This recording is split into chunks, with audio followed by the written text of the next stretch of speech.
saying something like that. I mean, if he's going to execute his rights, his First Amendment rights, then I would have to say, based off of just that alone, I can't sit here and say, yeah, you should, be impeached. So because if he executed his First Amendment right and said "Hail Hitler," would you still support him as president? No, of course not. So if he said absolutely not. So if he said "Hail Hitler," you'd stop supporting him as president. So what about if he was sincere about Democrats? What do you mean? Well, because I don't know the man's heart. I don't know what's in his mind. Wait. So if he said "Hail Hitler," you would still support him as president, since you wouldn't be able to determine if he was sincere or insincere? I don't know if he's actually being. It's like this, Dean. You've said things before in your past that you regret, right? Oh my God! Correct? Oh my God! I've never called for the deaths of millions of Americans because they're suggesting that the military should only follow lawful orders. I've never said "Hail Hitler," right? But if I was serving as president and I said that, throw me the fuck out. Stop supporting me. What about if he went on Truth Social tomorrow and he said, "I want every American woman to get raped"? Would you still support him as president if he said that? No, of course not. That's disgusting. Okay. Is it disgusting and despicable to say I want every Democrat who thinks our military should only follow lawful orders to be publicly executed? Yeah, I think it's a terrible thing to say. Of course. So if you'd stop supporting him for saying "Hail Hitler," if you'd stop supporting him for saying "I want all women to get raped," why wouldn't you stop supporting him for saying if you think our military should only follow lawful orders, you deserve to be executed? Because it's based off of his history, and the logic behind that is we all know that he's a troll. He literally has a very sarcastic sense of humor. So how would you? But if he was quote unquote trolling, when he said "I want all women to get raped," would you still support him after that, since he was just a troll? No, I think it's disgusting behavior. Oh, okay. So regardless of the fact, right, that you think it could be a troll, which, by the way, is just a trivial, terrible suggestion. Regardless of that fact, even if it was a troll, why won't you stop supporting him? Because it is still disgusting. Because it is still an abhorrent call for mass violence. Because it is still the president of a country sitting here saying that because you're suggesting to these military members they bend the knee to my unlawful orders and they need to stop doing that, that you deserve to be publicly executed. Why is that not a line? Why is that not where you redact your support, even if he's quote unquote trolling? Well, again, I never said I support him, though. That's the thing. And this is where context is very important. What does this sentence say? How do you still support Trump? Yes, I know. And what were my rules? What were my rules for getting in the queue? I support certain elements of Trump. There are certain things that I do support, and there are certain things that I do not support. Think about it this way. Can I not have an opinion on that? Think about it this way. Hitler made the Autobahn in Germany. Okay, not only was it great for the German economy, but the Autobahn continues to be one of the most famous roadways in this world. Okay, the Autobahn was historic. Now, would it make sense for somebody to say, well, because Hitler made the Autobahn in Germany, and that really helped, the German economy, so on and so forth, that there's some things about Hitler that I do support, like the Autobahn, but there's also some things about Hitler that I don't support, like the Holocaust? Would it make sense to say that? Or do you think the only reasonable approach would be a full-hearted condemnation of Hitler, for the Holocaust of 12 million individuals inside of the Holocaust? But that's conflating two totally different things. I mean, you're talking about economy versus calling for the unaliving of millions of people. That's two totally different things. Can you answer my question before we go on to it's two totally different things? Well, I mean, yeah, I could sit here and say from a perspective of based off of that logic, if you're going to look at it from that perspective, and we knew, let's just say that the Holocaust occurred after the Autobahn, or Autobahn occurred first or foremost. It depends on which scenario occurred first. Wait. So if Hitler made the Autobahn, so if Hitler made the Autobahn before he committed the Holocaust, you'd say, well, I don't. There's some good things that Hitler's done. There's some bad things Hitler's done. No, I'm asking you in retrospect. Well, in retrospect, of course, I would condemn regardless of whatever he's done, because what he did was egregious. Exactly. That's what I'm saying. So when somebody does such heinous and egregious action, right, there's no reason to be a fence sitter, even if you think that you could identify some minute level of good based upon the heinous and egregious nature of the wrong in which he's done. right? Like basically when you're arguing that maybe you still support Trump as president and you're like looking at the pros and cons, right? And when the cons include like heinous human rights violations, like the rape of E. Jean Carroll, the sexual exploitation of kids, J6, the attempted coup of our government, and now a bold-faced dictatorial call for the public execution via hanging, right, for American citizens that are suggesting to the military they don't bend the knee to Donald Trump's unlawful orders, right? What you're doing is you're basically telling us all that you're willing to negotiate human rights. You're willing to negotiate with a dictator. You're willing to negotiate with modern fascism. You're willing to negotiate with a transformation of this country away from the values rooted within freedom and equality for all, freedom of speech, and adherence to the Constitution, to the shadowing of said values with the overreach of a wannabe dictator calling for the death and execution of people that oppose the tyranny. Now we're talking in assumptions and hypotheticals, though. Like you're assuming nothing what I just based... said was an assumption nor hypothetical. Donald Trump is absolutely a wannabe dictator, and today proved it.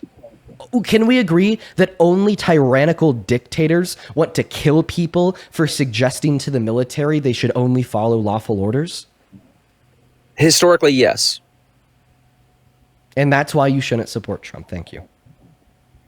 Okay. I mean, I can't really debate that, so I will have to concede. Exactly. I appreciate it, though. It is an undebatable point. Well, I appreciate it, Dean. Thanks for having me on, man. You have a good rest of your day. Hey, you too. Bye. All right.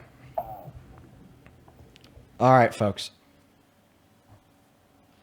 All right, folks. By the way, I have an update. I have an update on that Instagram video. I have an update. Look at that. Look at what that says at the top of the phone screen. This video has not been posted and it's been saved to your drafts. Instagram will not even let me post a video going over the fact that Donald Trump posted on Truth Social today calling for the execution of Democrats. They won't even let me get the video up. This is insane. This is truly preposterous. We're going to move on to the next guest. Hop inside of the queue if you are an American adult that supports Trump as president. We'll get you up here. We'll have a conversation. We're gonna do that right now, in fact. So let's go to get that next guest up here, guys. Only join inside of the queue if you are an American adult. We'll get you loaded in. We'll have a dialogue. All right. As well as in the meantime, Zaza, appreciate you so much for the $20 over on Super Chat. Thank you so much. Zaza, if you're a Trump supporter, feel free to join the live. And Sarcastic, thank you for the $5 as well. All right. Appreciate you guys. Guys, make sure we are in that queue that you are an American adult that is at least 18 years old that supports Donald J. Trump as president. If that's not you, then please don't join the queue. Please don't join the queue, folks. Please don't join the queue. That is crazy that they won't even let me upload this video. I'm like seriously in shock. That's nuts. I've never had that happen before. They want to suppress. They want to suppress the truth. What's up? Do you support Trump? Yeah, I do support Trump. And how old are you? I'm 18. Okay. So what pros of Trump's outweighs this new con of him calling for the execution So I of Democrats? basically requested to join this live because like you have all this motion apparently, but you don't have a Hellcat. Okay. We're going to get that next guest loaded up into the box right now, folks. Here we go. We got Justin857 connecting. Oh, fuck, it finally posted. Let's go. After a billion attempts, we finally got it up. We finally got it up on Instagram. We finally got it up on Instagram. We got it up. There we go, folks. That's a W. We finally got the video up on Instagram. It only took us literally an hour and a half. What's going on? Do you support Trump? You got 5 seconds to respond. All right, Justin857 did not respond, so we are going to go and kick him and move on to the next guest, guys. We got a Black Shadow loading up into the queue. Once again, guys, if you are joining in that box, y'all just make sure that you are following our rules. Our rules here are very, very simple. You just have to be an American adult. You have to be a Trump supporter, and you have to be ready and willing to come up here and have a debate. Hello, what's up? Do you support Trump? So I would like a perspective from a comment vet to kind of like for you to understand why someone would support Trump and like his orders. Is that all right if I So that? are you a Trump supporter? I was until I got discharged. And I want to just explain why. Is that okay? Unfortunately, we are just looking to talk to people that still are Trump supporters, but I'm really happy to hear that you've changed your mind. What's up? Do you support Trump? Yes, I do. And how old are you? 18. Cool. What year were you born in? All right. Kaylee is not 18, folks. If you're part of the 12.2 thousand people hanging out with us on TikTok, folks, just make sure that we're double tapping on that phone screen and shouting out this live with a handful of friends. What's up, Danny? Do you support Trump? Get some testosterone in you, mate. The West is going to shit because of people like you. Okay, why's that? Go ahead and argue that. I mean, I think I have a crystal ball in my hand that's going to tell me that you're going to get real big mad Because and do you leave. see any right? other country, apart from the countries in the West, that have men like you Men in like what? positions of power? Men like what? Huh? What about me? Also, what about me screams low test? Come on, man. I think I'm doing all right. Come on, man. Hello? I work out. I'm looking. Obviously got some tests in my body. So, what about me screams low test? You're built like a 5-year-old boy, mate. Can 5-year-old boys bench 2 plates? No, definitely not. So that point fails. Is this a 5-year-old boy? Wait, 1 second. I just want to clarify. I just need to ask you real quick. Is this the build of a 5-year-old boy?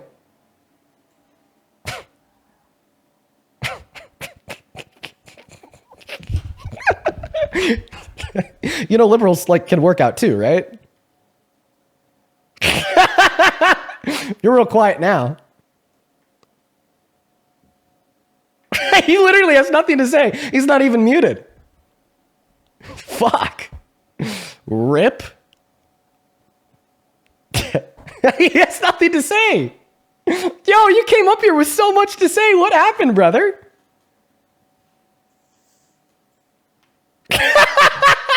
He's stunlocked. He can't even speak. You came up here saying that I'm low test, that I'm built like a 5-year-old boy, etc. What happened to that energy?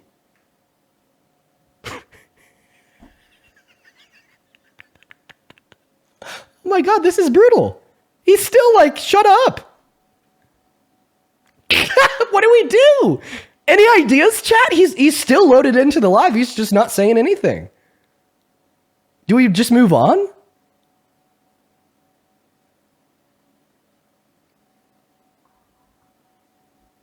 I think we just move on? Yeah? Okay. Wow. We're gonna go ahead and move on. Sounds good. I just kicked him. He was still loaded into the stream that whole time. Rough. Super rough. What's up? Do you support Trump? Love you. Oh, I appreciate you for that, Love Maddox. We are only looking to talk to some Trump supporters, so we're going to go to kick you and move on at this point. Moving on to the next guest. What's up? Are you MAGA? No, they're not here. Oh, all right. Moving on to the next guest right now, guys. If you are inside of the queue, make sure it's because you are an American adult that supports Donald J. Trump as president. What's going on? Are you MAGA? You got 5 seconds to respond. Hello? Oh, hi. Do you support Trump? Hello? Can you hear me? Yeah. Do you support Trump?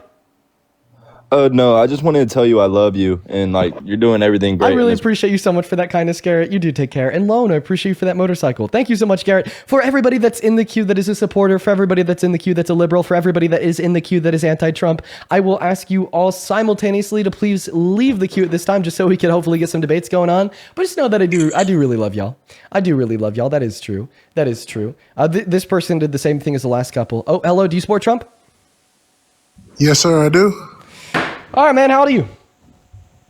I'm 29, May 7th, 1996. Perfect. Before we hop into our debate, do you mind if I thank a couple people real quick, sir? You mind if you, what? I'm sorry you broke up on my end a second. I got a couple people to thank. I'm going to thank a couple donors, then I'll pass you the mic so you can tell us why you're MAGA, all right? Oh, yes, sir. Yes, sir. This is your show. Handle your business. I'm honored to be here. All right, man. I'm going to put you on mute just in the meantime because there's a little bit of background noise. But real quick, Stacy, thank you so much for the $45 over on Venmo, my friend. I want to see 450 big Stacy W's down below in the chat. Stacy, that is so incredibly kind of you. Stacy with the $45 says, here's $45 for the 2 dinner plate bench press. Well done. I appreciate you for that love, Stacy. Yeah, I finally re-hit that PR yesterday. Actually, no, the day before yesterday. Thank you so much, Stacy. And then Nicole, thank you so much for the $20 over at Venmo. Nicole with the $20 says, thank you for giving me help. Well, Nicole, thank you so much for being here, and thank you so much for your support and love. Show some love to Stacy and Nicole. Ashton, thank you for the $5. Vinny, thank you so much for the $10. Thank you so much, Vinny. And Emily, thank you so much for the $100 donation on Venmo. That is, Emily, that is way too much money. I do not deserve that level of love. Thank you so much for your kindness. I want to see 1,000 Emily W's down below in that chat. Thank you a billion times over, Emily. Thank you so much for your kindness. Emily says, Dean, I admire your knowledge and skill in being able to consistently stay calm when reasoning with unreasonable people. Keep on keeping on, Dean. Emily, thank you so much for your kind words. Let's show some love to Emily down below. Seriously, thank you. Thank you, thank you, thank you. And then Brianna, thank you for the $15 on Venmo. Bailey, thank you for the $10. By Axelot, thank you for the $25. Thank you so much, by Axelot. Thank you so much. Sarah with the $10 who says, thank you for everything that you do. Thank you so much, Sarah. Kaylee with the $10. Thank you so much, Kaylee. And we are all caught up over on Venmo, over on PayPal, super duper quickly. And good to see you. Thank you for the $100 over on PayPal. You guys are so kind. Jesus. And with $100 on PayPal, says, with lots of love from Quebec City, Canada needs you too. P.S. I hope you will publish your music in the future. Oh, thank you, Anne. And you've been watching for months now. You are always dropping in here and showing some love. Just know that I really genuinely appreciate you, and I'm really happy to have you here. And then Morgan with the 10, Brad with the 20, and Catherine with the 10. Thank you three so much for the love. It looks like we're all caught up. We're going to go and pass the mic off to this guest to tell us how the hell do they still support Trump as president, even though we figured out he's been lying about the nature of his relationship with Epstein, even though today he officially called for the execution of Democrats that just want our military service members to abide by the Constitution, even though he kicked 10 million people off of health care, passed some of the worst economic policy we've ever seen, and his character is absolutely abysmal. Take it away. Because I support women, and I think women should have safe spaces in a bathroom, and I don't think we should allow trans people in women's spaces. Not that I don't support them, not that I don't care that they're struggling what they're going through, but I do believe women should have that space, sir. That's crazy. I'm going to put you on mute again. You really do have some background noise. That's crazy. That's crazy that you're going to pick a tyrannical, ruthless, right, bloodthirsty, literally, dictator, right, just so you could give the middle finger to 0.1% of our population. Actually, 1% of our population. That just insane. And by the way, if you think that women should have their own private spaces, right, with no trans women in that space who you think are men, well, then you should never support Trump as president, considering the fact that he has boasted about unconsensually barging into these private women's spaces to sexually exploit the women and girls inside. We talk about this every day, and it is so relevant to the point that you made. In 2005, Donald Trump went on Howard Stern's show and said, hey, Howard Stern, you know what I'll do? Right? Because I own Miss Teen USA, I own Miss USA, is I'll unconsensually barge into their dressing rooms of the women and girls when they have no clothes on, and I'll look at them while they're naked. And I get away with it since I'm the owner, amounting to sexual exploitation. So if you really cared that much about the safety of women and girls, then why are you supporting a sexual predator that has unconsensually barged into one of those private women's spaces to prey on the women inside as president? Sir, that man did not say that. We have to be so for real. Can you play the entirety of the clip where that man said that verbatim? Yeah, actually I can. Funny you ask. Funny you ask, because I actually can. As the owner of the pageant, Mr. Trump, in my country, we say hello with vagina. And well, you could also say, as the owner of the pageant, it's your obligation to do that. So you have done that. Now, I'll tell you the funniest is that I'll go backstage before a show. Yes. And everyone's getting dressed and ready and everything else. And, no men are anywhere. and I'm allowed to go in because I'm the owner of the pageant, and therefore I'm inspecting it. I'm inspecting. I want to make sure that You're like a everything is doctor. good. You're there. Yeah, the dress. Is everyone okay? They're standing there with no clothes. Is everybody okay? And you see these incredible-looking women, and so I sort of get away with things like that. Thank you so much for asking me to play that clip. Go ahead and unmute. Hello? Hi. You can hear me, sir? Yeah. Okay, thank you. That was just funny locker room talk, sir. That was a joke. We can't joke in America anymore, Dean. We're better than that. You were just on Mother's Live making jokes yesterday. You're better than that. Don't do that. Okay. So if it was all You know that was a joke. so what about the tonality or the rhetoric used inside of that clip made it clear it was a joke? Because if you want me to be honest, what I know what you're doing right now, it's called a cope and seethe, where I'm able to prove to you that Donald Trump is the antithesis of the values that you espouse coming up on this live, and your only coping mechanism is to deny reality and basically say that it's a joke, even though there's no rhetorical indicator inside of that clip that it was a joke, even though he explicitly said that this is something that he's done after Howard Stern explicitly asked him if this is something that he's done, and in response, he then described this. And by the way, the women and girls that he did this to have testified to the fact that he did this.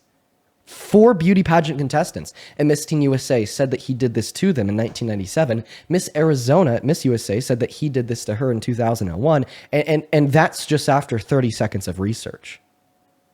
Explain the joke, give us the punchline, give us the rhetorical and tonal indicators inside of that clip that I played that make it clear it's a joke, and then explain why, if it didn't actually happen, we have over 5 or 6 people at these beauty pageant contestants that have spoken out about it happening. I can't give you a punchline in the first thing you said, but I can give you the tone, and there was laughter, there was a playful banter in it. Even the woman that was on there was laughing and playing it.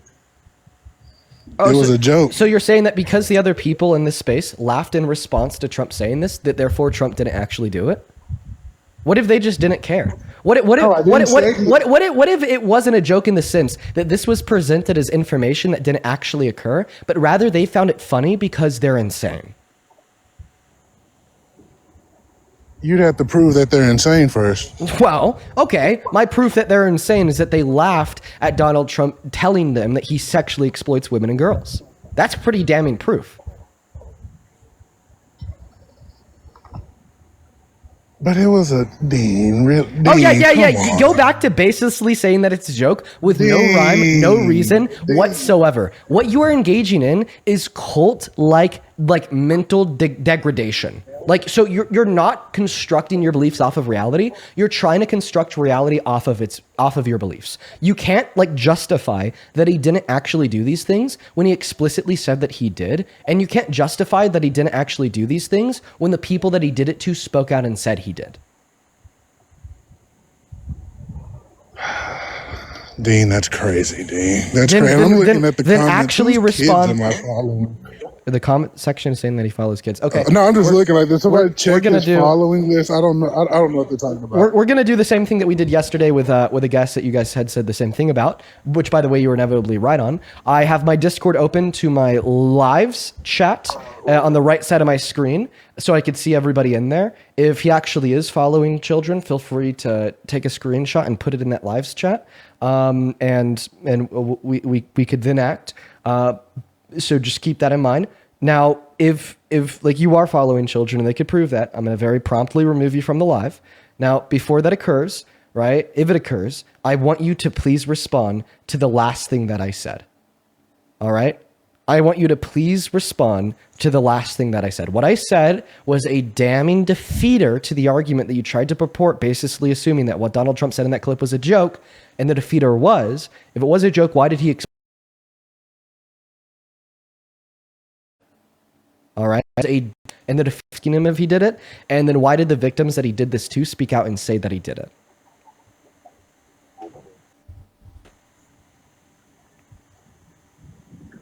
Dean, I don't know. I can't even lie to you right now. I'm being called a pedo in here, and I don't like. I'm trying to figure out. I want to know what am I doing that's I'm not unfollowing anybody. I literally just got some elevation grass in my cousin. I know, because I'm trying to figure out what, because I don't like that, Dean. Like, me and you can debate all day, but I don't like that. Listen, Listen, we'll only like affirm what the chat is saying, right? If there is evidence suggested in my Discord. Okay, but so far, every single person in my Discord that's been looking through your following list says, I don't see any minors. I don't see any kids either.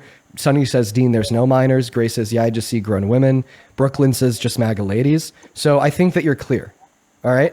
And by the way, thank you. I appreciate that, Dean. Thank you so much. I appreciate that. Yeah, of course. And by the way, chat, before you go suggesting that somebody is following kids, please make sure that you're right. Okay, right? Because what I don't want to do is like have to like defend somebody and argue that they're not following kids, because so far I've had my Discord looking through his following list and they can't find anything. Right? Like 30 seconds after he suggests that sexual exploitation is a joke. I don't want to do that, guys. So please only make that suggestion, right, if it is true. Okay?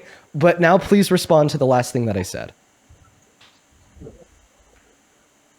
Can you repeat it, sir? And I do follow Dean. I like the debates. I do like that. I do follow you. The people talking about he's following him. He's following. Yeah, I do follow him. I like the engagement. But can you repeat what you said, sir? Yeah, of course. You argue that Donald Trump was joking for the last time when he went on Howard Stern's radio show and boasted about sexually exploiting women and girls at Miss Teen USA, Miss USA. Then I gave you a defeating position to that argument that I like your response to. The defeating position to that argument that I would like your response to would be, well, if he was joking, then why did he explicitly say that this is something he did do in response to Howard Stern explicitly asking him if it was something that he did do? And then why did the victims that he did it to at Miss Teen USA and Miss USA speak out and say that it happened to them? Right? This is literally synonymous to your best friend going to a party, coming home from that party, going to your house and telling you that he raped a woman, and then that woman coming to you and saying that he raped me, and then you basically writing it off as a joke with no reason whatsoever. You're actively perpetuating rape culture, and you're silencing victims of sexual violence, included within this clip that we just listened to of Donald Trump boasting about sexual exploitation, Howard Stern, but also on the broader scale by promoting the image that for whatever reason, if somebody tells you that they've perpetuated sexual violence and the victim of said sexual violence tells you that they perpetuated it too, that you could just ignore it. And that's somehow a responsible way to function in a cohesive society. So, in short and in layman's terms, you're telling me, so because other people are laughing at this joke and I'm condoning said joke, can you respond to the two specific points that I made? No, I'm trying to get clarity. I'm just trying to get an understanding. But I've already given you clarity on the 2 points. I'm trying to get it 100%. But I've already given you clarity on the 2 points that I'd like you to respond to like 7 or 8 times now.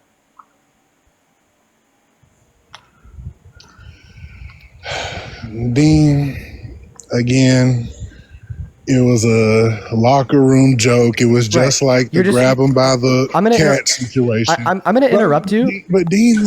I'm interrupting you because you're just going back. You're I'm interrupting you because you're just going back to your original position that I've already defeated with 2 damning points that I want you to respond to.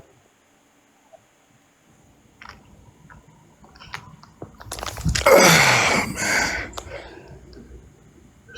Like it just sounds like you're coping and like you clearly don't want to have a real debate, right? Like I feel like right now what you're doing is you're just simply not using your brain, and it's embarrassing. Right? Because you literally can't even like verbalize a response to the points that I brought up to defeat your argument. Like this is pathetic.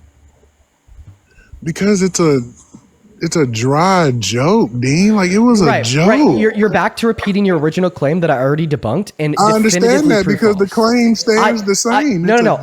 I definitively proved your claim false using 2 points. The 2 points I made to definitively prove your claim false is that Donald Trump explicitly said that he actually does this in response to Howard Stern explicitly asking if he actually does this. And we've had multiple victims at Miss Teen USA and Miss USA speak up and say that he actually did this to them.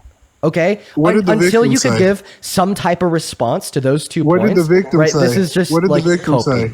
So What did the victim say? So we had 4 teens, ages 15 to 17, that competed at Miss Teen USA in 1997, speak out to BuzzFeed in 2015 and say that he would barge into their dressing rooms and look at them while they had no clothes on, and he'd do this to some girls as young as 15. And then we had multiple women that competed at Miss USA between the years of 1997 and 2003 speak out and say that he'd do the same thing to them.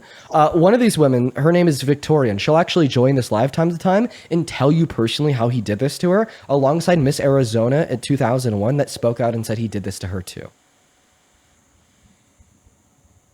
It's wild. That is wild. Right. So we have all these victims that have publicly spoken out, right, separate from one another at separate times, but gave the same consistent testimony, merely reaffirming what Donald Trump explicitly said he actually did to Howard Stern, right, in 2005 on his radio show. So when you suggest that it was all just a joke, what you're suggesting is that we should ignore reality. You're suggesting that we should ignore sexual violence. You're suggesting that when a terrible POS man engages in these deplorable actions, we should baselessly, illogically write it off with no rhyme or reason just because you think you like that man. No. That's not what I think, Dean. I think people make dirty jokes, and it was a joke, Dean. Exactly. All you have to say is, it's a joke, Dean. It's a joke. You can't rebuttal the points I gave you. You can't give further explanation on how it is a joke, even though he explicitly said he did it. You can't explain the disconnect between various victims speaking out at different times, all with the same consistent testimony that what he described is what he actually did to them. All you could say is it's a joke. Okay? You're just willingly siding with the perpetuators of sexual violence over the victims with no rhyme, no reason whatsoever by just repeating the same one word, joke. You know, the only joke here is you. And you're a very bad joke, a dangerous joke, a violent joke. A violent joke? Yes. How am I a violent joke, Dean? Yeah, because when you ignore violence, more violence happens. You are a cog in a machine, a system that perpetuates this violence systemically in this country from the day it was born until now. All right? And you willingly aid and abet inside of that machine by discarding the violence, by ignoring the violence, and by writing it off. If society ignores murder, if we stop putting murderers in jail, if we stop refusing to hire murderers into job and positions, and we befriend murderers arguing that it didn't happen at all, then more murders will happen. And I hope you can see through the lens of that very simple and easy to track analogy that that is exactly what you're doing right now to sexual violence. It is so easy for you to help, right, stop the system dead in its tracks.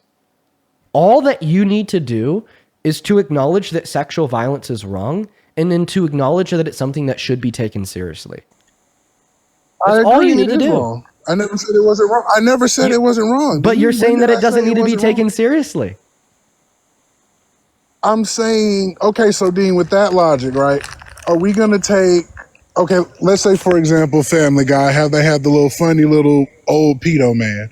Am I supposed to look at Seth MacFarlane and say, hey, you might be an in the closet pedo because you have this funny pedo man making jokes? Am I supposed to do that now? Okay, so, well, I think that what we're discussing right now is taking actions that actually occur seriously. Now, this is a separate subject that also matters. I don't think it's okay to like novelize P3-ophilia, and I think that we should condemn that, right? In media, in TV, in movies, just because if we do condemn that, it will help aid and abet in the destruction of a system that allows the social permissibility of these actions by trivializing them. But that's like a whole separate issue, right? The issue that I want to focus on with you is just believing, right, people when they tell you they perpetuate sexual violence.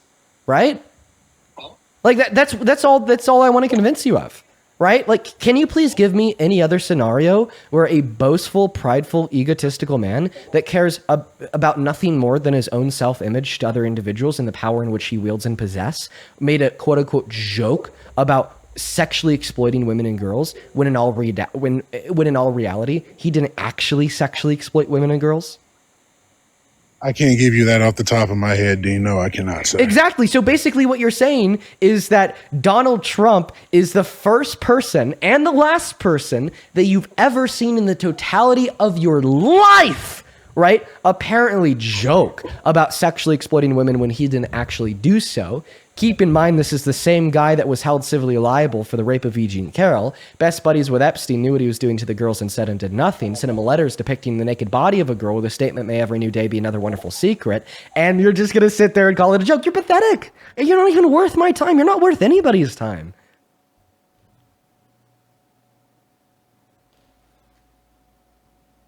You're a grown man. Use that brain.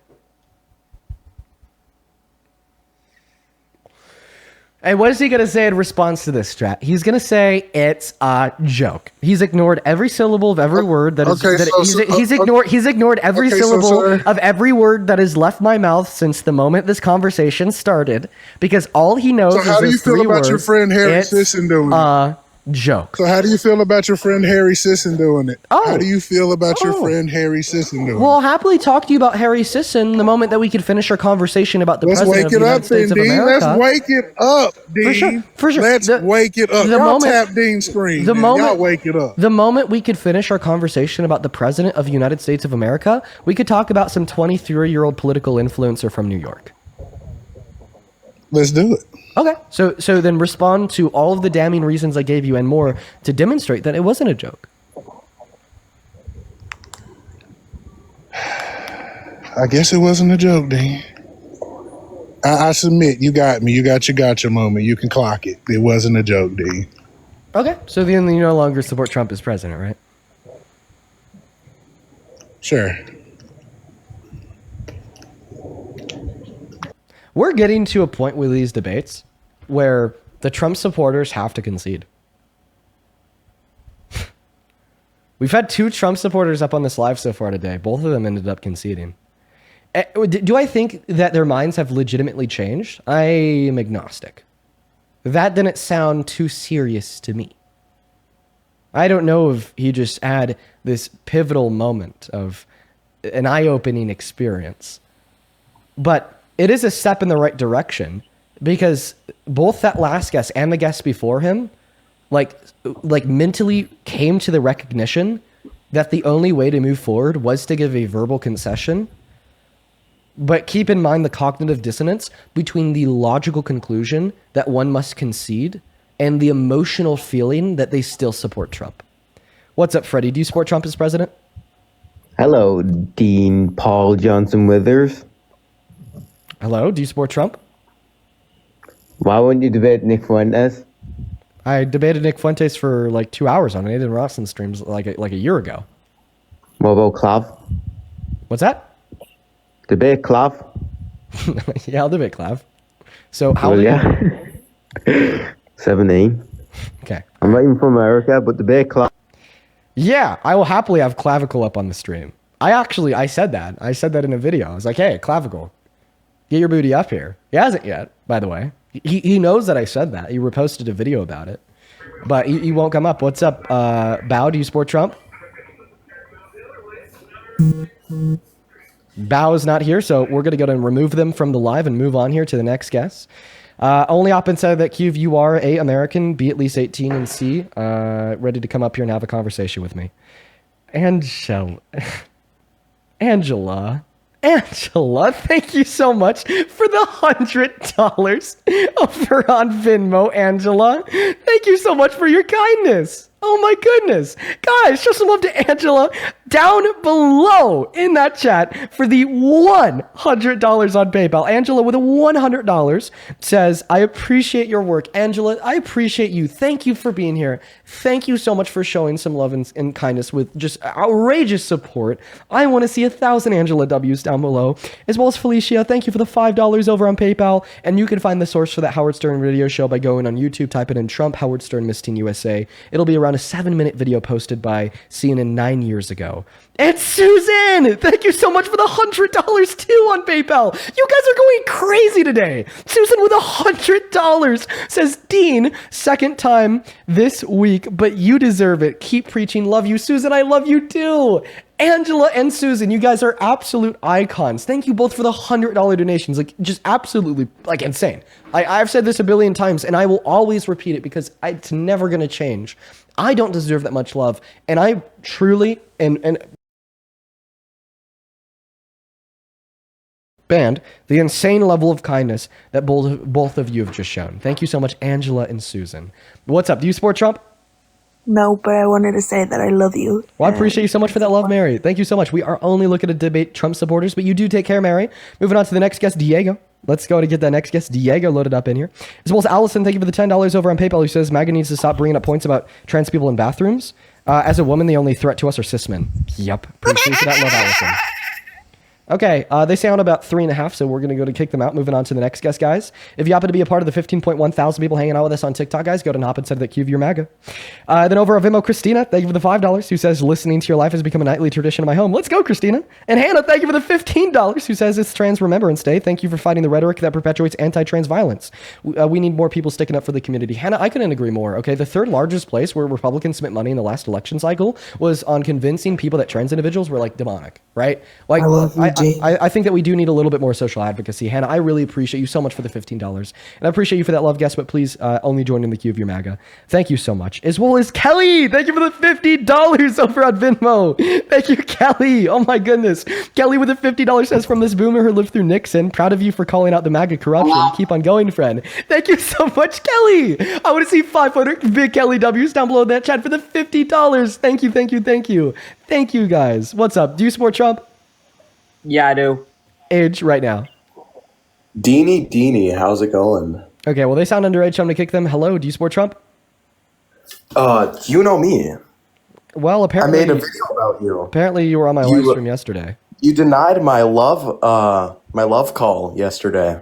Well, guess what? I'm going to get denied again. Okay, all right.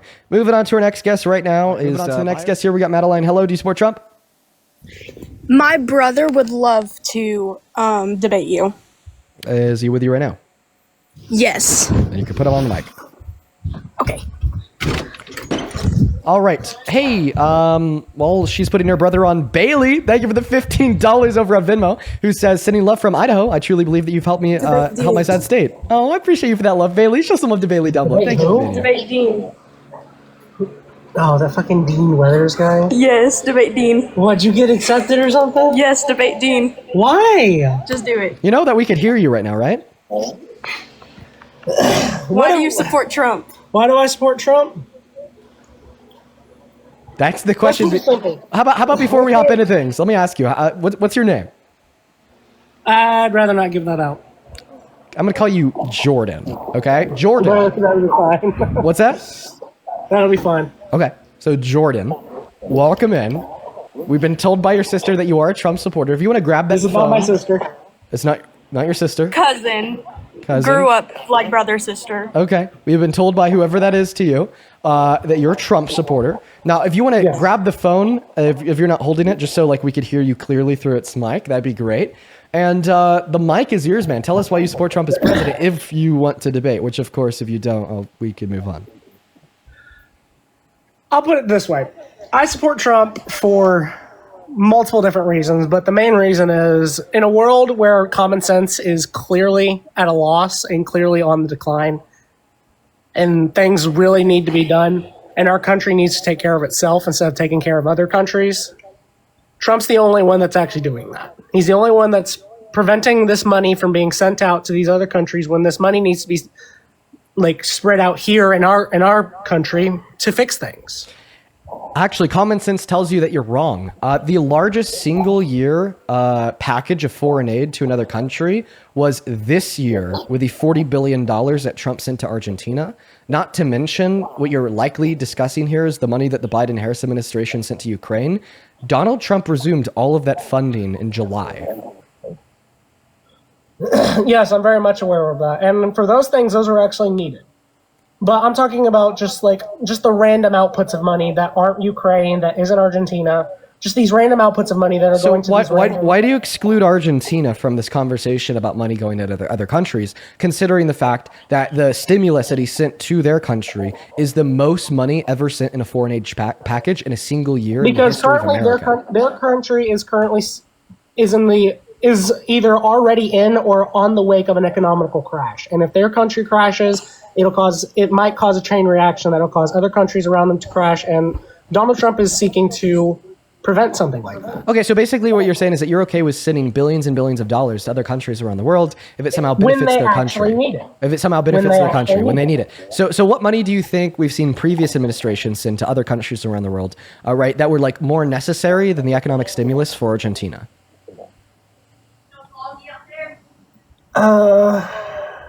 I can't name any off the top of my head. All I know is that when it comes to countries that really need it, like Argentina and Ukraine, I'd even go as far as to say Gaza or Israel probably needs it. Israel. But I'm not gonna get into that whole can of worms, because that's a whole other can of worms I just don't want to get into. Yeah.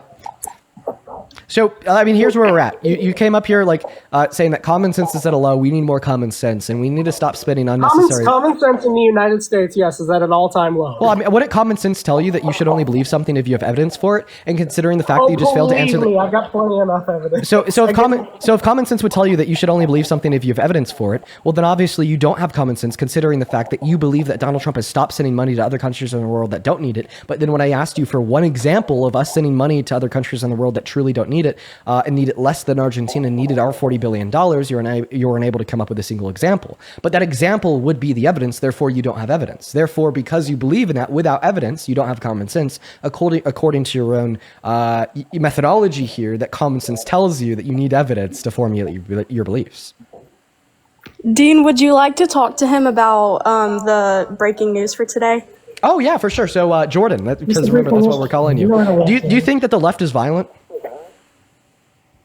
Not all of the left. See, now there are good Democrats and there are bad Democrats. It's mainly the bad Democrats that we see nowadays that are making all of the good ones actually look bad. Yeah. And it's also the bad Democrats are the ones that lack common sense. Okay, so if Biden said that he wanted to execute Republicans, would that be violent? Yes, it would. Would that warrant removal from office? Yes, it would. Today, Donald Trump said that he wanted to execute Democrats. In what context did he say that? He responded to an article published by the Washington Examiner on Truth Social with a headline that read, I'll actually just pull it up, I have it saved in my pictures here. With a headline that read, quote unquote, Democratic veterans in Congress urge service members to refuse unlawful orders from the president. And he responded to that by saying that this is seditious behavior, punishable by death. And then he reposted one of his followers' comments under the post saying, hang them. Wait, one second. And then he reposted one of his followers' comments under that post that says, hang them. So in other words, he's saying that he wants to execute via means of hanging Democrats that are urging the military to disobey unlawful orders, which, by the way, is the oath that they took when joining the military. So in other words, Donald Trump is saying that Democrats deserve to die if they want members of our military to hold to their oath. And Donald Trump said that he wanted to hang people, or the followers said that? Yeah, so it's something that he amplified. It's something that he reposted. Donald Trump personally said that they deserve to die. He said that this should be punished by death. And then he amplified and he reposted that post that said hang them. Well, let's look at it this way. Reposting really doesn't mean anything. It can mean a lot of things. Either you find it funny or you find it supportive. In my case, I find it funny. I did actually see that.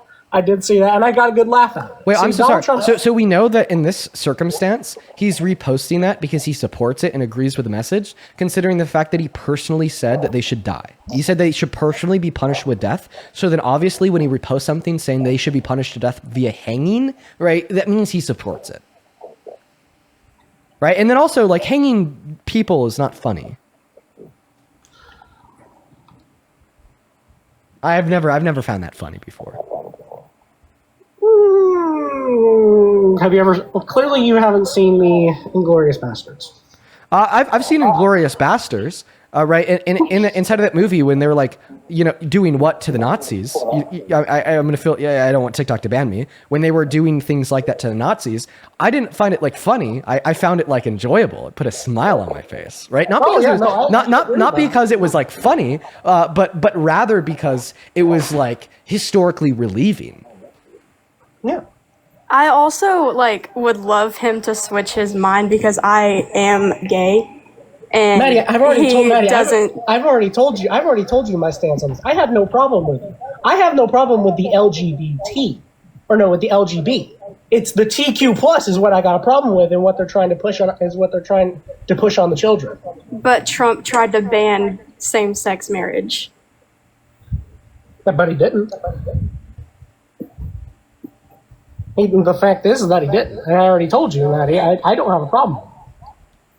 Okay, so what it sounds like you're supporting is a president, right, that you said if it was Biden should be thrown out of office, but then when it's Trump, he's your guy, and you're also listening to somebody that you grew up with, right? Let's look at it this way. Brothers and sisters, one moment, telling you that he tried to ban, right, a right to marriage for members of the LGBTQ plus community here, which would personally impact your cousin. And you're saying that ultimately because that appeal to SCOTUS failed, you don't really care. So what I would like you to first respond to, and maybe you could just give it a breath, is the fact that Donald Trump called for the execution of Democrats. And you said if Biden called for the execution of Republicans, he should be thrown out of office. So therefore, if Trump calls for the execution of Democrats, why shouldn't he? And then we could follow that up via conversation about the LGBTQ plus community. But quickly before we move on, we need to come to a resolution on that last point. As for the incident of the Democratic soldiers, clearly in this context, he's talking about Democratic soldiers, which in this case, these soldiers are actively saying, yeah, just because Donald Trump is in presidency, I'm not going to do my job as a soldier of the United States military. So point number one, that is considered a form of treason. So point number one, you're just completely wrong. All right. Once again, I'll go ahead and read off the headline that he said should be punishable by death. Okay. The headline that he said should be punishable by death is quote unquote, Democratic veterans in Congress urge service members to refuse unlawful orders. So which is a form of treason. So how is it treason to urge members of our military to refuse unlawful orders? Because whether or not they're unlawful, that's not our call to make. As citizens, that is not our call to make. He is the president of the United States. So you think the president determines what's unlawful? It may be a blind way of following it, but at the end of the day, it is still orders. And whether or not they choose to follow those orders is whether or not it's morally wrong. That is not for us to decide. Okay. Yes, it may be morally wrong for it at the end of the day, but at the end of the day, those are not our orders. Okay, so let's follow your. If they choose not to follow it. Let's follow your logic here. So what you're saying is that members of our military have an obligation to follow any order from the president, regardless if it is lawful, unlawful, constitutional, or unconstitutional. And if they do not follow those orders, then they deserve to be sentenced to death via execution in the style of hanging. So if Donald Trump, told the military to find every single Democrat that posts anti-Trump messaging on the internet and lock them up, take them to detention centers, and systemically kill them, right? And then the military refused to do that, you would then argue that they're committing treason and should be sentenced to death themselves, right? By technicality, yes, they are committing treason, but then again, that's just a technicality. Is it morally wrong? Yes. So you would argue that they should be sentenced to death. By the technicality of our laws, yes. Oh my goodness, dude. Okay. But that's just so I have a question. I have the question. What's the difference between Trump and Mussolini in this regard? What's the difference between Trump? One moment. What's the difference between Trump and any historical dictator? Because all that you're saying is, or even you, right? All that you're saying is that Donald Trump, right, fulfills all of the criteria of a historical dictator that is issuing unlawful orders to his military. And then Donald Trump says, right, that these people deserve to die, right, if they do not follow his unlawful and unconstitutional order. And you're actually telling me that you agree with that. So I think it's clear. But I'm saying by technicality, that's what's going to happen. So, I mean, I think it's time that we clear up, right? Like your lack of sense and your lack of knowledge as it relates to the law. I think it's absolutely preposterous that you just told us that you support Trump issuing a death warrant for members of our military that are failing to abide by his unlawful orders. But in all reality, no. Members of our military, they took an oath to uphold the Constitution and to take lawful orders from the commander-in-chief, right? So when the commander-in-chief, well, just give me a second. When the commander-in-chief issues an unlawful or unconstitutional order, right, it is actually illegal for them to follow said order, and it might even be treasonous for them to follow said order, and it is promoted legally, socially, morally, and constitutionally speaking for them to not follow said unlawful order. There is no obligation socially, morally, or legally for our military to follow an unlawful order from the commander-in-chief, since according to Article 2, Section 1 and 2 of the Constitution is the highest law of the land, meaning that all operators under the American government must abide by it, including the president and his orders to the military. Right? So if you want to argue that it's treasonous to not abide by a unlawful order from the commander-in-chief as a member of our military, then all that you're telling us here is that the oath that has been in place since the drawing of the Constitution for now 250 years, that every single member that joins our military takes upon joining it, that they will follow the Constitution and defend the Constitution from threats both abroad and domestic, is treasonous by nature as well.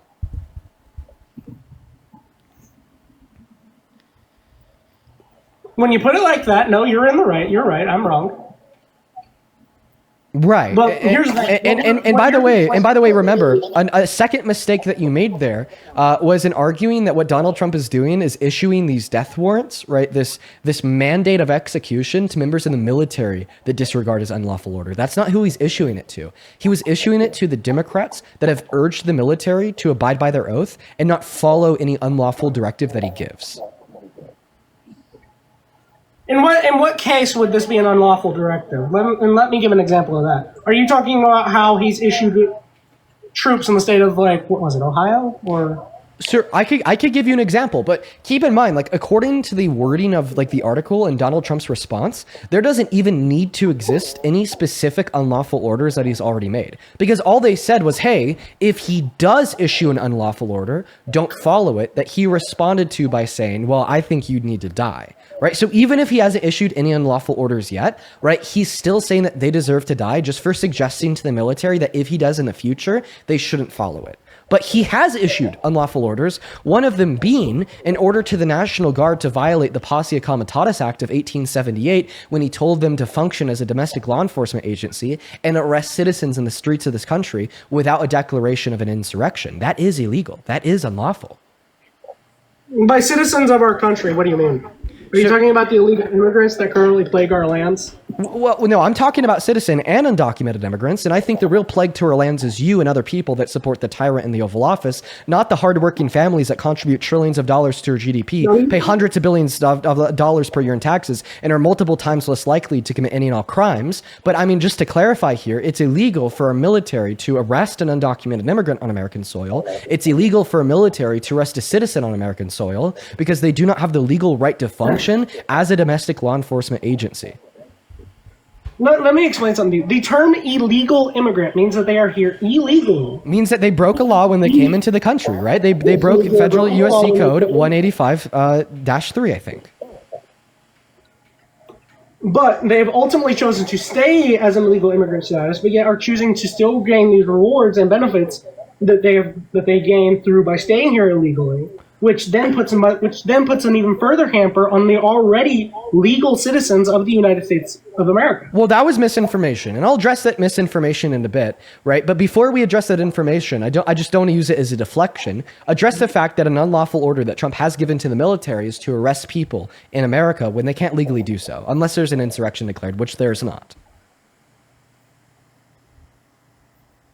Actually, yeah, no, my buddy just brought up a great point, because let's look at it this way. Back when this illegal immigration status actually first started, they were taking up all of these places like schools, hospitals, and areas, and giving them to these illegal immigrants, places of necessity, places of learning, places of healing, and giving them to these illegal immigrants in large portions that they were taking from the American public.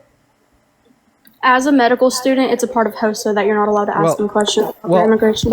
Before we get there, once again, so you're trying to bring up like more points about how you think undocumented immigrants harm America, socially speaking, economically speaking, so on and so forth. Okay, well, let them take your house, and I want to address. And let's see how funny it is. So I want to address all of those points, right? Because you're wrong about every single thing that you just said. But I'm going to repeat what I said in my last breath. That's a deflection away from the premise. That premise being that I gave you an example of an unlawful directive, right? That like Trump gave to the military. Like regardless if it were true or false that undocumented immigrants strain social safety nets, the military still doesn't have the legal right to arrest them. Regardless if it's true or false that undocumented immigrants are straining schools, hospitals, so on and so forth, the military doesn't have the legal right to arrest them, right? So I want you to address that unlawful When a warrant has been issued, because warrants were issued, people were arrested. A legal warrant was issued. Oh, so members of our military, they can't function as domestic law enforcement agencies. They are just within their, just as well as within their right to arrest somebody with an outstanding warrant for their arrest as you are. Like, can you arrest somebody if they have an outstanding warrant? It's called a citizen's arrest. Dude, you can't arrest people. No, but you can hold them until the real authorities come. Okay, so you agree that you can't arrest people, right? Yes, you can legally. You cannot arrest people, but you can legally hold someone. Oh, okay. So what we're talking about is like literally arresting and taking to jail. So you cannot arrest people. Yes, legally detain. Okay, so you also can't legally detain in many places, right? That is only something that a lawful order with reasonable suspicion of a crime, right, can be made by a law enforcement officer.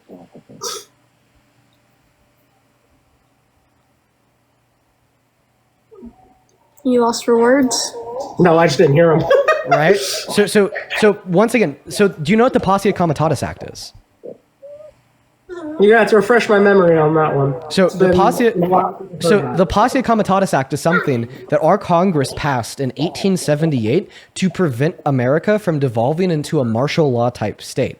And the Posse Comitatus Act is clear. It says, and I quote, that the military cannot function as a domestic law enforcement agency, because if they could legally function as a domestic law enforcement agency and they're obligated to take legal and lawful orders from the president, then the president would be able to order them to arrest people based upon any whim, right? Which is exactly what Donald Trump did when he told them to arrest people in the streets for protesting, suspicion of being an undocumented immigrant, so on and so forth, right? But like we discovered that was a bad tyrannical authoritarian thing years ago, so we passed this act to strictly forbid it. Right? So when Donald Trump is telling them to make arrests, when Donald Trump is telling them to function as a law enforcement agency, well all that I'm going to tell you is that is an unlawful order.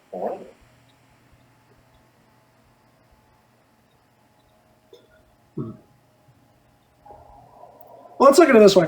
When that first got instated, we're talking. Let's talk about the most recent incident that I personally can think of. Well, Nazi Germany, when the Nazi Party, aka the soldiers, were acting like a police force and rounding up all of the Jewish individuals. You're talking about that kind of military policing authority, yes? So that's actually going to be like an historical example of an incredibly authoritarian and a tyrannical martial law type state.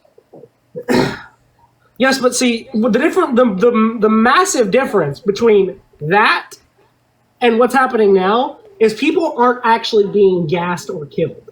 People are just being rounded up and the Posse Comitatus Act doesn't say it's only illegal for the military to make arrests and to function as a domestic law enforcement agency if they then kill the people they arrest.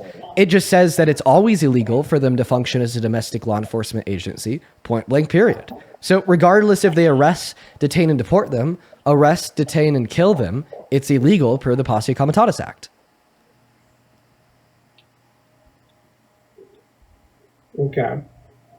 Right, and then to address a lot of the information that you espoused about the existence of undocumented immigrants in this country and the impact that they have on the country, you said that they drain our social safety nets, that they're given money and funding. You're wrong. They are. So not from our federal government, because in 1996. Okay, then where else is it coming from then? Where else is it coming? Where else is this money coming from if it is not from our federal government? Do you know what the Personal Work Order and Responsibility Act of 1996 is? I have heard about it, but I don't remember vaguely what it is. That's an act that our Congress passed to strictly forbid the dissemination of public welfare benefits to undocumented immigrants by restricting their eligibility to legal residence and lawful citizens. Then tell me where this money is coming from then. Well, it's coming from Fox News and misinformation, apparently. That's not what I asked. Tell me where the money's coming from that these people are getting. Well, first you're assuming that money exists.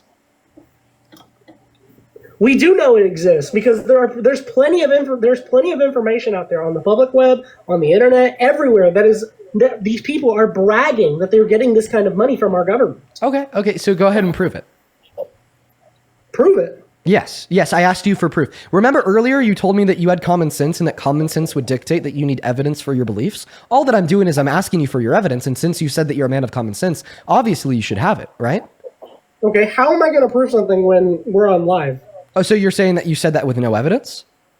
No, there's plenty of evidence out there. So could I have it? Just go to the internet and literally type in certain phrases, and you can find people literally bragging, people literally, or even threatening people. Well, see, the thing is that a lot of people on the left like to rile Trump supporters up and piss them off by trolling, saying they're an undocumented immigrant, and then showing some bans, right? That's just that's satirical content to make you mad.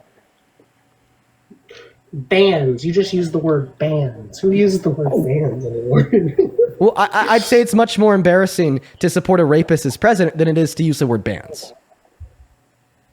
To support a rapist as president. You heard every syllable of that word, yes. And because you're so pro-law and order, I'm surprised that you don't condemn him for the rape of E. Jean Carroll. That was proven by a court 2 years ago, the same way you're condemning undocumented immigrants, suggesting that our military should enact upon an unlawful order to detain, deport, and arrest them, right? When in all reality, that federal misdemeanor is light years of levels of severity beneath and below Donald Trump raping E. Jean Carroll.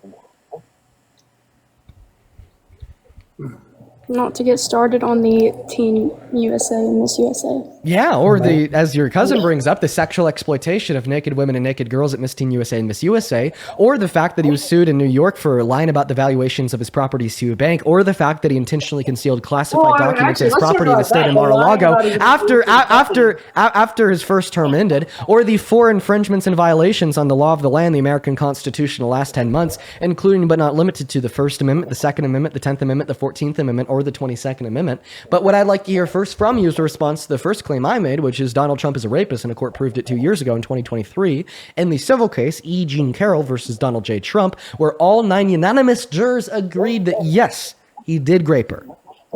Yes, he did, and which was proven, and I will admit, yes, that was proven.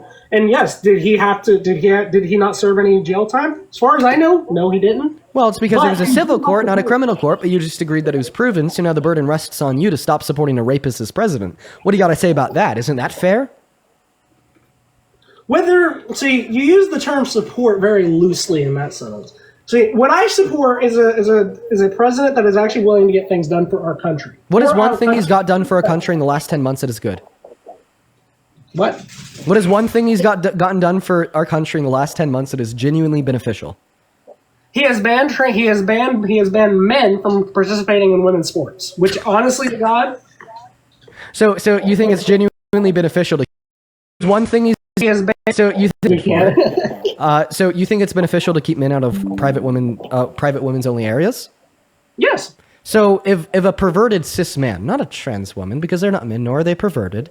In fact, trans women make private women's spaces safer. I can give you an argument for that in a bit if you want. But if a perverted cis man were to unconsensually barge into like a private woman's space, like a dressing room, just to intentionally sexually exploit the women and girls in there by looking at them while they're naked, what should happen to that man? Since you obviously are victor for women and girls' rights, as you're saying, the one beneficial thing that Donald Trump has done in the last 10 months is protecting women's rights, and this somehow justifies the tyrannical dictatorial actions like calling for the execution of Democrats. So what do you think should be done to an incredibly perverted cis man that walked into a woman's only dressing room and sexually exploited the women and girls in that space by looking at them naked?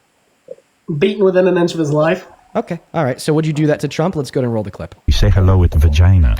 And Well, you could also say, as the owner of the pageant, it's your obligation to do that. So you have done that. Now, tell me I'll what- tell you the funniest is that I'll go backstage before a show. Yes. And everyone's getting dressed and ready and everything else. And, no men are anywhere. And I'm allowed to go in because I'm the owner of the pageant, and therefore I'm inspecting it. I'm inspecting. I want to make sure that You're like a everything is doctor. good. You're there. Yeah, the dress. Is everyone okay? They're standing there with no clothes. Is everybody okay? And you see these incredible-looking women. And so I sort of get away with things like that. In that context, yeah, I'd beat his ass. Okay, so you obviously don't support him as president anymore, right? No, I still support him because I support what he's actually doing for our country. Oh, 'Cause so here's the thing. do you typically like argue that somebody who you think should like almost DIE should be the leader of the most powerful country on the face of planet Earth?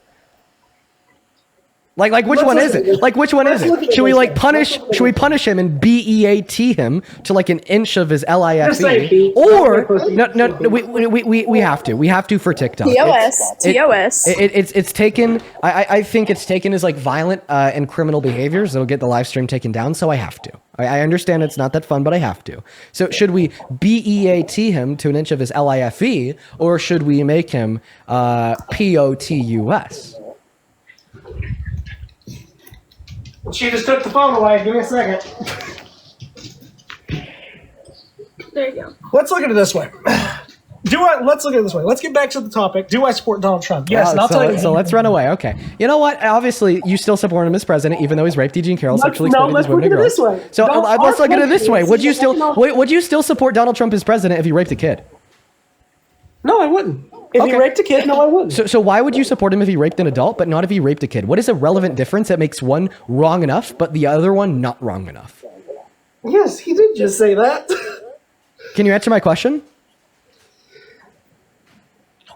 Actually, no, I won't answer that question because let me ask you what logic that is. You're asking me the logic is to point out how you're illogical by nature, okay? Right? Honestly, I think the difference here is the reason why you hold like adult rape as a not red line, but yet child rape as a red line is because it's been definitively proven that Donald Trump has raped an adult, but it's not been definitively proven that Donald Trump has raped a child. So once again, the question remains, right? You already told me that you do think you already told me that you do think that Donald Trump is guilty of raping Eugene Carroll, right? But yet you've also told me that you still support him as president. But you went on to say you're crashing out, sir. Stop, calm down. But then you went on to say, right, that you would stop supporting him if he's guilty of raping a child. So once again, the question that remains is why is adult rape not enough, but child rape is? What's the difference? Let me tell you why this is not. Let me tell you why the adult case is not enough. Because one, yes, there was evidence that proved that he did do it, but ultimately there was not enough evidence that ultimately proved in the end. It's not that there wasn't enough evidence; it was that it was in federal court. But let's just leave the conversation me and him, if that's okay with you. I just don't want to get I don't want to get like too convoluted. Federal court or civil court, he was never convicted of it. That is the key logic there. He was never convicted of it. So when you say convicted, do you just mean like found guilty? Yes, he was never found guilty. Oh yeah, he was.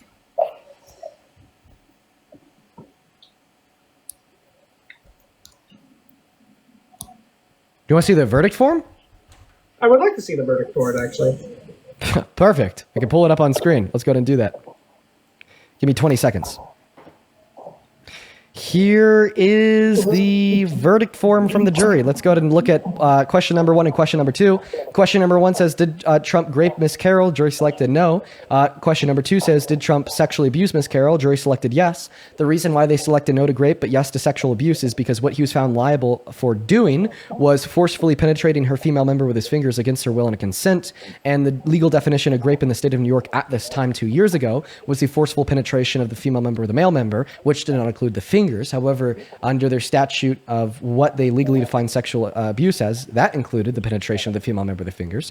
However, socially speaking, right, we obviously would both include the penetration of the female members with a man's fingers unconsensually as grape. And by the way, that is now reflected in the updated law of the state of New York and the law of 34 other states as well.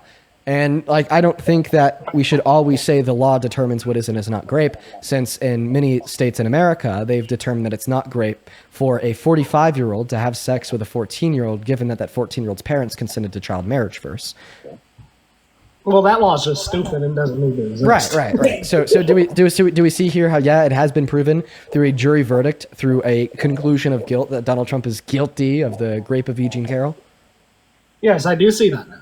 Okay, so now that you accept that Donald Trump is guilty of adult grape, and you still support him as president, yet you said if he was a child rapist, you would stop supporting him as president, the question that remains is very simple. Why is adult grape not enough, but child grape is? What is the relevant difference? The relevant difference is, again, ultimately, there wasn't enough evidence to actually convict him. Oh, but I thought we just agreed that you think that convict means guilt, and you just accepted that he was guilty, so therefore there was enough evidence to convict him. Did he serve jail time, yes or no? Oh, no. So this was found in a civil court which determines financial responsibility, not a criminal court that determines criminal responsibility or sends people to jail. And the reason why this determination was found in a civil court but not a criminal court is because the statute of limitations had run up on the criminal court.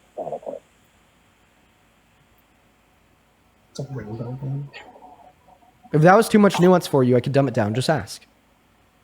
Did he serve jail time, yes or no? Oh, the answer to that question would be no, because that jury verdict, that guilt was found in the civil court, which determines financial responsibility, not a criminal court that determines criminal responsibility. Then explain to me why it wasn't taken to criminal court. Well, I already did. You just weren't listening. I said that the statute of limitations had ran up in the state of New York, meaning that even if she had a video of him doing it to her, she still couldn't pursue criminal charges.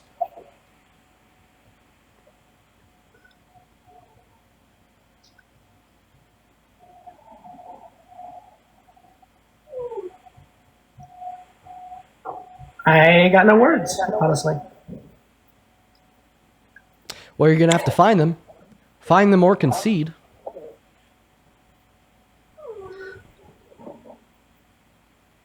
Look, I concede, but at the end of the day, I support Donald Trump, and that's mainly due to what he does for this country. Our financial system is on the rise. It's been better than it ever has been. So I don't think that the reason why you still support Trump has anything to do with how he's benefiting our country economically speaking. My evidence for that would be that our economy is worse in every single facet than it was a year ago. GDP growth is down 1%. It went negative in the first quarter. Trump's Treasury tells us it'll go negative again in the fourth.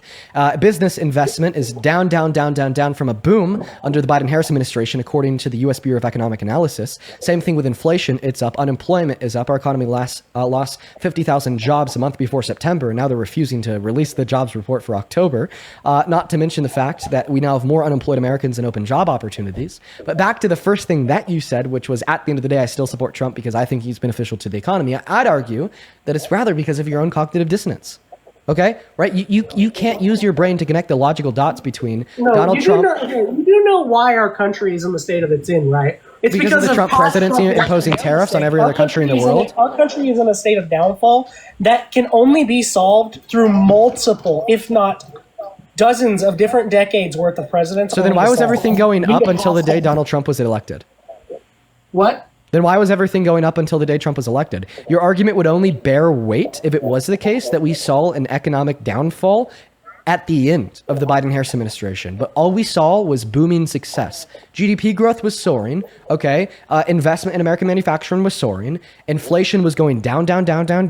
Employment was so good that it was nearly at like full capacity, full employment, and our economy was doing great. Donald Trump walks into office, imposes tariffs on every other country in the world, passes the most expensive policy ever passed at $4.5 trillion, a big, beautiful bill, takes healthcare away from 10 million low-income Americans, has Republicans in Congress vote against an extension of an ACA subsidy that will keep the health care costs for 45 million Americans on Medicaid through the ACA down by 300% compared to where it's going to be at next year because they're letting that subsidy expire. Tariffing our allies, making goods sold in the grocery stores more expensive, reducing investment into American manufacturing because now it's unstable. unstable and there's no clear vision for the future, deporting 2 million undocumented immigrants in 10 months, firing millions of workers, deporting millions of consumers, dropping our GDP growth, dropping our taxable revenue generated by the taxpayer, and spending trillions of dollars to get it done in the process. These are the reasons why things are only continuing to get worse, not because it's a trend that we saw before Donald Trump even walked into office.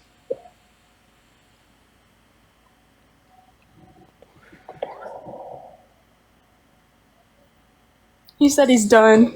Well, the reason why he's done is because he lost the debate and he can recognize that logically, but logic exists in a separate part of his brain than the line of reasoning that he uses to form his political opinions. I swear, for whatever reason, there is a large portion of the American electorate that becomes a drooling toddler as soon as we start mentioning politics. Okay, right? Like, I bet that you have enough intelligence to go back to high school and pass like a math fork, like a senior grade math test. I bet that you have enough intelligence to go sign up for university and get a pretty decent degree. But for whatever reason, you literally turn that light switch off the moment we start discussing politics because you've been propagandized by mass media fucking mind control with Republicans on Fox News cramming horseshit down your throat for 24 hours, 7 days a week about how much the Democrats suck, immigrants are violent, and Trump is your savior. Right? Stop treating real life like it's a game. Stop looking at politics like it's a UFC, and start treating things with a more serious, more logical and cohesive demeanor. And by the way, if I was wrong in every single word that I'm saying to you right now, then you wouldn't say, Dean, I'm no longer willing to talk to you. Then you wouldn't say, look, at the end of the day, Dean, you've refuted every single point that I brought up, yet I still support Trump. At the end of the day, Dean, I think Trump is great for the economy. And even when you could precisely explain with facts and sources in less than 2 minutes why I'm wrong in every single point that I could make, will make, or have already made, I'm no longer willing to engage in this conversation.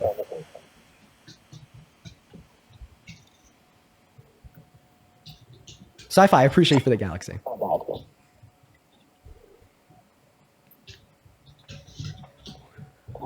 Or the second hypothesis here is that your ego won't let you like concede. I think, right, that like humans have a really big issue with like coming to the conclusion and recognizing that they're wrong. I actually wrote a little bit about this earlier today. I want to read you something off of what I wrote. So, like, for existence, in the 60s, Lyndon B. Johnson doubled down on the Vietnam War despite mounting evidence that it was unwinnable and increasingly unpopular.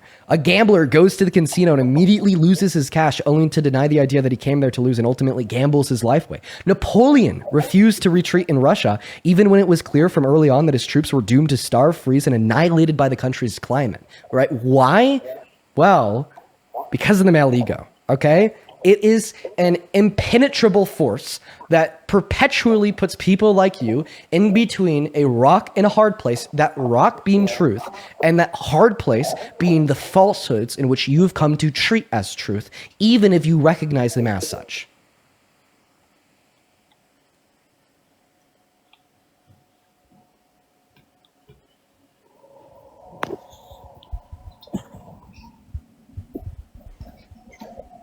You wanted me to do this.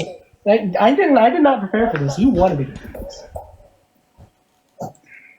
Apparently he wasn't prepared enough to debate you, Dean. He'll never be prepared enough. You could waste you could waste the rest of your life trying to come up with the blame game, excuses, and propaganda. But ultimately, in the face of truth, they can't win.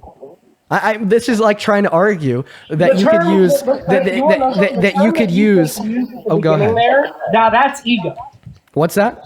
Never be prepared for that. That's ego. Well, what I'm saying here is like you'll never be able to get a 10-foot wide pole through a 3-foot wide door, right? No matter how you try to like Jimmy rig it, if you're trying to get this pole through the door by just pushing it forward, ultimately it's never going to happen. Right? And I think the analogy here would be no matter how you try to distort the truth, as long as it is a distortion of truth, it'll never win. I mean, we examine things logically here. Like ultimately, logic has objective like confines, and that you cannot change regardless of the distortion that you provide. And if one is smart enough to call it out as distortion of truth, then it will never beat truth.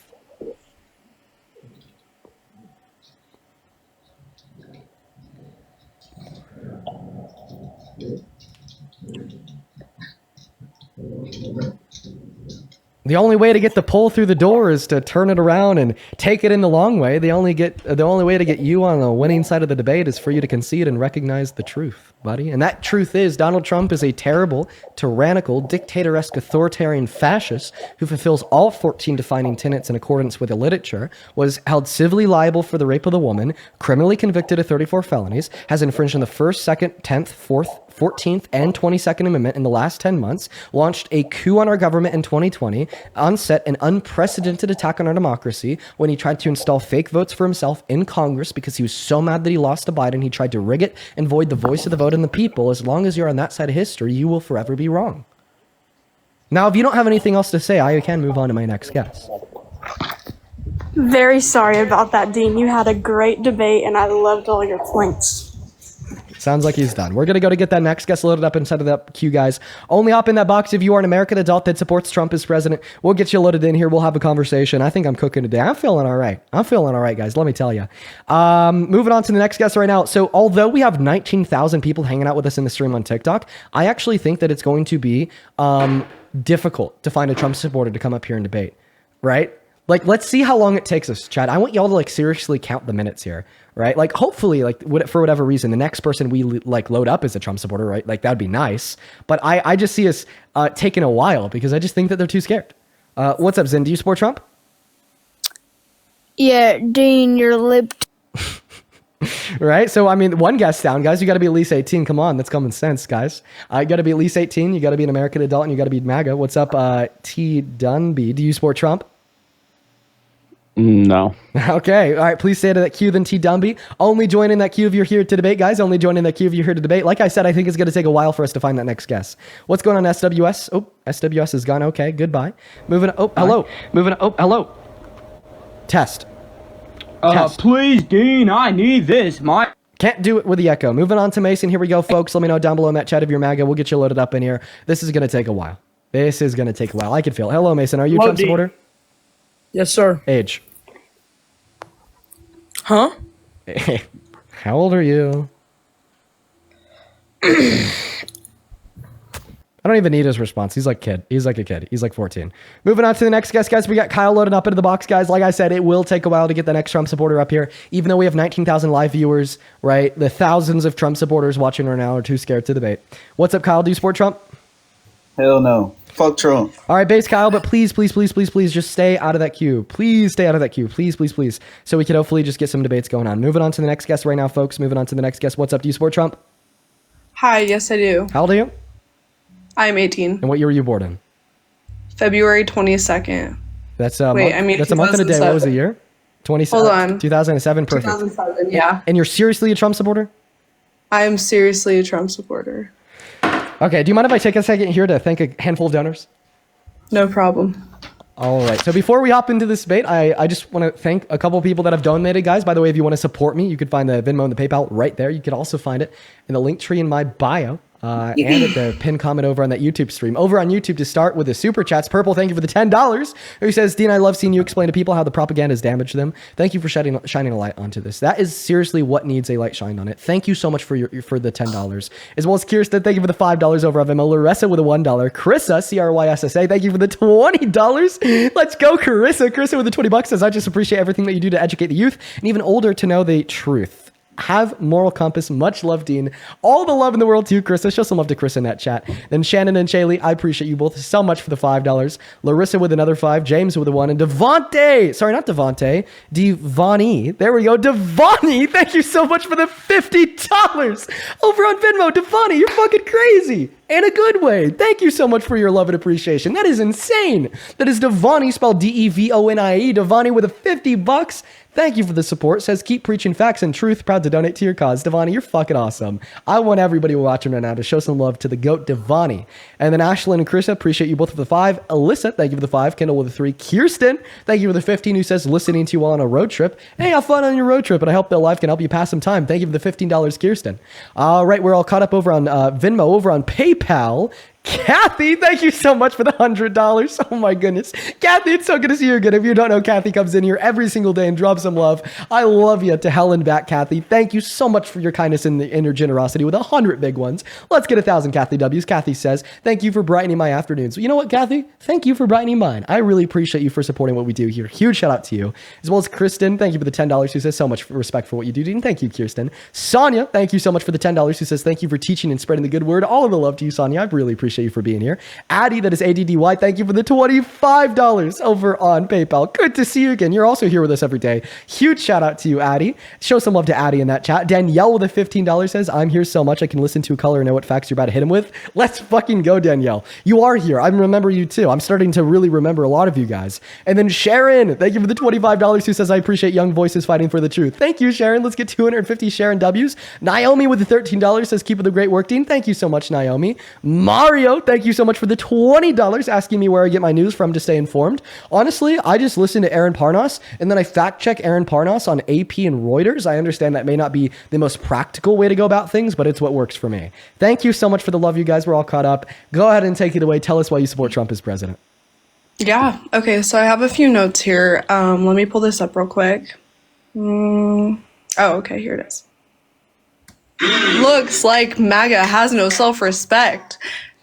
All right. Well, I gotta admire the patience. She waited there patiently for minutes while I was thanking people to to shit on MAGA. Banned though, because we're only looking to talk to Trump supporters. What's up, that freestylist guy? Are you MAGA? I am MAGA. What's up, Dean? Oh, jeez. What's going on, man? So you support Trump. How old are you? I'm 18. Okay, we're gonna start off with something really easy. Hopefully, this should change your mind, as it should reasonably change anybody's mind. If Biden called for the execution via hanging of Republicans, should he be removed from office? Yeah. I mean, if it's going to be like a crazy public execution, then I believe so. If Trump called for the execution via hanging of Democrats, should Trump be removed from office? There would have to be some sort of disciplinary action towards that, yeah, as well, because it's not. There's no morals or ethics there. So if Biden did it, he should be removed. Therefore, if Trump did it, should he be removed? In a sense, yeah. So yes is your answer? Final answer? Yeah. Okay, he did that today. Okay. So he should be removed, right? Yeah, is he going to try and pass anything to do this? So he went on Truth Social, and he said that the Democrats telling members of our military to not abide by his unlawful orders if he makes one are guilty for treason, and this is a seditious crime that should be punished by death. And then he went on to say that they should be hanged, right? Because he reposted a comment by one of his supporters under his post saying hang them. It's super simple. You said if Biden, right, wanted Republicans to be executed via hanging, he should be removed from office. You said if Trump wanted Democrats executed via hanging, he should be removed from office. That's precisely what he said today. Take the red hat off, redact your loyalty. Chances are it won't happen, and we're going to deal with some mental gymnastics. The mic is yours. Well, I mean, I understand what you're trying to say, but where I'm coming from is if somebody's actually going to try and cause a public execution, then, say me and you were somebody like a power like that, then I believe that the morals right there are not connecting. Now, what's with this? I have a question for you, Dean. Why do you believe? Now, I understand that you just argued somebody with the rape allegations. Grape. But why is it that he was only charged for the sexual abuse and not the grape? And your debate was that you stated the fact that, even if she had video proof of this in the state of New York, or whatever you said, she wouldn't be able to use that in the court of law. But then it wouldn't make sense, because let's say if I was a woman and that were to happen and I have video evidence in the state of New York, I feel like I'd be able to do that and give evidence proof of somebody doing that to me just because. I don't know. Do you know what a pivot is? Pivot? Yeah. Do you know what that is? Lean to one side, unless you're talking about a different. No, in a debate. Do you know what a pivot is? Do you know what it means to pivot in a debate? No, let's see.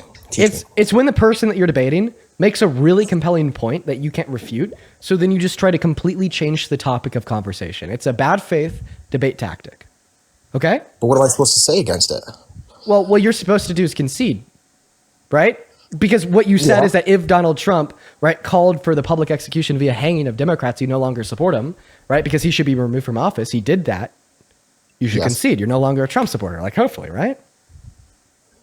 Well, I get that, but then I also look at other properties of what he does for the country. So you're like on a fence. It's like, well, maybe he wants to publicly execute his political opponents, but because of reasons X, Y, and Z, he might still be a good president. I mean, I guess. I mean, So what are those? So fill in the blank. So fill in the blank for me. Okay, I'm gonna say the sentence. The sentence is gonna have a blank in it, and I want you to fill it in for me. Even though Donald Trump wants to publicly execute his political opponents for suggesting the military has to follow the Constitution, I still think he's a good president because blank. Because he helps the economic structure of lower class people. What is one thing that he's done for low-income Americans in the last 10 months that's been beneficial for them? I mean, living in the state of Connecticut, I believe that some groceries have been down.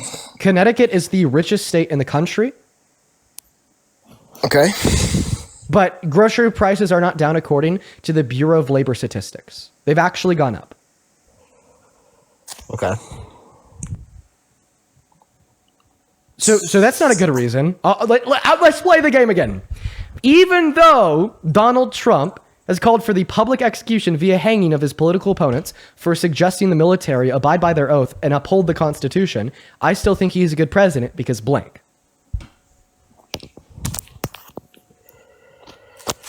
Dean, I don't know, man. So your final answer is, even though Donald Trump wants to politically execute his political opponents, I still think he's a good president because I don't know.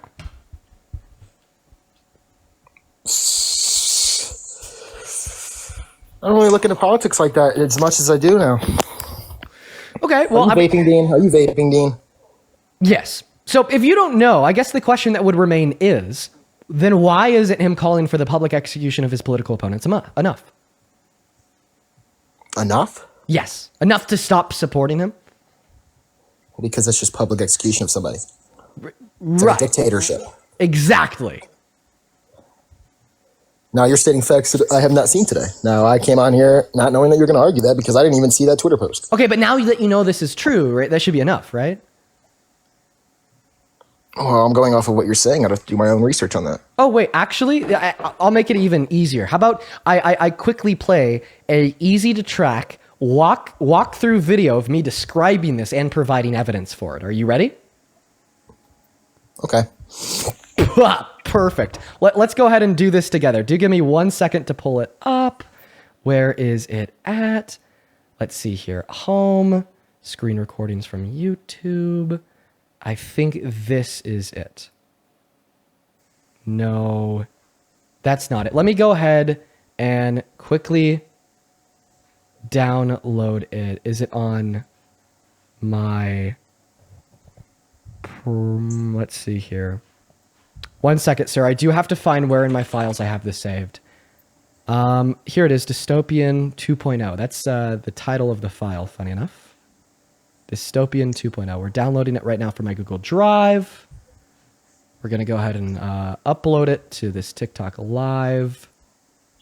Video, add, select file. Here we are. All right, let's go ahead and watch through this video together. The President of the United States of America, Donald Trump, is now demanding the execution, more specifically the hanging, of any Democrat urging our military Constitution. You need to know. Donald Trump posted... Okay, here we go. Let me know when you're watching. Constitution. I am watching. And Donald Trump wants you dead. So here's everything that you need to know. Donald Trump posted this on Truth Social. He responded to a post published by the Washington Examiner.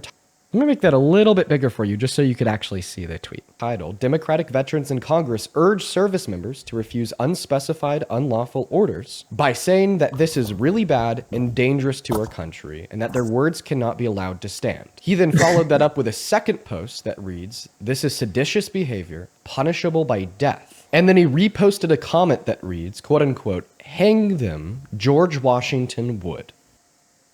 So there's all the evidence. Okay. Oh, 1 second. Also, For everybody in the chat, same deal. I have Discord open up on the right side of my phone screen. Sorry, not my phone screen, my computer screen to the lives channel. If he's following kids, feel free to send it in there. And if he is, I'll get him gone. What? Go ahead. He sure Okay, is. Dean. Okay, Dean. So give that a response before I kick you. We just want to hear the lack of response. Is that? You're telling me that I'm following kids? I'm not even going to let you give a response. Yeah, you're following a 15-year-old. You should really unfollow them. Moving on to the next guest. Here we go. All right. Let's go to get that next Trump supporter loaded up into the box right now. We got RGman313 connecting to the stream. Appreciate you guys. What's up? Do you support Trump? Hello? Nope. Oh, they were a child. Moving on to the next guest. Here we go. Everybody just do be patient while we're loading up that next guest. We got Trust is Earned connecting to the box right now. A couple of people to thank here. Abby, thank you so much for the $10 over on PayPal. He says, can't believe the world that we're living in. Thankful for people like you, Dean. Thank you so much, Abby. Amanda, thank you for the $5 on PayPal. Sonia, thank you so much for the 10. Fasto, that is FAUSTO with the $10 as well, who says, I just want to say thank you for putting all the Maga ums in the rightful place. Thank you for the $10, Fasto. Show some love to Fasto down below. And then Yulia, thank you for the $5. Over on Venmo, Philip, thank you so much for the $50 over on Venmo. Yo, I want to see 500 Philip W's. And that live chat, thank you so much for the love, man. That is like insane. Philip with the $50 says, Dean, these people are hurting my brain. Yeah, they hurt my brain too, Philip. It's preposterous. Thank you for the $50 though, bro. Show some love to Philip down below. Shane with the $10 who says, leftist in rural South Georgia, keep showing up against fascism. Fucking love you, Shane. Kiana with the $10 who says, can you imagine how many debates you'd get if you did a Thanksgiving live? Oh, so many. I'd be debating whole fucking families. Linda, while we're also working to get that next guest up here, Linda, thank you for the $25 over on Venmo. Who says, love you, Dean. I love you too, Linda. Let's show some love to Linda in that chat. Huge shout out to you. Thank you for your support. And then Aaron, thank you for the $20 who says, I'm 32. Went from full on MAGA right wing to a leftist in the last 3 years. Good fucking shit. I'm proud of you, man. Show some love to Aaron. Thank you so much for finally being on the right side of history. Then one more here, Madeline. Thank you for the $25 on Venmo. And this is actually the Madeline that was the cousin of that last guest that we had up. She says, this is the Madeline who's just on your debate live, and I'm truly glad that you talked to my husband. Sorry, not husband, cousin. Jesus Christ. Don't worry, I'm not accusing you of being from Alabama. And I wish that you changed his mind about Trump because I'm a member of the LGBTQ plus community, but apparently he doesn't care. I love you, Dean. I love you too. I love you too, Madeline. Thank you for getting your cousin on the live. And I'm really sorry about that. He's definitely a handful. Thank you for the $25, Madeline. Please show some love to her. What's up? Do you support Trump? So I actually used to. You could probably tell by my voice. But you don't anymore?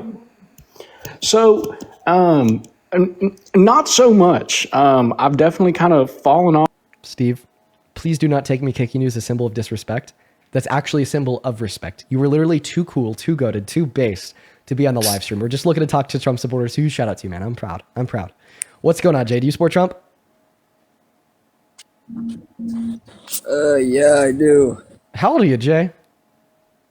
I just took me a hydro. I'm fucking tweaking.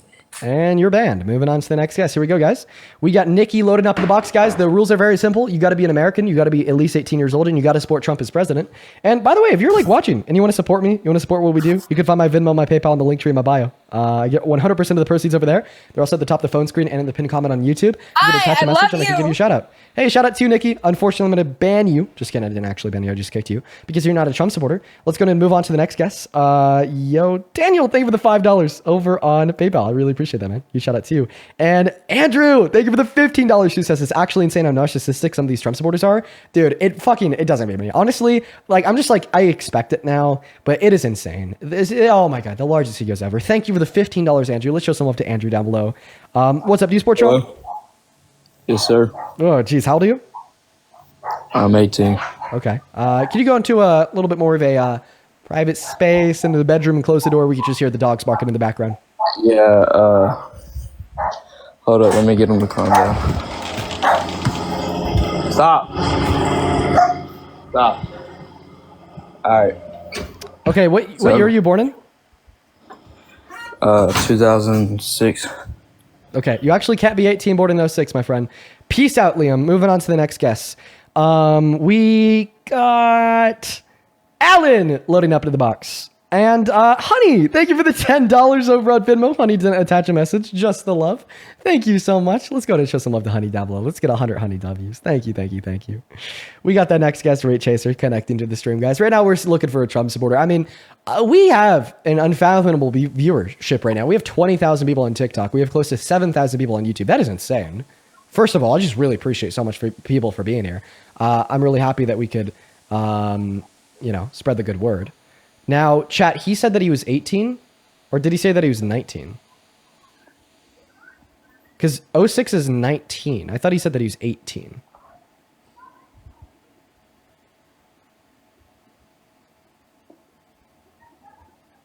Oh, you could be 18 born in 06. Oh my God, I forget that. I guess that just sounds crazy to me. Like 18, born in 06? Like, damn, I'm getting like old. Sorry, what was that guy's name? Listen, let me know what his name was down below in that chat. We'll bring him back up as the next guest because he still could be 18 if he were to turn 19, like in the next month and a week. What's up? Do you support Trump? Yes, I do. Okay, how old are you? 34. Okay, I'm actually going to ask you the same question I asked the last guest that he didn't have an answer to. Are you ready? Please. Okay, and I'm going to continue to ask this to Trump supporters until we get a legitimate answer because I'm not sure that there is one. Okay. If Biden called for the execution via hanging of Republicans, do you think that that should be enough to kick him out of office? Probably not. Buddy, we shouldn't have a president removed from office for calling for the execution via hanging of his political opponents? Why? The left calls for a lot of violence against Trump. I don't agree with that statement. Horrified by the little piggy comment this week, but it doesn't mean I'm still not a supporter. He's out of pocket a lot of times. Listen, you're saying that the left calls for a lot of violence against Trump. Do you condemn them for that? It's a good point. I do. Right. So you condemn calls for violence. So why don't you condemn a call for public executions? I didn't say I didn't condemn it. Right. Well, I guess my question is, why is it not enough to kick him out of office? Right. Like, if anything, right, should be a red line for a president, it should definitely be wanting to kill your political opponents. Yeah, I don't agree with what he said today. I haven't looked into it, looked at the context of anything yet. But if you just look at it from the facts of he said it, right, then definitely condemn it. How about let's ask another question here. So if Biden said that like Republicans should be executed for suggesting that the military should only follow lawful orders, do you think that's enough reason to remove Biden from office? Be honest. You know the answer is yes. My answer is yes. Yeah, but the one thing I'm struggling with is the freedom of speech. And I know that he's the president. It's not uncalled for, but that's like the one thing I struggle with is just like everyone's got, freedom of speech, so right? What you're basically saying is that, well, we have freedom of speech, therefore we have the right to say whatever. Or, okay, but this doesn't mean that you have to support people based upon what they say, right? I'll give you an example. If Donald Trump used this First Amendment right to say, I hail Hitler and you should too, would you still support him as president? No. So if Biden used this right to say, I want to execute Republicans that suggest the military should only follow lawful orders for myself, would you ever support Biden as president? Probably not, no. So if Biden did it... I don't have a good rebuttal for what he said today. So if Biden did it, you would never support him as president because he did it. But if Trump did it, you'll still support him as president even though he did it. The only difference in these two scenarios is in one scenario, a Democrat is saying it, and in the other scenario, a Republican is saying it. What this tells me and everybody else listening in is that you have cognitive dissonance as it relates to holding people on the right accountable for the heinous things they say and do. I think everybody should be held accountable for the things that they say, right? So that means that you're disputing the existence of cognitive dissonance in your mind. Therefore, logically, because you'd never support Biden in a billion years if he did it, you should stop supporting Trump right now as he said it this morning. Right, but let's just back this up. I don't like Biden. I didn't like Biden based on a lot of his just inner workings and things like that, but he was president. So if he was president and he came out and said something like that, nothing's going to happen to him either. It's not that I don't condemn or I don't like with some of the things that Trump says, but sometimes he's, in my opinion, the lesser evil, right? Well, and I don't know if evil is the right word. So he ran against Kamala Harris. You would never be able to name something more evil Kamala Harris has done or said than directly calling for the execution of your political opponents. You will not be able to justify the last statement that came out of your mouth. Yeah, I mean, I agree with you there on that. Dude, Trump is making these debates a cakewalk for me. Like, I don't even have to try anymore. It's just it's just so obvious that it's like he's somebody that you should never support as president. I do like some of the policies and things that he's doing for the country. Well, this is like saying the fact that you like Hitler made the Autobahn, so you're on the fence. That's a good point. It's a good point. It is a good point. Yeah. So, but again, I still support more of what the Republicans are doing in the political sphere right now than what the Democrats are doing. Okay, so I'm actually gonna like literally quote verbatim the question I asked the last guest before I removed him, and let's see if you have a better answer than he did. Fill in the blank.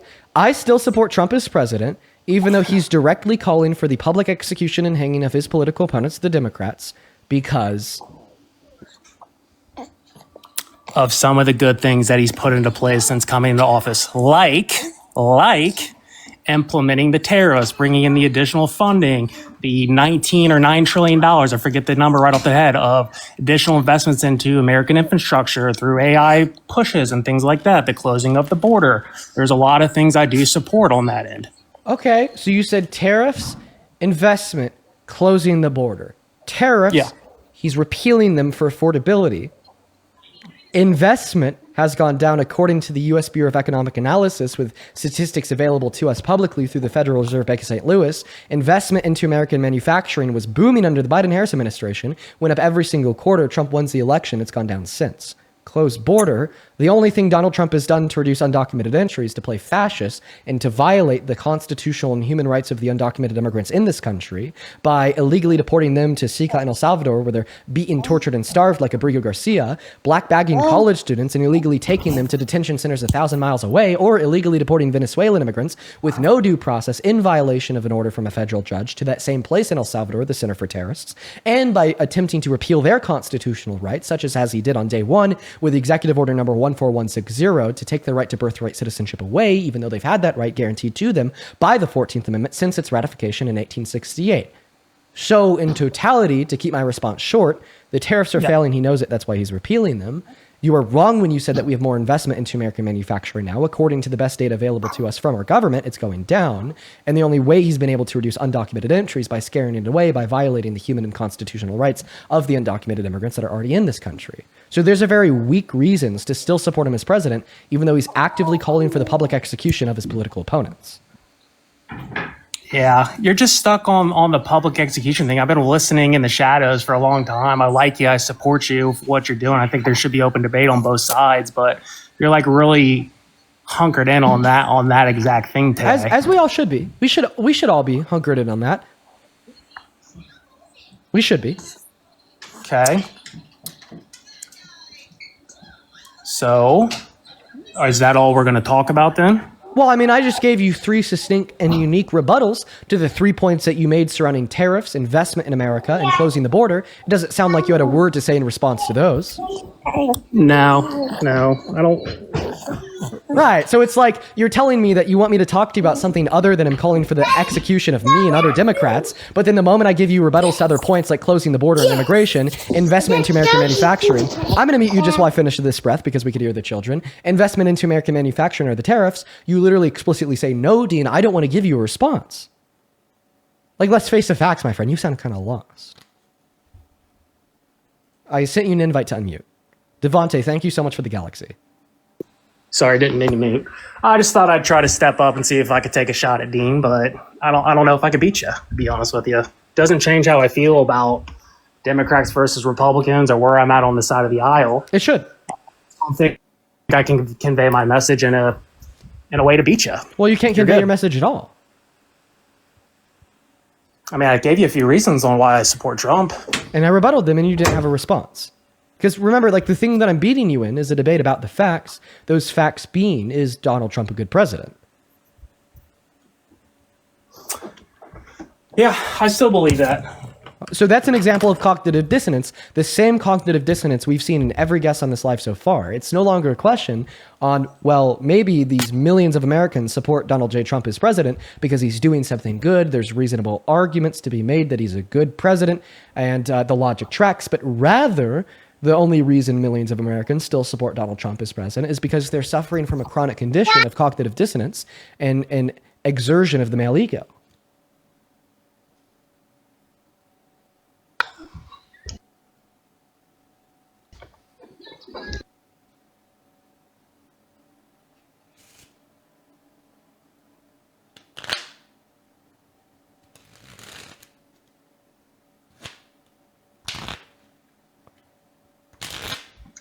Yeah, I think he got me here. So okay, we'll cut it off. I got some kids running around here that need some attention. I'd love to keep going, but I don't want to disturb the live with my son who's asking for some help right now. You have a good rest of your day. I hope you consider the things that I shared with you. Moving on to the next guest right now, folks. Here we go. Over on YouTube Super Chat. Thank you so much for the $20, Breezy. Thank you so much for your kindness. I'm gonna need y'all to show some love to Breezy down below in that comment section for the $20. Breezy says freedom of speech does not mean freedom from consequences. Breezy, I could not agree more. You're absolutely spot on. You know, you get arrested for screaming bomb in an airport. You get fired for hailing Hitler. And you should lose a position to the presidency if you're calling for the death of Democrats. Yeah. Thank you so much for the $20, Breezy. What's going on, Matthew? Do you support Trump? Yes. And how old are you? 21. What year were you born in? 03. 03? What month? Yeah, December 26th. After Christmas. Yeah, you would be 21. All right, I'm going to thank a couple people here real quick, and then I'll pass you the mic to tell us why. Noah, thank you for the $5 over on Vim. I appreciate you for that love, man. Haley, thank you for the $1. Jojo, thank you for the $15, who says, watching with my preteens kids, Amelia and August from a red state. Thank you for keeping the discourse civil and speaking the truth. Keep going. Thank you so much, Jojo. Shout out to Jojo and her 2 children. Thank you so much for being here. Edgar, appreciate you so much for the $6.90 over on Venmo. And yes, Edgar, you know why I'm going to tell you this, but DM me on Instagram. Yes, please do. Joy, thank you for the $10, who says, Coast Guards just announced that swastikas are no longer hate symbols. I listen to you every day. Yeah, dude, I heard about that. Like, come on, that's insane, man. It's so insane. Thank you so much for the $10, Joy. Jennifer, thank you for the $10 as well, who says, keep at it. Thank you so much, Jennifer. And Judy, thank you so much for the $50 over on Venmo. Judy, that's insane. That is insane. Thank you so much for the love, Judy. I want y'all to show some love to Judy down below in that comment section so much. Thank you. Thank you so much, Judy. 500 Judy W's. We're all cut up over on Venmo. I also see a handful of individuals in the chat spamming that he be 22. No, I know that he be 21 because I was born in 04 and my birthday's passed. I'm 21. He's born in 03. His birthday hasn't passed, so he'd be 21. And then I actually have a big one here. Oh my goodness. Miss Lynn. That is Lynn. Lynn. Thank you so much for the $100 donation over on PayPal, Lynn. I do not deserve a cent of that. That is so incredibly kind. Thank you so much for your kindness and your generosity. Alongside everybody, you guys have been so freaking kind today. Lynn with $100 says the work that you do and so many other young people are doing is so important. And I want to support what your generation wants for the country that will be living in. I love you and I support you. Fuck Donald J. Trump. Lynn, I love you too. Thank you so much for your kind words. Thank you so much for the $100. Show some love to Lynn in that chat. And then one more before we hop into this debate. Mr. Jarek, Jarick, thank you for the $50 again over on PayPal. Thank you so much, Jarek. Jarek says, just wanted to donate again to say thank you for educating the community and hopefully Trump supporters on how awful of a president he is. Much love to you as well, man. Thank you so much for your contribution, Jarek. I appreciate your support for what we do here. Thank you. About 1 billion times over. Show some love to all the donors in that chat while we pass the mic over to Matthew here to tell us why he supports Trump. And if you're watching and you want to support me, you can find my Venmo, my PayPal, in the link tree in my bio on TikTok, in the top of the phone screen, and in the pinned message on YouTube. I would heavily endorse, if you do want to donate, to do it through the links in my bio, so you're ensuring that you're getting the right account and not one of the billion scam accounts out there. But thank you guys so much. Take it away, Matthew. Why the hell are you pro-Trump? I like his support. Well, I like the border policy, like the closed borders. Big supporter of that. So closed borders, something Trump said. It's not a policy that's passed through Congress that he signed into law. So I think if we're going to invoke the word policy, we must use it correctly. What policy has Donald Trump passed to close the borders? Not sure, but I mean, it's definitely. So in other words, you're saying that you support illegals aren't coming in. I mean, illegals aren't coming in as much as what they were under Biden. Well, you're absolutely right, and I went over the reasons by the last guest. It's because he scared that entry away by violating the human and constitutional rights of the undocumented immigrants that are already in this country. That's fascist, okay? We shouldn't be supporting that. Well, I heard some about. Do you know anything about like the cages that Trump? I mean, wasn't that under Obama and Biden? So I'm not too familiar or read up with the cages that people on the right like to say were true under Obama. So the way that I like to summarize it is with one breath. I'm not a partisan hack. If Obama was putting people in cages, I wouldn't support that. So now that we've dealt with the pivot back to Trump, do you support the fact the way that he was able to reduce undocumented entry into this country is by violating the human and constitutional rights of undocumented immigrants that are already in the country? I mean, did they come legally? No, they didn't. They broke the law and they entered in illegally. So if you're a legal immigrant, you have rights? Yeah, you do. Why? Why? Because the Constitution says so. I thought that you were a patriot. The Constitution says so. So, like, if somebody like broke into your home, right? Which essentially that's what you're doing. America's our home, right? Oh, America's our home. So if America is the home of American citizens, do you think that homeless Americans have the right to set up encampments wherever they want, anywhere in America, since it's their home? Homeless people? Yeah, they could just set up encampments on the side of the road, public parks, anywhere, because it's their home. I mean, yeah, they do that anyways, right? Well, do you think they should do that? They should have the right to do that wherever they want. I mean, yeah. I mean, if it's public, I mean, wow, yeah. you're really digressing away from all the messaging, so on and so forth of the GOP. How? Because the GOP says fuck homeless people, throw them in prisons, get them off the streets, and then additionally here, if America is essentially synonymous to your home, right? Because that's the implication that you just made. Do you think that any American citizen should be able to freely enter and leave this country? Yeah. So therefore, because you think that your home is synonymous with a country, therefore any American citizen should be able to freely enter and leave your house. No, hold on, no. Okay, so then when you made a comparison between somebody breaking into your house and an undocumented immigrant coming in this country, it was a false comparison.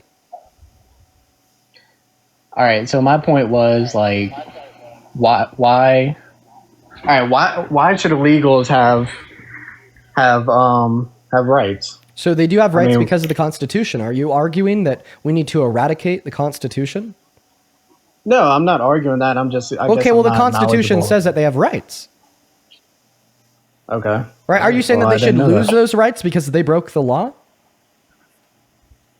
No, because I mean they're not part of this country. Right. Well, because if you said that they should lose those rights because they broke the law, well, then you'd say that Donald Trump should lose his rights for breaking the law 34 separate times with his felonies, being held civilly liable for the rape of V. Jean Carroll, intentionally concealing classified documents at Mar-a-Lago in Florida, or lying about the valuation of his properties in a civil suit in New York. But of course, you made him president instead, so I think that's going to be a non sequitur.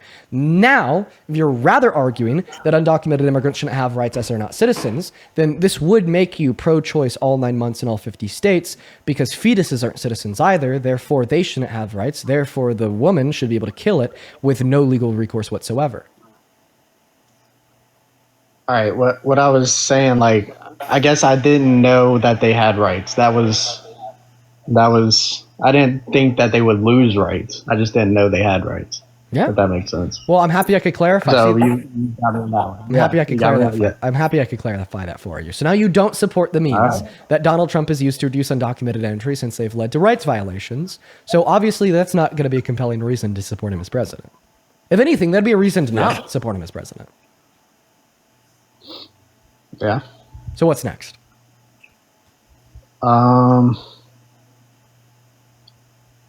don't know. You got me. I did get you. Is this the point Yep. where you tell me that you still support Trump anyways, though? I mean, what? So, all right, try to change my mind. Like, why would I rather Kamala over Trump? Well, I think that the most intuitive argument would be is that Donald Trump is guilty of greater sins than Kamala Harris. Therefore, when it comes down to pick between the two, without an evaluation of Kamala Harris's policy, she'd still yet be the lesser of two evils. He's called for the public execution of his political opponents. She hasn't. He's raped a woman. She hasn't. He's been found guilty of 34 felonies. She hasn't. He's couped this country and tried to rig the outcome of a federal election with fake votes in Congress on J6 2021. She hasn't. He pardoned 172 people that tried to kill cops on the steps of our Capitol and then labeled them as patriots. She hasn't. He denied renting to black individuals in the 1970s and then was sued by the New York State Justice Department for it. She hasn't. He was best friends with Epstein, and according to Epstein, in a new email sent to Ghislaine Maxwell in 2011, knew what Epstein was doing to the girls and did and said nothing. She wasn't. He sent Epstein a letter depicting the naked body of a girl with a statement, "May every new day be another wonderful secret." That's never something she did. He boasted about sexually exploiting women and girls at Miss Teen USA and Miss USA. That's never something she's done. And when we start evaluating policy, he says, fuck the poor, take their health care away. I'm not going to allow this court to force me to feed them when they're starving. Kamala Harris says, let's reduce income inequities. Let's give tax cuts to 120 million Americans in the low and the middle class. Let's ensure that new families have increased child tax credit so we can further reduce childhood poverty. And let's also ensure that women and girls have the right to access abortion when new children are the leading cause of poverty within young women. All right, so abortion's another thing. I don't agree with abortion. Why is that? Past two. I mean, I feel like they're humans. I feel like they're in a stage of getting to being a baby. I mean, yeah, I just think that the whole, well, it's a human argument is like really outdated. I'll give you reasons why. So are brain dead patients. They're biologically alive and they're a part of our species. They're human. Right. We don't think it's murder to pull the plug on them. Or like a unicellular human zygote. It's a first stage of human development right after conception. We obviously wouldn't say that it's murder to kill that, even though it is human and it's biologically alive. So I don't think the species classification of a fetus is what would make it wrong if we were to kill it.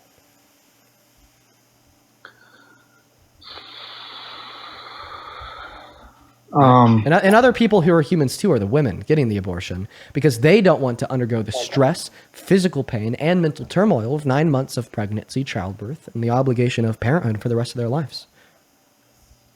Well, then you shouldn't have sex. I mean... Well, the argument is they're obligated to sustain the pregnancy because they engaged in sex and that's what caused the pregnancy. Well, when smokers engage in smoking a cigarette that ultimately can cause lung cancer, should they be obligated to deal with that lung cancer? Or should they be able to go consult a medical health professional, seek chemotherapy to kill the life of that lung cancer? Yeah. I don't know. I'm not a good debater, man. You're a good debater. I'll say that. I appreciate that, man. That's very kind of you. But the point's still coming, even though like everything Dina said here is seemingly true, was in direct response to the positions that I granted. I still think that abortion is wrong, and I still support Trump as president. And I don't think I'm going to be able to change that fact. That's just how the minds of Trump supporters operate when they come up here to debate me. I don't think we ever truly get a concession in the moment of.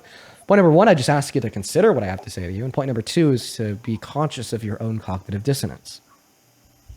Yeah. Is there anything else you'd like to go over? Nope.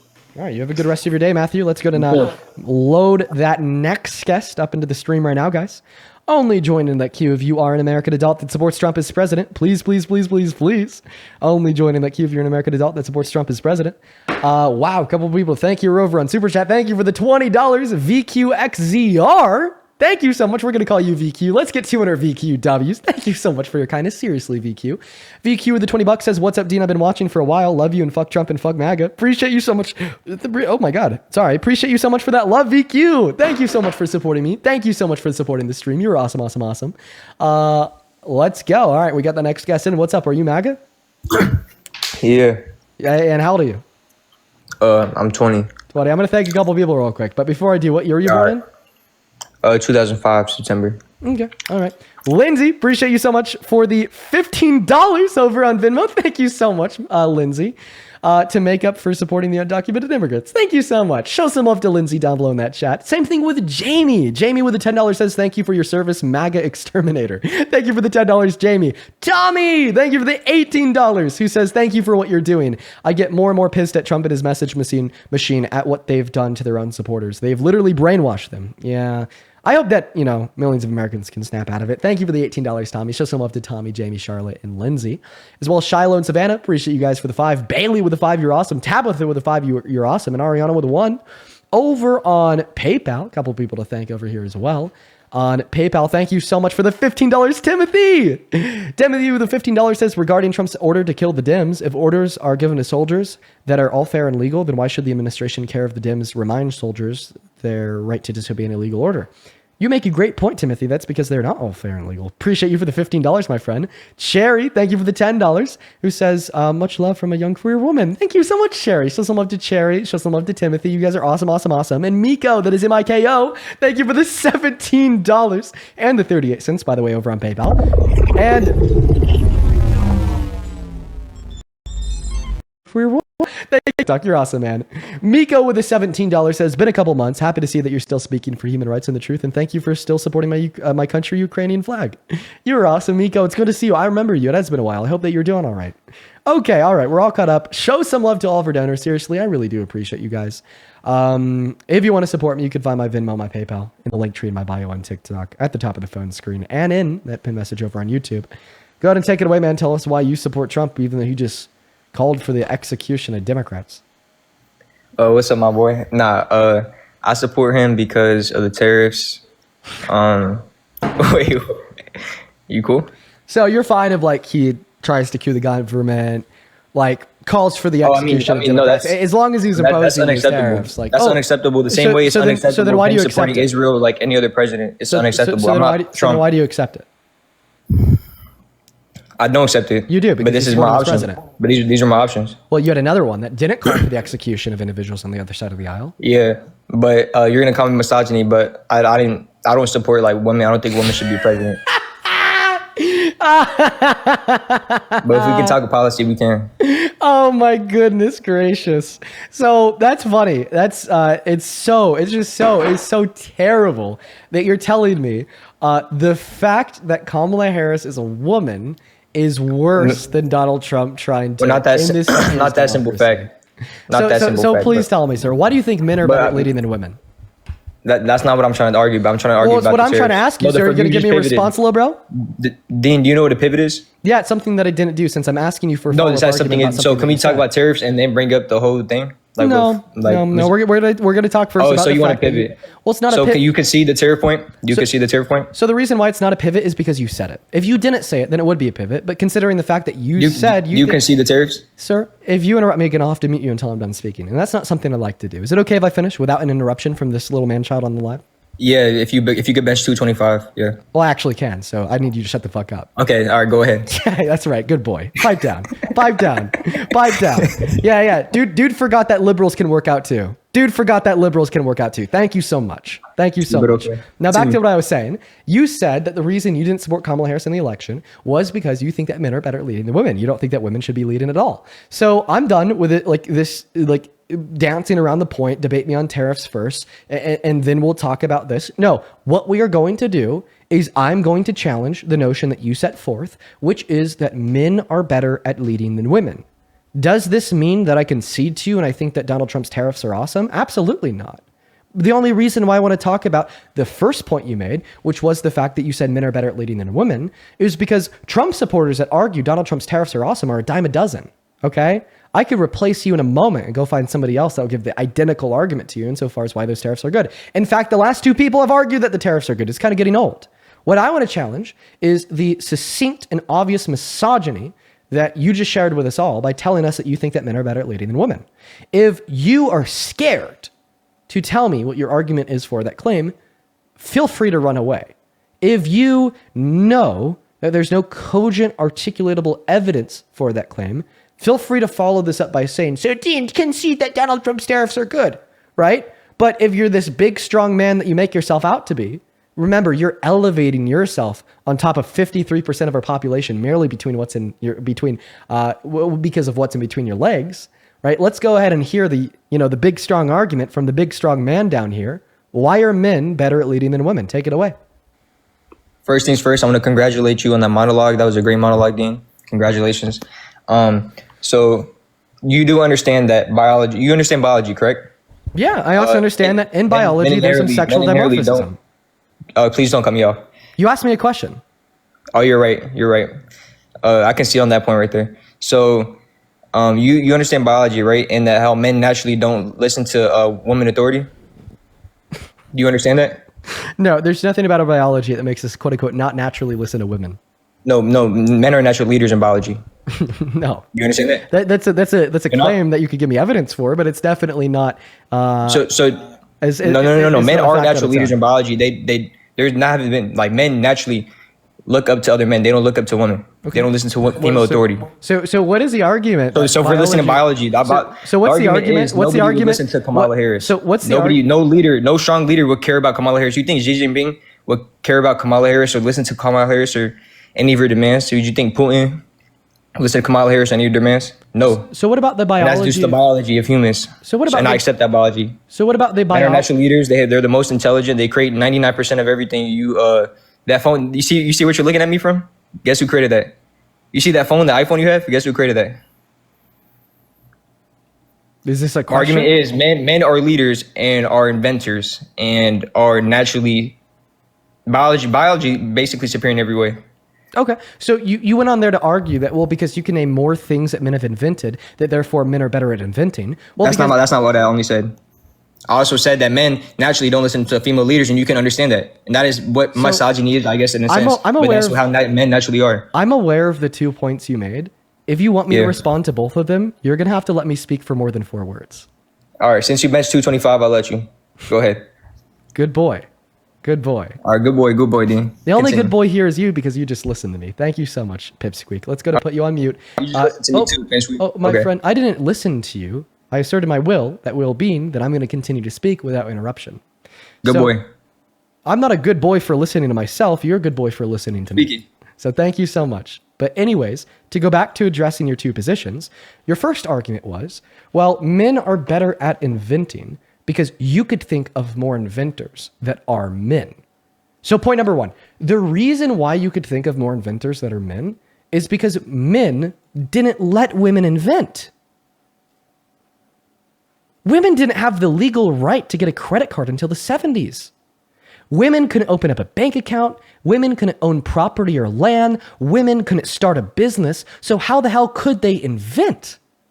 And by the way, the same systems of our society that are patriarchal and have socially and legally prevented women from inventing are also true in the context of race and systemic racism.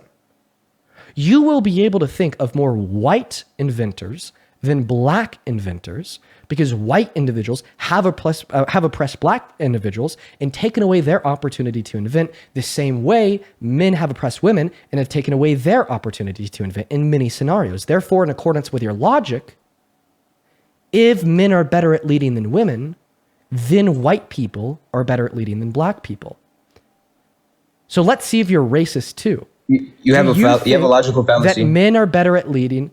Sorry, do you think that white people are better at leading than black people? And if you think that the nature of my argument is fallacious, first give your response to that question, then tell me what the fallacy is. So I want to respond to the racist argument. So what was fallacious about it was that when you're talking about oppression, you're talking about American oppression. First of all, America was founded 1776. What about all the time period before 1776? How were white countries versus black countries? Oh, so are you talking about the British colonialization of Africa? Or do you want to talk about how the Spaniards? Do you want to talk about how the Spaniards went into sub-Saharan Africa, drained their resources? Do you want to talk about how like the imperialism of the West still does so to this very day, such as countries as Dr. Congo, so on and so forth? So I mean, this is in a trend that we see unique to America since 1778. However, this is a global trend that we see on the world stage. Nice ChatGPT monologue. But Dean, first of all, let Did me you see finish me what type? then respond. Did you see me type? Please, Dean, please let me respond before cutting me off. Just Are quickly. you gonna do that? Just 'Cause I'm quickly. I'm literally dog walking you. Just quickly, did you see me type? I was being sarcastic. Oh, okay. I'm just saying that was just like a monotone like monologue. Like it was terrible monologue. So do I But- need to condense the nuance down to crayon and 5 papers and 5 words on paper? Are you a No, crayon that's not eater? what I was saying. I was being sarcastic. Dean, Are can you you chill out? are you a Saying crayon sarcasm? eater? Can you bench 225?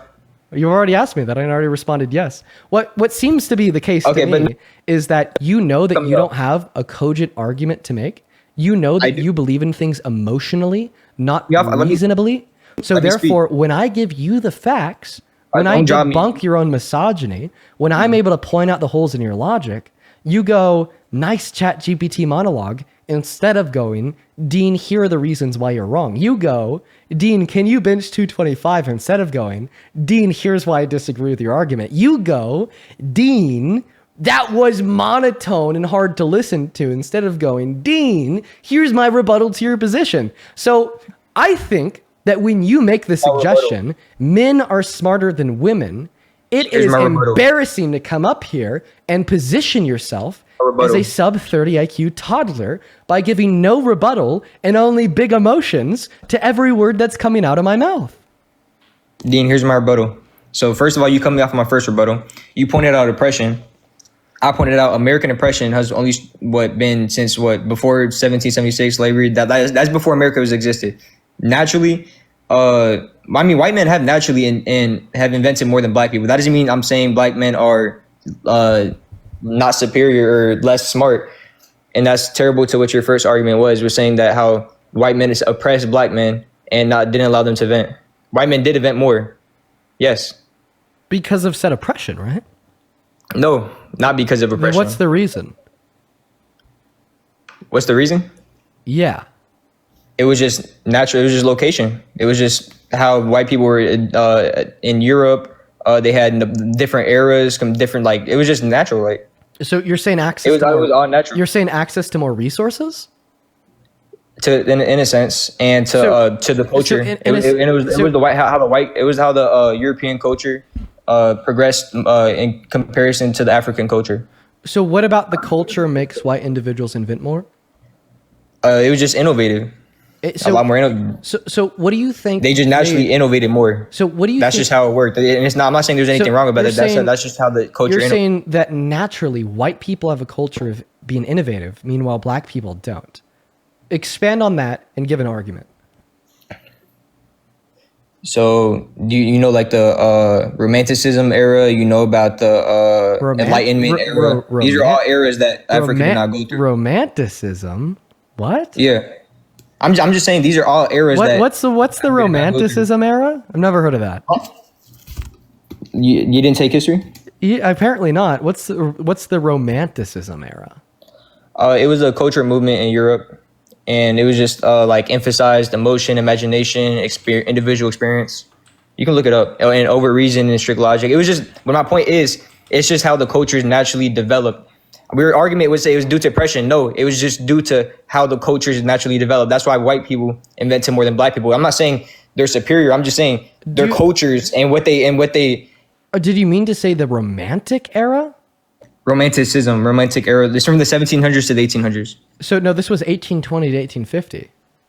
No, Romanticism was 1700s to 1800s, maybe 1850s, 1890s, whatever. Tell me three. I'm not exact on it. I'm not a historian, but tell me three specifics. Tell me 3 specific facts you know about the Romantic era. 3 specific facts. Without clicking on your like I mouse said, and typing into your emotion. keyboard. Yeah, without clicking on your mouse. the first thing that we hear when I ask for 3 specific facts is. No, but anyways, let me just go ahead and clear up the obvious. Do you mind if I speak, my friend? So let's just go ahead. I didn't land my plane. I'll let you. I didn't land my plane. Please, can you let me land my plane? I want to land my plane, and I want to summarize what I just said. What I summarized is that it wasn't due to oppression; it's due to how the culture evolved. Okay, and how the ideas. So what caused the quote unquote culture of white people to evolve into being more to be more like disposed towards inventing than the culture of black people? What exactly? Like I said, they went through different eras. What caused them to go through these different eras? I'm actually not too certain. Okay.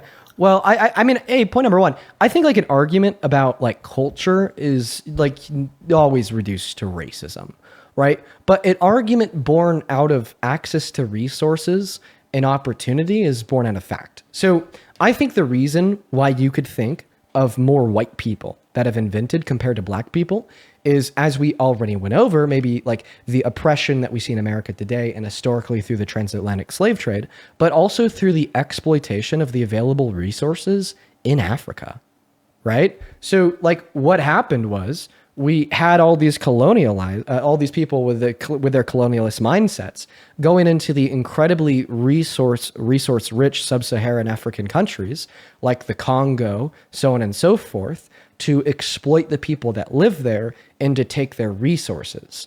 When you have more resources, you have more opportunity. And that's an undeniable fact. The predication of capitalism is the assumption that with more resources comes more opportunity. The higher level of the resource you have of wealth, the more that you could do to flourish, the more that you could do to exercise freedom, so on and so forth. Now, I think that this little bit more of a nuanced evaluation insofar as why we could think of more white inventors that are white compared to inventors that are black are also the reason that you could think of more inventors that are men compared to inventors that are women, right? I don't think it has anything to do with a man's manness or a woman's womanness, but more so the historical lack of access to resources, the forms of legal oppression in which have systemically prevented women from creating, prevented women from entering into the workforce, preventing women from accessing bank accounts, getting credit cards or opening businesses, so on and so forth, that have led to the conclusion of more male inventors. Now, I have a really easy way to test the weight of your hypothesis against my own.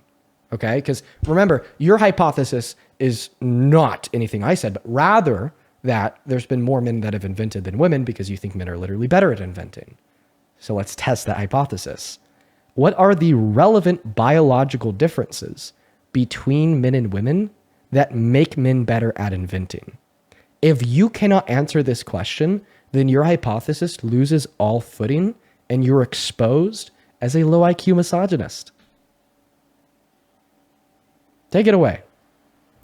Appreciate it. 225. So, my rebuttal to that is I don't that. want a rebuttal, I want an answer. Was that anxiety pain? Yeah. Oh, that was anxiety pain. You're feeling real anxious right now. I can make you feel anxious. Oh, you're saying that a man's feeling emotions? Wait, you're saying that a man's feeling emotions? I thought that your argument. I'm saying you're was that feeling anxious. I'm just asking. Wait, I'm a rebuttal in a second. Wait, but I thought that your argument was that men are better at dealing with their emotions, and I'm a man.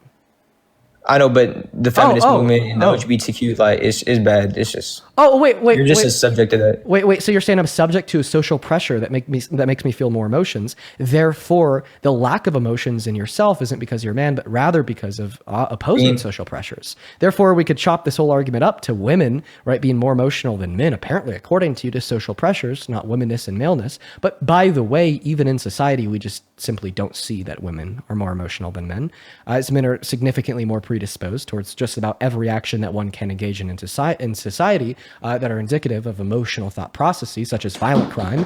Men commit 92% of those, incredibly emotional, right? Such as reckless driving and drunk driving. Men are significantly more likely to engage in those actions, incredibly emotional. 74% of all self-unalivings are committed by men, the most emotional response you could have to external stimuli. Men are significantly more likely to engage in hard DRUG and substance abuse as a way to cope with unhealthy emotions compared to going to therapy, which women are more likely to do, which is the reasonable logical response.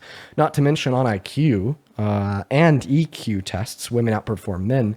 And this is because of a biological disposition. So remember earlier when I asked you the question, like, what are the relevant biological distinctions that make men better at inventing than women? Well, I could tell you what the relevant biological distinctions are between men and women that make women better able to deal with emotions like stress. They have thicker dendrites they have thicker spines on the dendrites in their neuroanatomy, which is obviously something that you don't know because you're very unintelligent. But anyway, that is something that evolution is given to women because they have the capacity to give birth to children. Not saying that women have to give birth to children, just simply stating that because they do, evolution has given them a higher pain tolerance and a higher stress tolerance, which makes them predisposed to be able to deal with and manage stress and pain better, which is why we see an over-pronouncement of men engaging in emotionally driven thought processes, like all the categories I just gave to you of crime, violent crime, reckless driving, drunk driving, gambling, suicide, abusing hard DRUGS as an unhealthy coping mechanism, so on and so forth. Go ahead. Yo, I just wanted to, bro, can you stop doing that? Can you stop going on? I want to respond to your original question. So I'm going to respond to that. I'm going to just ignore everything you just said. Sure. Yeah, I'm going to do that. So the original, and can you actually rephrase your original question? Because you just went on a whole lot. Just summarize your original question real quick. Yeah, it's okay, buddy. I got you. I'll help you track. I'll help you track. Yeah, help me track. The original question was, what are the relevant biological differences between men and women that make men better at inventing than women? And the relevant is, so I wouldn't say, actually there is no, okay. Because if you say there's no biological differences, then you can't argue that men are better at inventing because it's not so biological. Okay. Wait a minute. I'm gonna elaborate. Can you please cut me off? Don't you I'm think? Elaborate. Don't you think let that? me elaborate. Don't you think let that? me elaborate. Don't you think that being a man is rooted within biology? Huh? Don't you think that being a man is rooted in biology? Can you stop asking? Can you stop pivoting, bro? I'm literally just give me. I'm gonna answer your original question. Stop asking me question after question. I swear to God, if you give me 15 seconds, I'll be done, and then I'll give you as long as. Okay. So you think that being a man is rooted within biology, right? Yeah. Okay, in a sense. Yes. So if you think that being a man is rooted within biology, and you don't think that there's any biological differences that make men better at leading, then you're saying that there's nothing that makes men better at leading than women because they're a man, because the woman's a woman. Okay, so I'm gonna say why it is right now, right? Why men are natural leaders and are invented more is because if it's not biological, then bro, you can't. Can you stop cutting me off? Sorry, I know. It rooted from biology. I'm sorry. If it's not biological, then you can't argue. No. Okay, last correction. I'll stop cutting you off, bro. That's what you're trying to do. You're trying to control the conversation. Well, I thought that you're a man. Why are you so emotional? I'm not emotional, gang. I'm laughing. It's funny what you're doing, trying to control. But so it rooted from biology because men were faster. They were the hunters and stuff like that. But it was created out of societal structure. Okay, how the societal structure is built is men get their value. Men get their value, or men are valuable from what they do, right? And so as a man, you are incentivized to invent because that's how you get your value. Women get their value from their looks, from being from their motherhood, etc. That's how they get their natural value, right? And so, yes, it was created from the biology of men hunting, men doing this, doing that, but it's really the result of societal structure. Men being incentivized to invent because that's how they get their value. Women don't get their value from what they invent. No man really cares about a woman's career or anything like that. That's why men are natural inventors, because it was created out of societal pressure to invent. That's how they get their value. That's how they mate. So that's my argument. My argument is stemmed from biology, right? Because men were the hunters. They hunted the bigger creatures. You had more value. The biggest hunter was the most dominant and the one who can mate the most. Wait, I have a question. Do you think that your mom has value? Of course, from motherhood, yes. She's a great mother. Wait. So therefore, you think that your mom is attractive? Huh? Wait. So therefore, it's not solely from that. Wait. But you just said great mother. But you just said that women's value is solely rooted within their attractiveness. To mate. Mating. Okay. Wait. So I have a question. Infertile women don't have value? To society, not really. No, they can't mate. They can't. They don't really have. Okay, got it. So because your grandma's in mating. So because your grandma has gone through menopause and is now infertile, I just want you to say it outright. My grandma doesn't have value. In mating, in reproducing. Oh, okay. You can have value. You can have value. You can be. So what you're doing is a straw man. So you're indexing it, right, to like this specific goal of reproduction, right? You're saying that like infertile people don't have value indexed to the goal of reproduction because it can't reproduce, right? I think the way that you're using the word value there is a little bit weird, but I'm asking you in society, right? And obviously what you're engaging in right now is a straw man, since the original conversation that we're having was about societal value.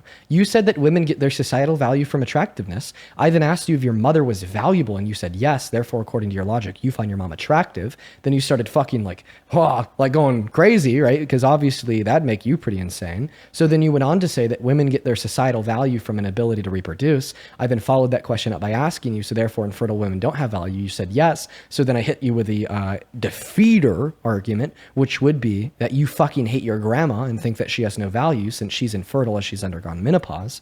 And then that's when you tried to straw man and argue that, well, it's just specific value indexed reproduction. But now that we understand that that was a straw man and we're talking about value index to society as a whole, go ahead and tell us that you hate your grandma by arguing that she has no societal value since she is infertile. First of all, when I was saying societal value, I mean to mating, for a man finding a woman and a woman finding a man.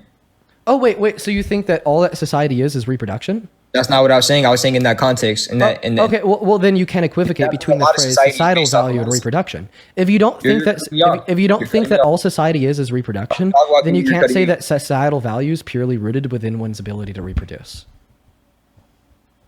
But that's actually a great significance of what goes on in society, how people find each other, why people do certain things. People want power, they want respect. And wait, would you therefore say that a fertile woman has more value than an infertile man? I mean, yes. Makes sense, yeah. So if Trump was infertile and Kamala Harris was fertile, you'd vote for her? Nah, I can see that. Wait. You're not going to vote for that. You're not going to vote for the individual. I actually made a bad point right there, and I can see that point I just made. Yeah, you did. That wasn't my original claim, my original point. I can see that what I just said right there. You've been making bad points this whole time. No, I haven't actually. That's the only one I conceded. Well, I've been fair with you the whole entire time. That's the only one I'm going to concede. Well, I'll go ahead and demonstrate how the other point was bad. You argued that the reason why men are better at inventing than women is there's more social pressures that would incline men to go into fields relevant towards invention. However, that's a pretty easy one to dispute. So just because a field is dominated by men or dominated by one group of people doesn't mean that they're better at performing in that field compared to another group of people. Like, for instance, okay, there's more male surgeons than female surgeons. Tracking your logic, because I could think of more surgeons that are male than female, I would therefore say that men are better at performing surgery than women, right?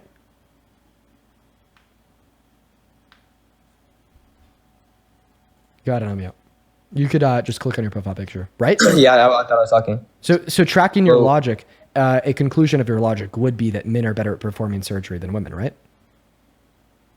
Men are better at performing surgery than women. Because there's like 85% of surgeons are men, 15% of surgeons are women, and therefore I could think of significantly more surgeons that are men compared to surgeons that are women.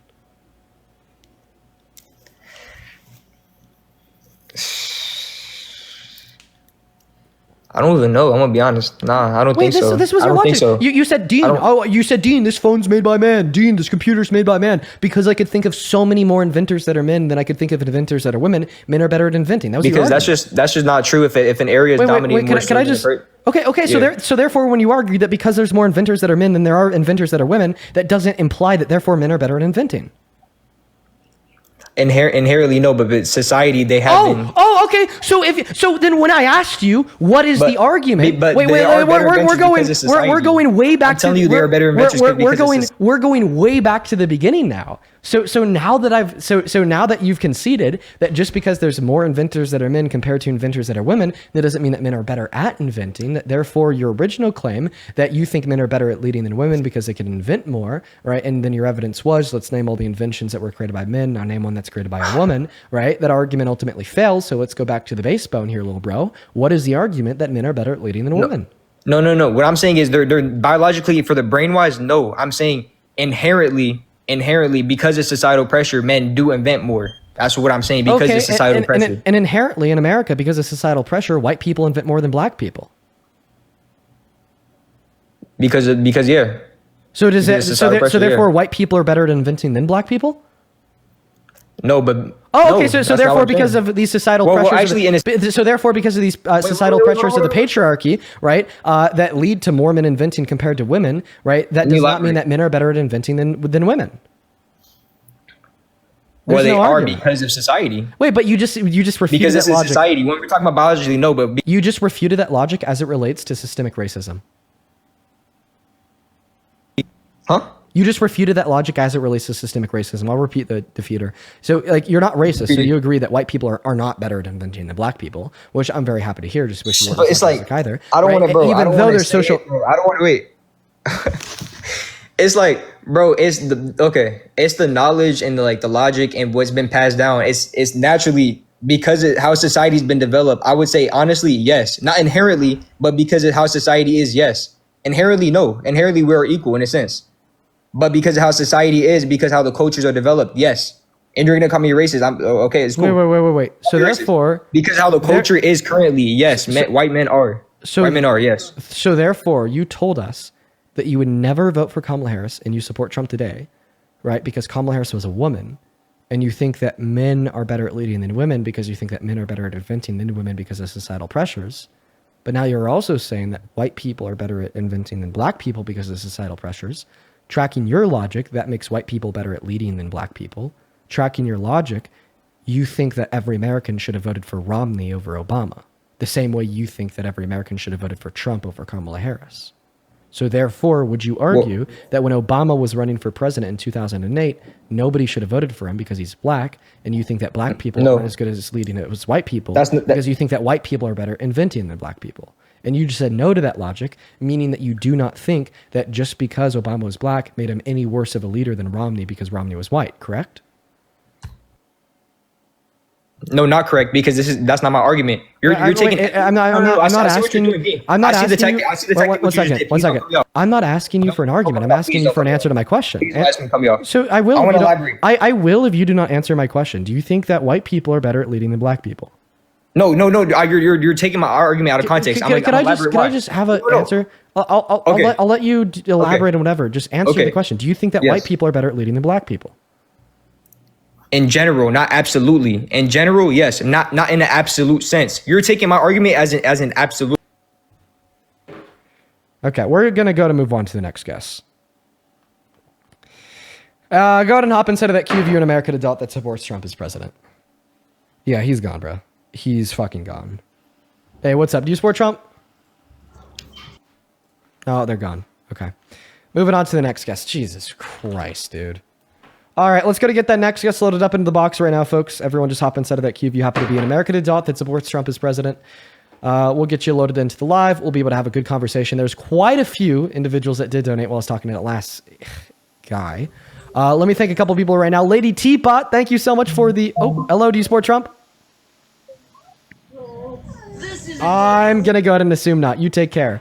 But Lady Teapot, thank you so much for the $20 over on Super Chat. I really do appreciate you so much for the love. Lady Teapot with the $20 says it's so hard to be positive now. I've never felt so blatantly isolated and unvalued. They aren't even trying to hide and they keep getting away with it. What do we do? Nothing is working. Love you guys and take care of yourselves. So Lady Teapot, I'm going to be honest. First and foremost, thank you for the $20. Please show some love to Lady Teapot down below. But second of all, right, the way that we ultimately like eradicate society of people like that last guest falls down to social stigmatization surrounding it.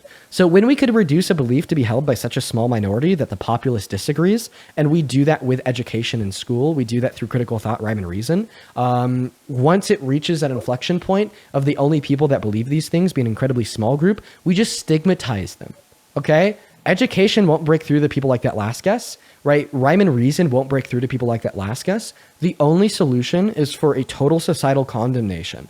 Make that guy feel like a loser for espousing that BS. Make that guy feel socially isolated for believing in that BS. Make that guy feel like he's lesser than, make that guy feel like he's different than, and make that guy feel like he's separate from everybody else that doesn't think that same thing. That is like ultimately how we like rid society of those like terrible and atrocious beliefs. What's up? Do you support Trump? Kinda. Kinda. What time is it? What? What time is it? Midnight and 23. All right, we're just looking to talk to people in America. You do take care, guys. The rules for joining the live are simple. You just have to be an American, you have to be an adult, and you have to be ready and willing to come up here and have a conversation with me about why you are MAGA. Over on Venmo, Ali, thank you so much for the $10 over on Venmo. I really appreciate you so much for the love, Ali. Please show some love to Ali down below in that box, as well as Morgan. Thank you for the $5. What's up, man? Do you support Trump? Nah. Okay, we're going to move on to the next guest right now. We got Owen loading up, and holy fuck. Yo, Owen, do you support Trump, brother? Oh, hello? Hey, what's up, man? Do you support Trump? Can you give me like 2 seconds? 1,000, 1,000. Time's up, buddy. The proof? Oh, no. Okay, I'm gonna kick him. We're gonna move on to the next guest, guys. Only hop in that queue if you're MAGA. Okay, we have some fucking people to thank. Oh my god, dude, Peter, thank you so much for the $100 on Venmo. Julia, thank you for the $86 on Venmo. And Soul, thank you so much for the $100 on Venmo. Show some love to Peter, show some love to Julia, and show some love to Soul in that chat. You motherfuckers, I do not deserve this. Peter with $100 says, here's some awesome inventions by women: wireless transmission technology, the dishwasher, Kevlar, discovery of DNA and sex chromosomes, chemotherapy, modern computer programming, and beer. Fuck this misogynistic PRICK. Peter, I fucking love you, dude. Dude, I love this guy, Peter, over here. He is the all-time GOAT. Okay, this dude is always watching, always hanging out with us, and I love him to death. Peter, thank you not just for the $100, but also for the great message. Huge shout out to Peter down below. Julia with the $86 says, thank you for doing this important work. Well, thank you so much for the love. $86 is like insane, Julia. I'm being serious. That's crazy. Thank you so much for the love, Julia. And Soul with $100 says, been in sick, but caught up and back for the daily cooking. Keep at it, chef. Yeah, boy, Soul. Soul, I fucking love you too, dude. Show some love to Soul. Show some love to Julia. And show some love to the man, the myth, the legend, Peter down below in that chat. What is going on, Logan? Do you support Trump? No. All right, only join in the queue if you do support Trump. Please, please. We're moving on to the muscle rocket. Here we go. John at JON, thank you so much for the $20 over on Venmo too. Thank you so much, man. Show some love to John. Lauren, thank you for the 5. Jennifer, appreciate you so much for the 10. Also providing a list of more inventions by women, including things like the life raft, stem cell isolation, call waiting, caller ID, binary code, feeding tube, home security, medical syringe, x-ray, fiber optic cables. Preach, preach, preach. Appreciate you for the $10, Jennifer. Morgan, thank you so much for the $15. I really appreciate you so much for that love, Morgan. Maisie with a 5. Brock with a 10. Thank you so much for the love, Brock. And Lindsay with a $10 who says, hey, Dean, love your lives. Tell this misogynistic little boy that he wouldn't be in a cell phone without Ada Lovelace, the mother of coding. Dude, thank you so much for the love, Lindsay. What is going on? Do you support Trump? No, I do not support Trump. Okay. Y'all, please stop joining the queue if you're not a Trump supporter. Please. Spencer, thank you for the $10 who says, explain that if he uses wipers, seatbelts, and turn signals that he's using inventions because women exist. Thank you for the love, Spencer. What's up? Do you support Trump? When I was stressful and it felt so right to celebrate with my OG community. Proud of you as always, Sid. I love you. If you don't know, Sid has been a long withstanding member of the community here. I even got to personally meet her when I went down to Texas. I love you so much, Sid. I hope that you're recovering from your surgery well. Thank you for the $100. You know, as always, all the big love to Sid. Show some love to Sid down below. That is SYD. We all love you here. Thank you so much for the $100 donation. What's up? Do you support Trump? Yep. Okay. All right. Sounds terrible. Catherine, thank you for the $10 over on Venmo, and Christina with the 4. We're all caught up over on Venmo. I think that we got a couple people to thank here on PayPal. I'm just going to do that quickly, then we'll pass the mic off to this guest. Thank you for the $25, Louisa. That is Louisa. Louisa with the $25. Thank you so much. Says, as a female physician in a leadership position, thank you for destroying and kicking that misogynist. Yeah, we got him the hell out of here. Thank you so much for the love. Timothy, thank you for another 25. Patrice, thank you for the 20. Thank you guys so much. Patrice with the 20 says, keep on educating them, Dean. You're awesome. Shout out to Timothy. Shout out to Patrice. And then shout out to Amani, that is IMANI. Thank you so much for the $35 over on PayPal. Thank you. I really appreciate you, Amani. It's so good to see you again today. And thank you so much for your love and support. Jacob with the $15 and Elizabeth with the 10. Thank you guys so much for the love, Jacob and Elizabeth. Then Aria with the $15 says, you're such an icon, dude. Love your stuff. Keep kicking Maga's ass. Thank you so much, Aria. Thank you, thank you, thank you. And yeah, it looks like we're all caught up. Guys, thank you. Thank you. Just thank you all. Just thank you all so much for the love. If you're watching and you want to support me, you can find my Venmo, my PayPal, and the link tree in my bio. All the big love to all the big donors. Thank you guys so much. Go ahead and tell us why you literally support the worst president of your life, Mr. Dictator Trump. I don't think he's a dictator. Okay, would you say that Biden would be dictator-esque if he ordered the execution, right? Or like said that he wants to execute Republicans? Yeah, obviously. So I don't know about dictator, but that's psychotic to say that. Yeah. Would it? So just a yes or no. Would it be like dictator-esque if Biden were to say, "I want to execute Republicans by hanging them for suggesting that members of the military do not have to listen to my unlawful orders"? Didn't Biden commit lawfare against Trump and try to throw him in prison? So we could talk about the lawfare. We could talk about the throw him in prison. None of that happened. But before we do, answer my question. Okay, go ahead and ask your question again. Okay, I'm going to repeat it for a third time. Would Biden be dictator-esque if he said that Republicans deserve to be executed via the means of hanging, right, for suggesting the military doesn't have to listen to any unlawful order he makes? Okay, I'm assuming Trump said that, right, about Democrats? Can you answer my question? Okay, yes, he would be a dictator if he said that, yeah. So therefore, if Trump said it about Democrats, so would he. What's the quote he said? Just answer my question. If Donald Trump said that about Democrats, so would he, right?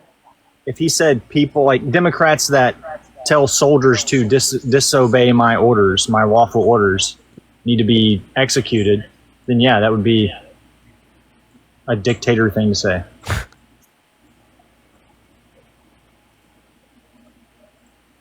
And that there Washington Examiner tied Constitution, then Donald Trump wants you dead. So here's everything that you need to know. Donald Trump posted this on Truth Social. He responded to a post published by the Washington Examiner titled, "Democratic Veterans in Congress Urge Service Members to Refuse Unspecified Unlawful Orders," by saying that this is really bad and dangerous to our country and that their words cannot be allowed to stand. He then followed that up with a second post that reads, "This is seditious behavior, punishable by death." And then he reposted a comment that reads, quote unquote, "Hang them, George Washington would."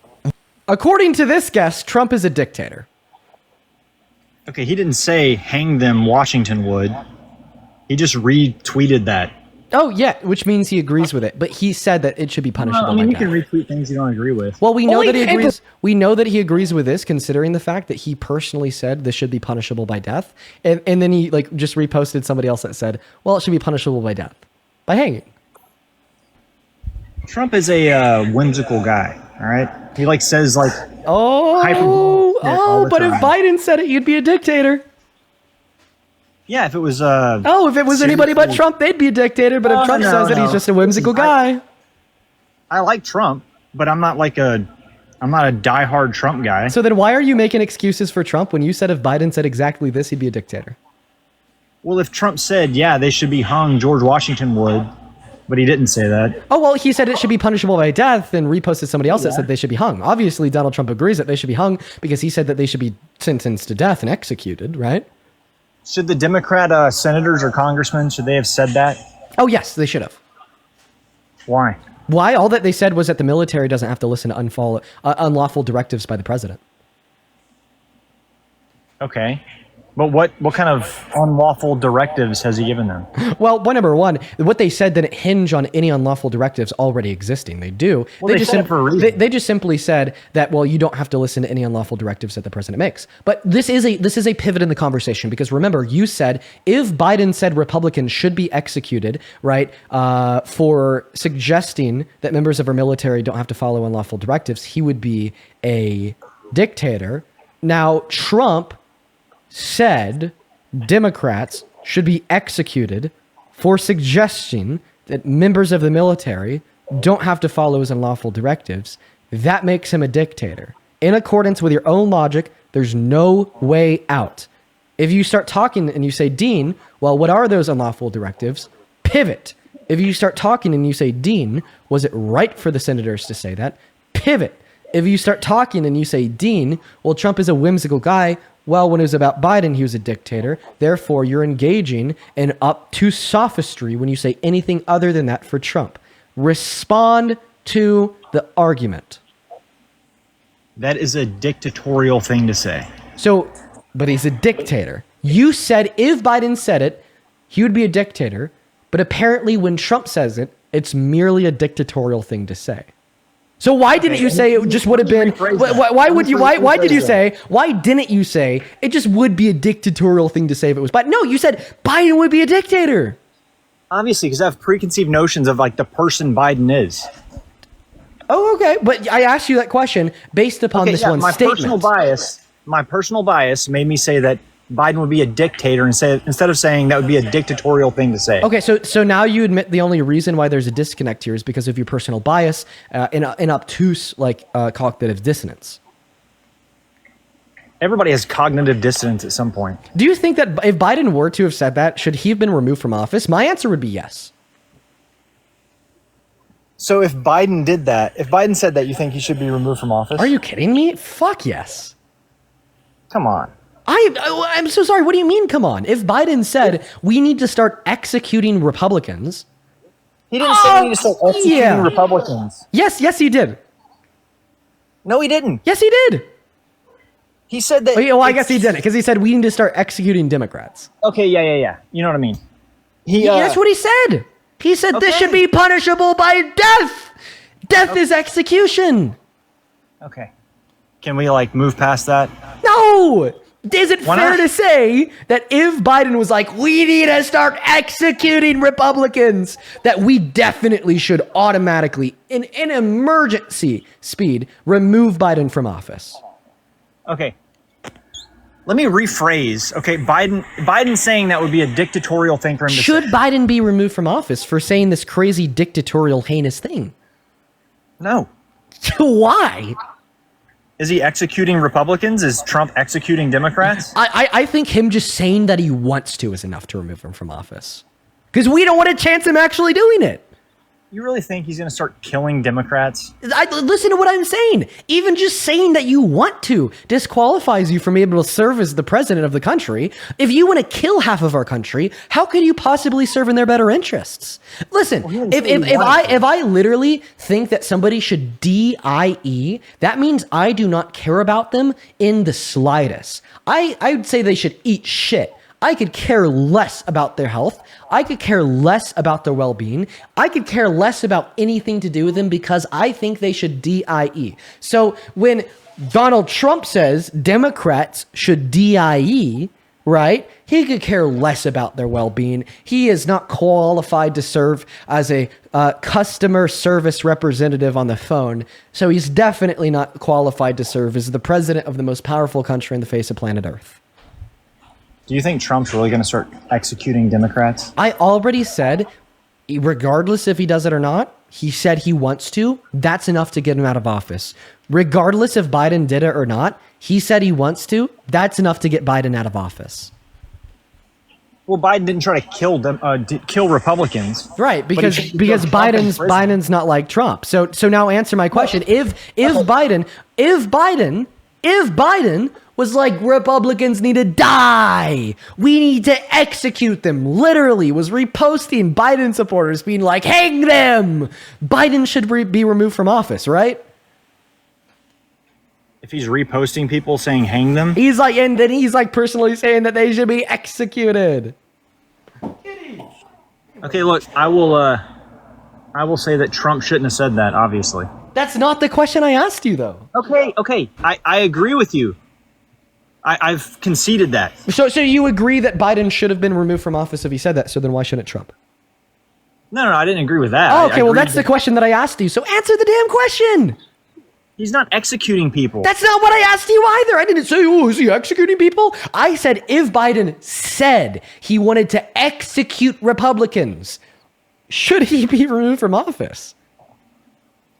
No. If Biden said he wants to execute Republicans, would that be enough compelling reason to stop supporting him as president? On its own. As a Republican, yeah.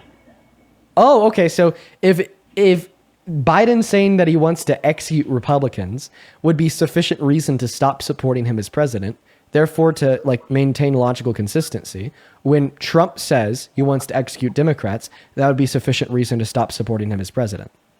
I would say the fact that Biden couldn't complete a sentence or keep his train of thought or hold press conferences where he didn't stutter and lose focus and forget what he's talking about would be enough reason for him to not be president. So then why isn't Trump calling for the execution of his political opponents? That's objectively worse than stuttering at a press conference.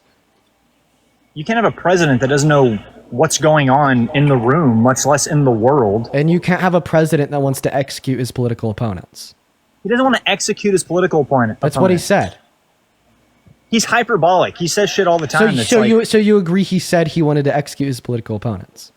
I agree that he reposted a Washington Post article, and then he retweeted something from the president of the United States. I have a question. Are you just forgetting about this tweet? This is seditious. Are you just forgetting about this tweet? What? Are you forgetting about this tweet when he personally said punishable by death? He said he wants to execute Democrats. Well, no, he said seditious behavior is punishable by death. Yeah, and in response to Democrats telling members of our military to not abide by his unlawful orders. So he said he wants to sentence Democrats to death. He said he wants to execute his political opponents. Okay, everybody knows that he's not going to start executing Democrats. Wait. He said that he wants to execute Democrats, right? No.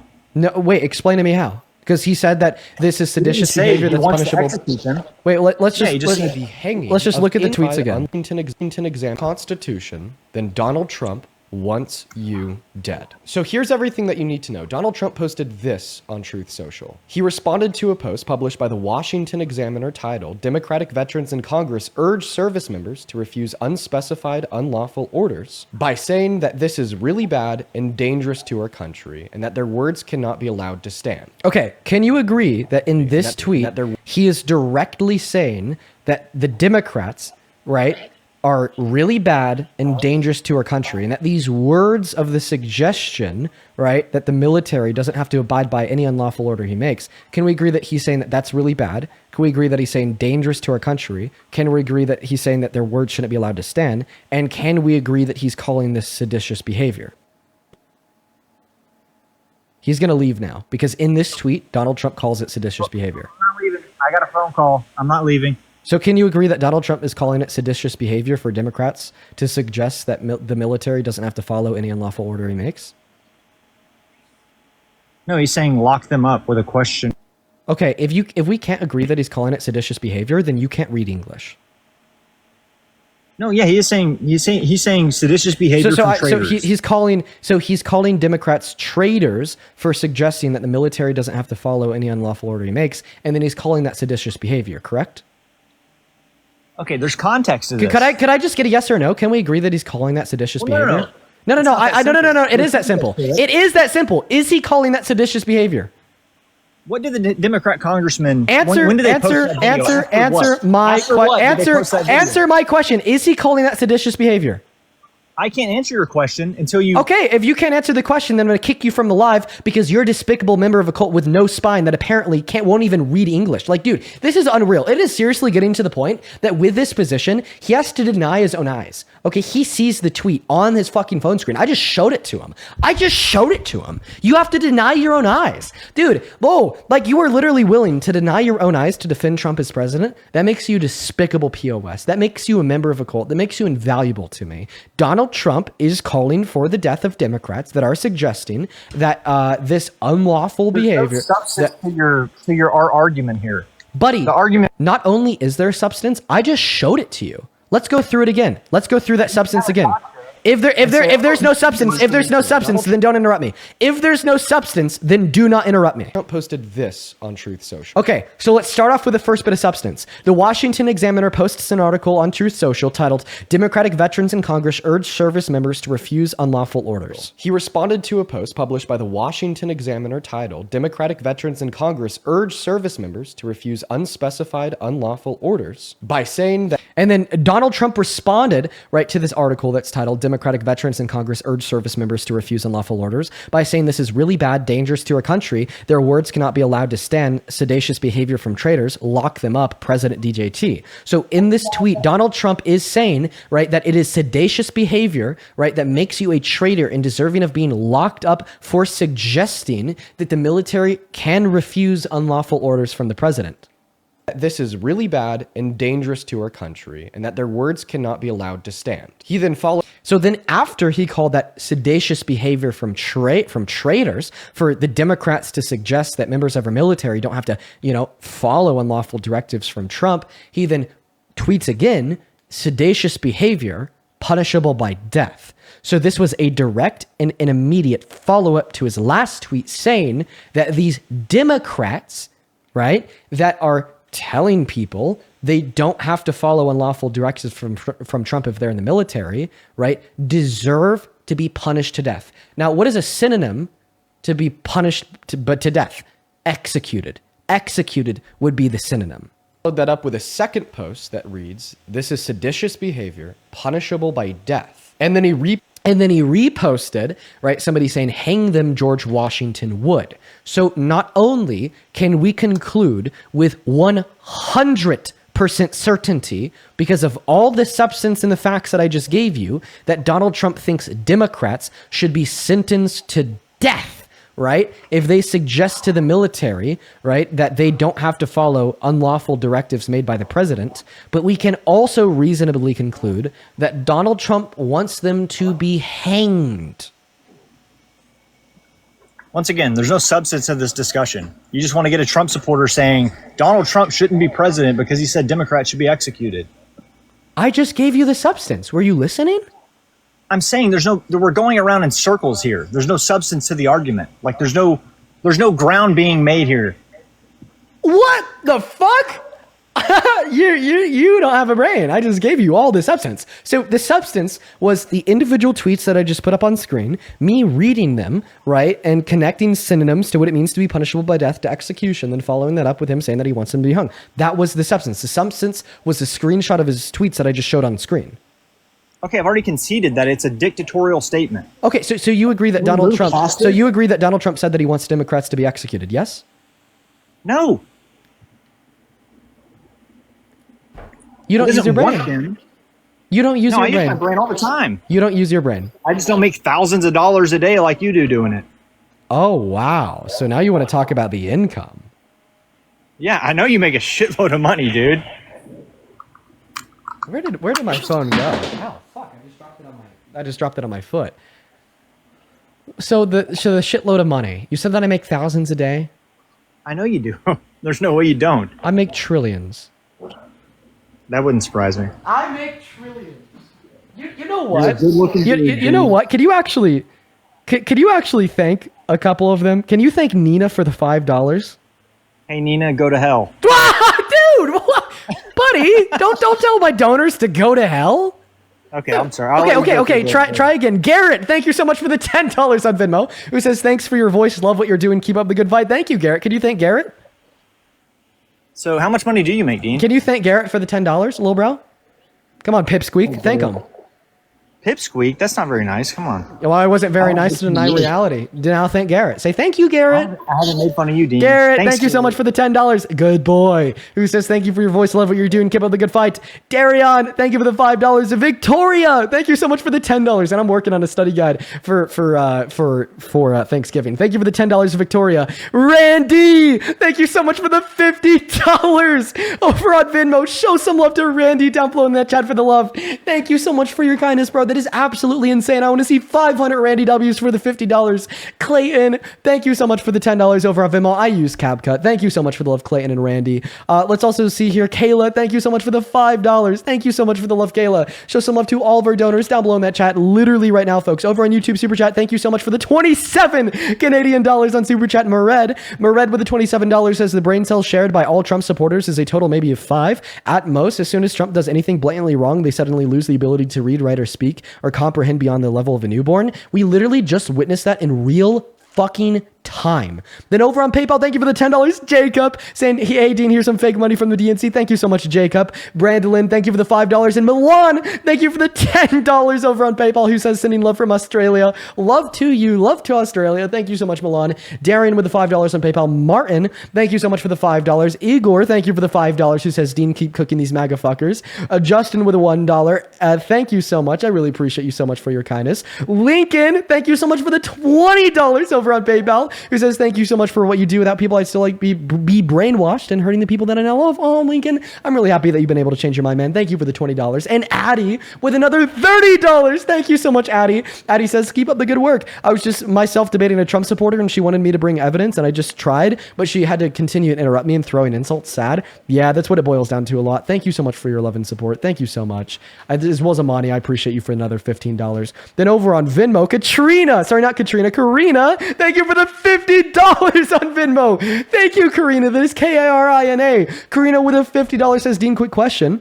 I would be willing to debate them. Thank you so much for the $50, Karina. Kylie, thank you for the $20, who says, because you're educated and I know what you're talking about. Love you. Love you too, Kylie. Thank you for the $20. Tino, thank you so much for the $10, who says, at this point, MAGA leftovers have a humiliation kink, probably. And holy fuck! Sonny, thank you for this $75 donation on Venmo, who says, how is this for substance? Sonny, thank you so much for the $75. Holy shit. Then Shannon, thank you for the $10, who says, just a little of the trillions. Garrett with the $10 and then Darion with a 5. Thank you guys so much for the love. Holy shit. Thank you. So that was like $400 right there. What, dude, I'm so very thankful to absolutely everybody. Thank you so much for your kindness. You are. Didn't one of them say from the DNC, though? Yeah, they did. You get paid by the DNC? No. That was a surprise face, Dean. It was a joke. I'm sure. You legitimately think I'm paid by the DNC? No, I don't. It wouldn't surprise me, but I don't know who you're paid by. I mean, I know you're paid by your supporters, but the mindless drones they are. You think they're mindless drones for donating to somebody that's like spreading awareness about the facts. I don't think that makes them mindless drones. If anything, it's quite the opposite. I think that you're just jealous. I think that you're pissed, and I think you're mad. I'm not mad at all. Maze, thank you for the $50 over on Venmo from the DNC. Nikita, thank you for the $10. Who says keep bringing up the hard questions. Anna with the $10 saying calling Trump whimsical's crazy work. Thank you so much for the love, guys. Go ahead. So do you think that they're all mindless drones? They're all mindless drones? That was 10 more dollars. Serenity, thank you for the $10 over on Venmo from the DNC. Thank you so much, Serenity. And Matthew for the $15 on PayPal. He says for squirting the substance of the argument all over the guy's face. And Valerie with the $5 over on Venmo from the DNC. Laura, thank you so much for the $10 over on YouTube Super Chat. Said I love being a mindless drone. And Kat, thank you for the 20 Canadian dollars. Who says I literally made a MAGA bingo card. This guy's already managed to cross out almost all the squares. Sophia, thank you so much for the 50 cents as well over on Venmo. Melissa, thank you for the $5 saying mindless drone donation. Guys, I really appreciate you all so much for the mindless drone donation. Let's get some W bots, some W drones, and some W DNCs. Jenna, thank you for the $5 on Venmo from the DNC saying fuck this guy. I'm so grateful for all these mindless drones. Thank you. Sure. Thank you, dude. Like another $60 to $70, dude. Oh well, 75 because Shelby just sent $5 on Venmo as well, saying beep boop bot from your DNC robot drone. More mindless drones just sending me all the money in their bank accounts. Damn, dude. Yeah, dude. Let's go. Mindless drones for the win. So how much do you make? I already told you, trillions of dollars. Okay, come on. I'm being honest. I'm a trillionaire. Yeah, I'm sure. I'm sure Elon Musk is jealous. Kimberly, thank you for the $20 over on PayPal. Who says you give me hope from this old vintage lady? Oh, Kimberly, thank you so much for being a mindless drone. Hannah, thank you for the $5 as well on Venmo. W mindless drone, and Nina with the $5 W mindless drone. So, God, do you want to like make an argument about why Trump is a good president, or do you just want to stay like talking about blind donations? No. Yeah, I would love to talk anything other than the one tweet he made or 3 tweets he made. Right. It's like you want to talk about anything other than him like calling for the execution of Democrats. Anything other than him trying to rig the election in 2020. Anything other than him boasting about sexually exploiting women and girls to Howard Stern and Miss USA in 2005. You know, honestly, what that tells me when you say you want to talk about anything other than that is you know that thing is indefensible, yet you still choose to support him as president, which makes you weak. No. I feel like we've covered that like 4 times now, and I would like to talk about anything other than that. So I'll let you make the argument. Why do you think Trump's a good president? Let's see, the border policy. Which ones? Well, I mean, the fact that there's 90% down from when Biden was in office.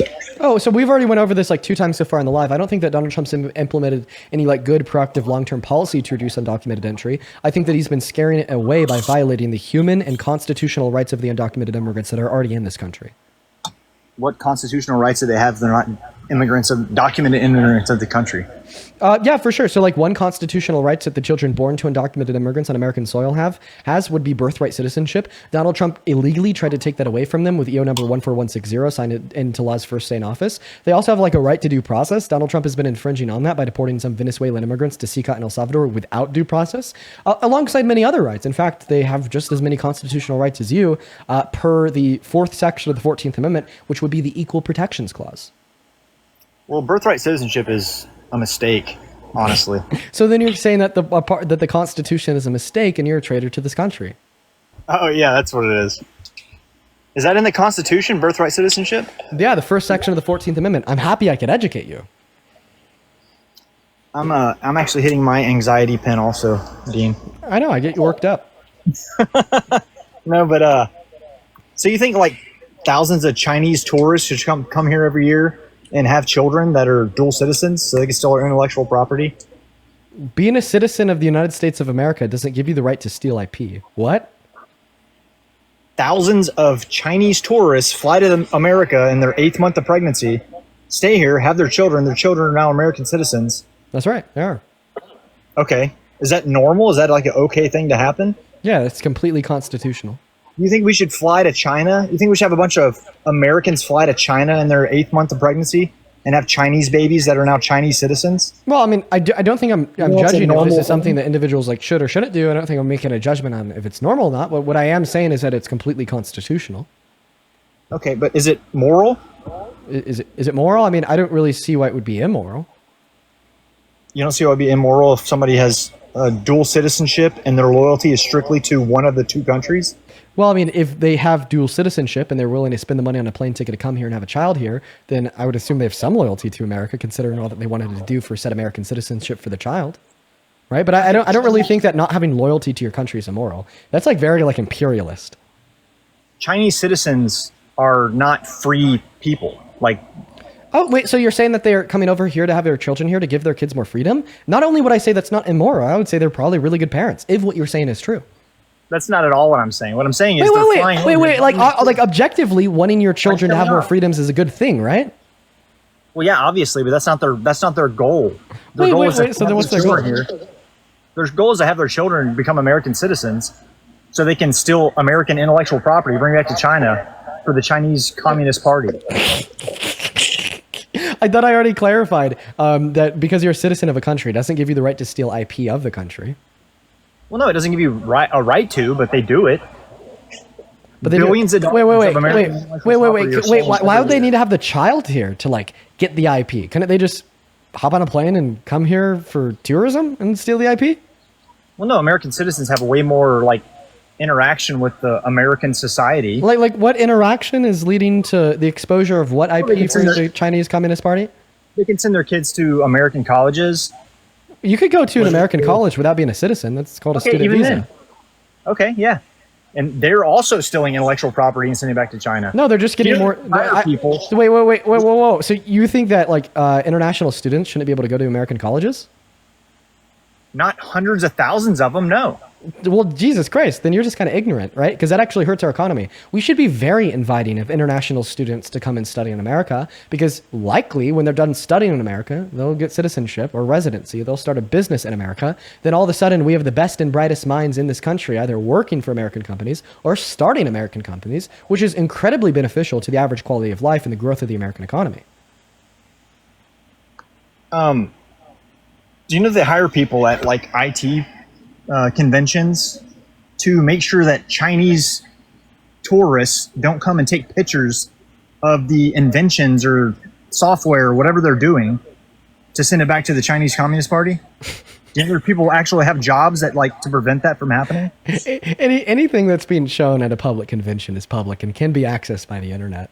I don't think that you need to fly in from China to learn more about the public companies publicly demonstrating their software development, so on and so forth, at a public trade convention. Then why do they do it? Why do they do what? Why do they fly in to go to these conventions and get the information to send back to their government. Well, I mean, I don't think that anybody does that. I think that individuals like travel internationally to go to like international trade shows and relevant niches that they're interested in. But I definitely don't think that the Chinese government is dropping big bands to fly like Chinese spies into America to go to an event that's totally public. That's not happening. How do you know that's not happening? Because there's no evidence of it, and I only believe in things with evidence. Okay, well that definitely is happening. Okay, so then give the evidence of it. Well, I don't have the evidence at hand. Obviously, I'm not, So you believe? So you believe in things with others. evidence. Wait. First and foremost, I'm not a multimillionaire. I wish. Second of all, you think that you have to have you think that you have to be a multimillionaire in order to have evidence for what you believe in? No, but I'm sure you have a much bigger setup, and you spend all day researching and talking about this. So. Well, I think the name of the game here isn't to try to be more educated than I am. The name of the game here is just to beat the bare minimum, which is only believing in things when there's presented evidence. Well, yeah, that's fair, but the exactly there's no but. It just is fair. That's just like a baseless excuse. Of course, yeah. You shouldn't believe anything without evidence. Right. Billions of intellectual property. Oh my God, Caden! Thank you for the $150 donation on Venmo. That is CADEN. Oh my God, that's fucking crazy. Caden with $150 on Venmo says, "Yes, King, make him jealous, dude." Holy shit! Can we show some love to Caden in the chat? Caden, that is way too much money, my friend. I do not deserve a penny of that shit. Oh my God, show some love to Caden down below, literally right now. And what was that? I was gonna say, hey, Caden, I'll post my Cash App. Oh, I don't think Caden's going to send you anything because you're a mindless Maga drone. Well, I would be surprised if Caden sent you a penny, right? Because it's incredibly unlikely. Thank you for the $150, Caden. And then KC, thank you so much for the $50 over on Venmo, who says, "Mindless drone hod, this guy sucks." I appreciate you for the $50, Casey. Show some love to Casey down below in that chat. Seriously, thank you so much for the love, Casey. Ashley, thank you for the $10 saying "Mindless drone squad." Lindsay with the $5. Thank you so much, Lindsay. Brittany, thank you so much for the $10. Thank you so much, Brittany. Maze, thank you so much for the $10 as well, who says, "That's made up. Flying in your 8th month of pregnancy is severely clinically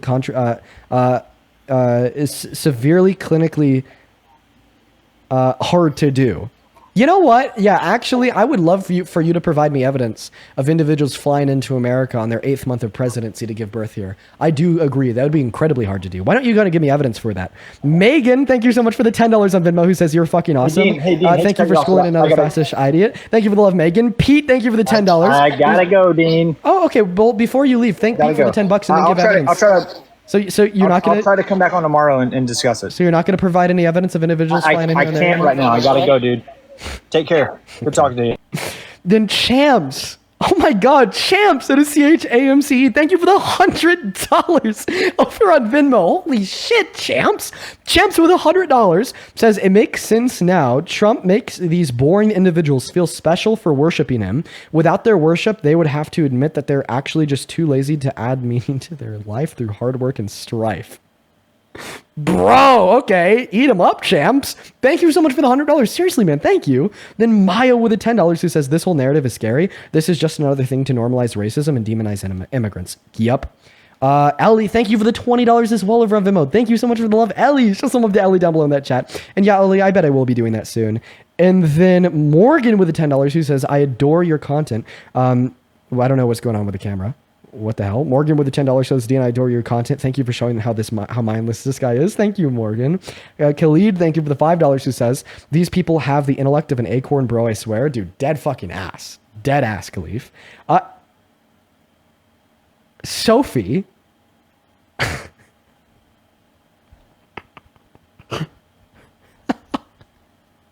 Sophie, thank you for the... Dude, what is going on today? For the $200 donation on PayPal. What, dude? What the actual fuck is going on today? Listen, I'm gonna be honest, y'all. I know that there's like the Aiden Rosses of the world that will get like $200 dropped through a donation. They'll be like, I want to make it clear, I don't think it's any crazier to receive that donation than I did the day I started doing this shit. Sophie, when I say that it's just like otherworldly, when I say that is a level of kindness I, or like most people, do not deserve, know that I mean it. Sophie with $200 does a small donation towards your trillions. Thank you so much for the love, Sophie. Seriously, show some love to Sophie in that chat.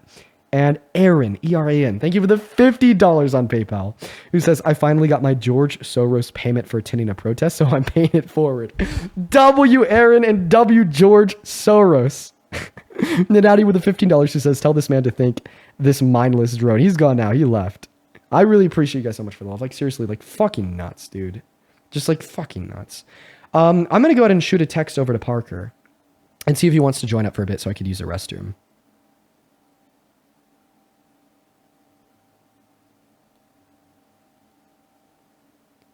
All right. I just sent him a text, so we'll see if he ends up joining.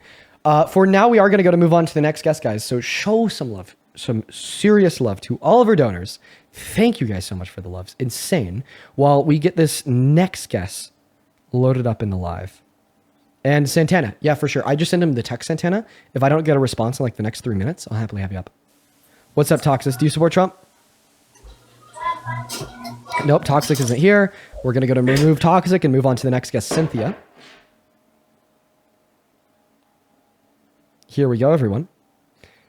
Okay, it doesn't look like Cynthia's joining either. You know what, honestly, Santana, if you just want to hop in that queue now, feel free. What's up, Cynthia? Do you support Trump? Cynthia's not here. Okay, moving on to our next guest. Here we go, folks. We're going to go to get that next Trump supporter loaded up into the box right now, hopefully here very shortly. By the way, honestly, so I usually in my live streams at around 4 hours. We're already at 4 hours, and I'm feeling fine. And I'm feeling like super duper fine.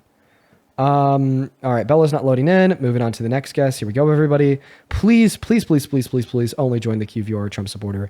It is so hard for like me to like identify like individual Trump supporters inside of the queue because it just keeps on jumping around. Hey, what's up? Are you MAGA? Yeah. Okay, how old are you? 30. Okay, and why do you support this terrible, tyrannical dictator wants to execute me, president? Well, you're making assertions in the question that I don't agree with, so it's kind of hard to answer a question that I don't agree with some of the presumptions within it. Well, okay. So I guess maybe if you want to... Yeah, you know that's a fallacious question. Maybe you could respond to why you disagree with said assumptions, Mr. Tyler? Yeah, so you're making the presumption that he's a tyrant, a cult leader, et cetera, et cetera, et cetera. Like, can you define these things? So, I mean, I think that I could, like, prove, right? Like, can you define what a cult is? Sure. I use a working definition of what a cult is to be a collection of a group of individuals who surround themselves predicated on the common resistance to reality and consumption of misinformation. And I think it's that keyword there, common, right? That would make it a identifiable cult, since it's one body of people with this common consumption of misinformation, denial of reality. And maybe if I were to like continue on this working definition, it would be, right, like towards some goal of like to be subservient to a leader, subservient to a false ideology, so on and so forth. But I mean, yeah, are you saying that there's no groups of people within the left or within the Democratic Party that blindly follow the like leaders within the Democratic Party based on those principles? So based on those principles, I mean, I'd say if those groups do exist, they're rather small. But I think that there is like a lot of like false ideologies on the left. Like maybe like one of these smaller, maybe one of these smaller groups that I could give to you would be like the cult-like behavior surrounding the support for the state of Israel within democratic representation. Right? Like I think that the DNC needs really big reform, and maybe that's one of the reasons why. Did Biden support Israel? Yeah, so Biden did support Israel. Yes, yeah. Biden So then would he Israel. be a cult leader? So then would he be a cult leader? Well, I mean, I think that AI PAC would be the cult leader in that sense, not Biden. Would Biden be a cult leader because you just conceded that he supported Israel? Well, I mean, I think that Biden and all the members of Congress, right, are looking towards the same leader, and it's not Biden. It'd be like the state of Israel in of themselves, Netanyahu. So they're cult followers then. So Biden's the state of Netanyahu, or if you'll allow me to finish speaking here, right, like funding through AI PAC. And I think that like most of Congress would be like cult follower-esque as it would relate to this ever. Can you stop unmuting yourself? I'm muting you for a reason. It's not even because you're interrupting me. It's because you have background noise. Thank you. Yeah, so like many members of Congress, on the right and the left included, signal like signs of being a follower of this cult of Israel and placing Israel over America. I just think that this is significantly more pronounced on the right than it would be the left. And maybe as it relates to Trump. So then do you concede that Biden is part of a cult? Can you finish allowing me to speak, Tyler? I mean, you're monologuing. I'm not monologuing. I'm answering your question. I would really appreciate if you'd allow me to speak. So now that I've answered your questions, insofar as many members of Congress possessing these cult-like behaviors directed towards the state of Israel, I would like to now ask you a question. I mean, you're not responding to my question, though. So you just said, Dean, do you concede that Biden's a part of a cult? I don't know if I'd say a part of a cult. Definitely like cult-like behaviors.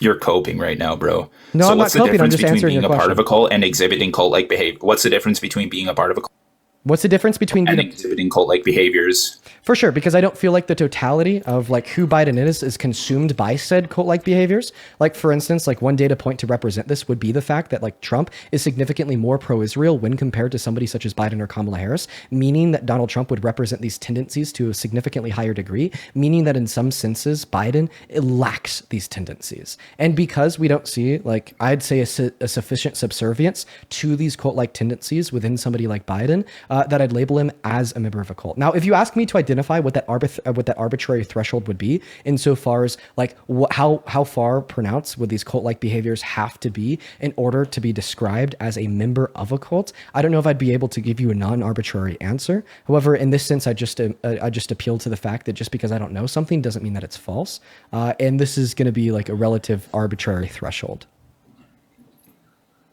Okay, so you're conceding that your notions are arbitrary. But next question is that, so you mentioned totality, right? I want to respond to that, Tyler. Yeah, so don't cut me off. I am, because I want to respond to what you just said. I am going to cut you off. Yeah, so you mentioned... Like, you're acting like this is your live. This is my live, Tyler. So you just said, Dean, you're conceding that your notions... I'm not disingenuous for wanting to respond to something that you just said. Stay pissed that I have like cogent, nuanced answers to your questions. I bet that you have the mute button. I bet that you expected to come up here to be able to like run the live, direct it, and like make me look silly because I don't know how to answer the questions that I'm asking. I think that you're scared of engaging in formal debate, given the fact that you won't even allow me to respond to what you said. Now, to respond to what you said, once again, you said, so Dean, you're conceding to the notion, right, that you have like arbitrary guidance insofar as what these principles are. So it's not a concession because I never argued otherwise, that on like minuscule points, insofar as like what would the arbitrary distinction be between possessing cult-like tendencies and being a member of a cult. I never argued otherwise. Right, like obviously, I think that like for vast majority of all individuals, they're going to assume some arbitrary notion of what the level is insofar as when somebody goes from possessing cult-like tendencies to being a member of a cult, because that would be like a concept that isn't explored often within individual thought processes, or like within the mainstream media. Like I bet if you were to ask yourself even, right, like at what point does one go from possessing, right, cult-like tendencies to being a member of a cult, your answer would be arbitrary as well, right? But I'm not going to let you like guide this live, because keep in mind the question being asked is, how do you still support Trump as president? And I think that you're actively running away from the premise of the debate by rather exploring what I think the threshold would be between what qualifies an individual as possessing cult-like behaviors or being a member of a cult. So just back to the pre-assumptions that I gave you when I asked you the question insofar as why you still support Trump as president, I said that he called for the execution of me and Democrats. And that's actually something I'd like to explore with you that seemingly you don't want to talk about at all, since you're not here to give an argument about why you support Trump predicated on everything that you've said so far. I'll talk about it. So how do you feel about Donald Trump saying that he wants to execute Democrats? Can you pull up the quote? Yes. The president of the United States of Washington Examiner you need to know. Donald Trump posted this on Truth Social. He responded to a post published by the Washington Examiner titled "Democratic Veterans in Congress." Can you urge pause like service that members to monologue so we refuse can go over the quote? unspecified, unlawful. It includes Perfect. more than one screenshot. So you're going to have to watch it all the way through. I'm sorry if you have the attention span of a toddler. Let's go and continue to play it. Orders. I by just saying am that this focused is on the really quote. bad. Yeah, well, there's more than one screenshot that would be relevant here. So you're going to have to look at all of them. Yeah, okay, then dangerous share to the a multitude of them while pausing your bullshit monologues. So I was in the middle of trying to share them, but you, this little piss boy down here, got really mad and then asked me to pause it for some reason. Cry about it.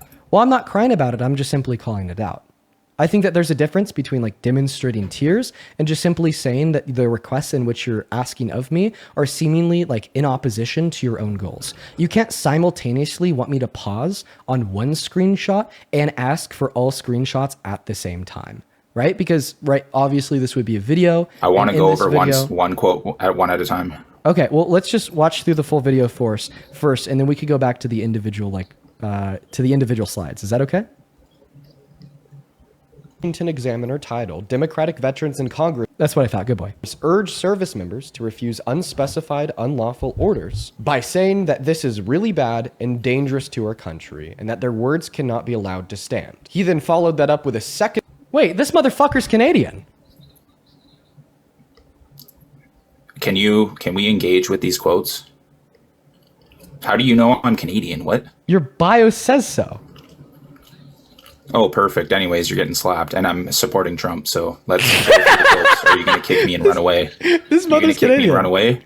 Wait, I have a question. Are you going to run away? If Chick-fil-A doesn't let you walk in their restaurant because you don't have a shirt on, are they scared of you? Can we engage in like the quotes or what? Well, yeah. So Are you scared? I'll actually engage in that subject with you, and then I'm going to kick you. But before we do, you just said if I kick you, then I'm running away, right? Well, I mean, no, that's not true at all because the life has rules, right? The same way Chick-fil-A has rules. So if Chick-fil-A doesn't serve you because you walk into their restaurant without a shirt on, are they like scared of serving you, or are they just enforcing the rules in which have been pre-existent? Like you'd have an argument that like I'd kick you because I'm scared of you if I made the rule up that you have to be an American to join the live, like when you join the live. But because I've had those rules since I started doing these broadcasts, right? And when I started doing these broadcasts and I made that rule, I didn't even know who you were, right? Obviously me removing you from the live wouldn't be because I'm scared of you, but rather an enforcement of pre-existing rules that I had prior to even knowing that you existed. Yeah, the rule couldn't, like the Chick-fil-A rule could imply that the reason why they don't serve people without shirts is because there could be something wrong with these people, which would imply that, yeah, they could be potentially scared to serve them.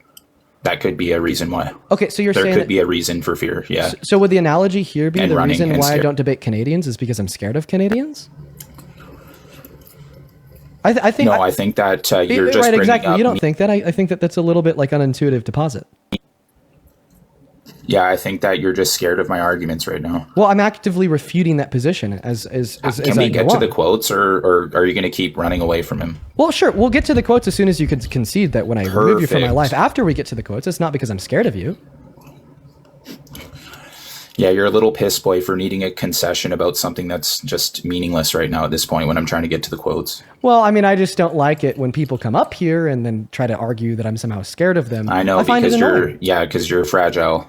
Well, yeah, you're fragile, that's why. Well, no, actually, I think the reason why you say that is because you're fragile, right? If you were confident You're so within your caught own up. arguments, then you wouldn't need to try to win a debate by I'm arguing trying to get to explicitly the that the other argument. individual is scared, but you'd win the debate Trying to via get to the substance of your arguments. position. And we could happily get to like this Trying to get one- to the substance of the quotes. Okay, well, if you're trying to get to the substance of the quote, then concede the position that when I ultimately remove you after we go over these quotes, it's not because I'm scared of you, but rather because you're I breaking the will not pre-existing concede to that. I will not concede to it. Are you going to kick me because I won't concede? Yeah, actually, I will. You have a good rest of your day, man. Because we do only talk to individuals from America. You do take care. Let's go to move on to the next guest right now. Only op inside of that queue if you happen to be an American adult that supports Donald J. Trump as president. Yes, dude, huge guest W. Huge guest W.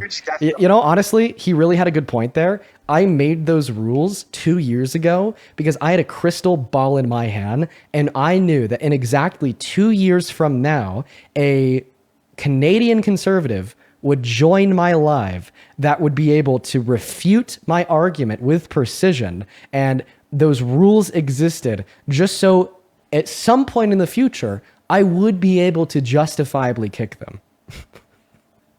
So I just want to make sure that every single person in the chat spamming WGuess right now is going to be consistent. The next time we have a 14-year-old join the live and I kick them, make sure to comment, Dean, you are scared. The next time we have a liberal join the live and I kick them, make sure to comment, Dean, you're scared. The next time we have somebody from the UK join and I kick them, make sure to comment, Dean, you're scared. The next time we have anybody join that infringes on our 3 rules of being American, over the age of 18, and being a Trump supporter, and I remove them from this live, every person spamming WGuess spams my comment section saying, Dean, you are scared. What's up? Do you support Trump? Yes, I do. How old are you? I'm 47. And why do you support Trump? Well, one of the reasons why I support Trump is because I feel like as a Black woman, the Republican Party does a better job of addressing our needs instead of the Democrats. You're trolling. No, I'm not. Why would I be trolling? Come on, you gotta be trolling. Why would I be doing that? The party hates Black women so much they chose a dictator over one. I don't know what you mean by that. I think that you're trolling. I am not trolling. Do not kick me. Okay, so one of the reasons that I would give you on why I support him is because, well, Kamala Harris, one of the things that she did was, wait, I have it over here on my computer. Okay, when I kick this guest because they're trolling, every single person that like called me scared for kicking that last guest better also call me scared for kicking this guest. Because in the same way that last guest violated my rules because he was from Canada, this guest is likely violating my rules because they're not a Trump supporter. I'm not trolling. What did I tell you? I'm gonna give you a chance here. I think you are. So go ahead and give like an explanation for how the Republican Party better addresses the needs of Black women in America. Okay, well, can I start off by saying why I don't like Kamala? Sure. Okay, well, in 2015, when she was the I think it was this Attorney General of California. She was the AG of California in 2015. Yeah, so there was an instance in San Francisco where Mario Woods was shot multiple times by white police officers, and Kamala Harris did not pursue any criminal charges against them. Okay, I'll take out my gum. I'm sorry. I can get it can be really annoying. Okay, so typically charges against, correct me if I'm wrong here, but charges against local police forces typically don't come from the state level. They can, but they just typically don't. They typically come from the local level. What do you mean by that? Usually it'd be the DA of the city in which this would occur that would prosecute police misconduct, not the Attorney General of the state as a whole. Oh, okay, yeah. So I think since local police departments have control over that, I don't think that they should have, and I think that it should be more of a state thing because so not city, county. Yeah, because I think if local police departments are able to police themselves, this would lead to bias or something like that. I don't know. So actually, I agree with you. Right, what you're describing right now is a really good point. Right, I think that there should be more state or federal level prosecution of local police departments to exacerbate a lack of potential bias towards the individuals since they'd be closer in physical proximity to one another. However, this doesn't change the fact that the solution to this is systemic reform, not shitting on one person, that one person being Kamala Harris. Okay, well, because what I have here says that she opposed statewide legislation requiring independent investigations of police shootings, and Oh well, if that's true, I would critique that of her. I don't think this makes her worse than Trump. yeah, well, the thing is because like I Right, saw the video- what's worse? So like oppose legislation to independently audit right cops, or to support legislation to expand the access of broad federal criminal immunity right for police officers to what else has he done? To like systemically defund all Planned Parenthoods if they offer abortion, meaning that not only right are we infringing on women's rights here by taking away their right to abortion, but also infringing on women's health as a whole by limiting the available resources that they have access to, even if it's non-abortion related from a Planned Parenthood, or like his economic policy of taking healthcare away from 10 million low-income Americans, redistributing wealth from the bottom 54% of income earners to the top 46, so on and so forth. Right, like these things are obviously like much worse than like potentially opposing independent investigations into police shootings. Although I could definitely agree that that's still bad. Right? And that's if you could provide evidence that she opposed said legislation. okay, wait, can I have like 1 second to find it? Just 1 second. Right, but can you agree that this doesn't make Kamala Harris worse than Trump? I mean, I can agree that she hasn't done as terrible things as Trump, right? So therefore, like, she would be the lesser of two evils from your perspective. Yeah, well, honestly, like in comparison to the bad things that Trump has done, I care more about the black community.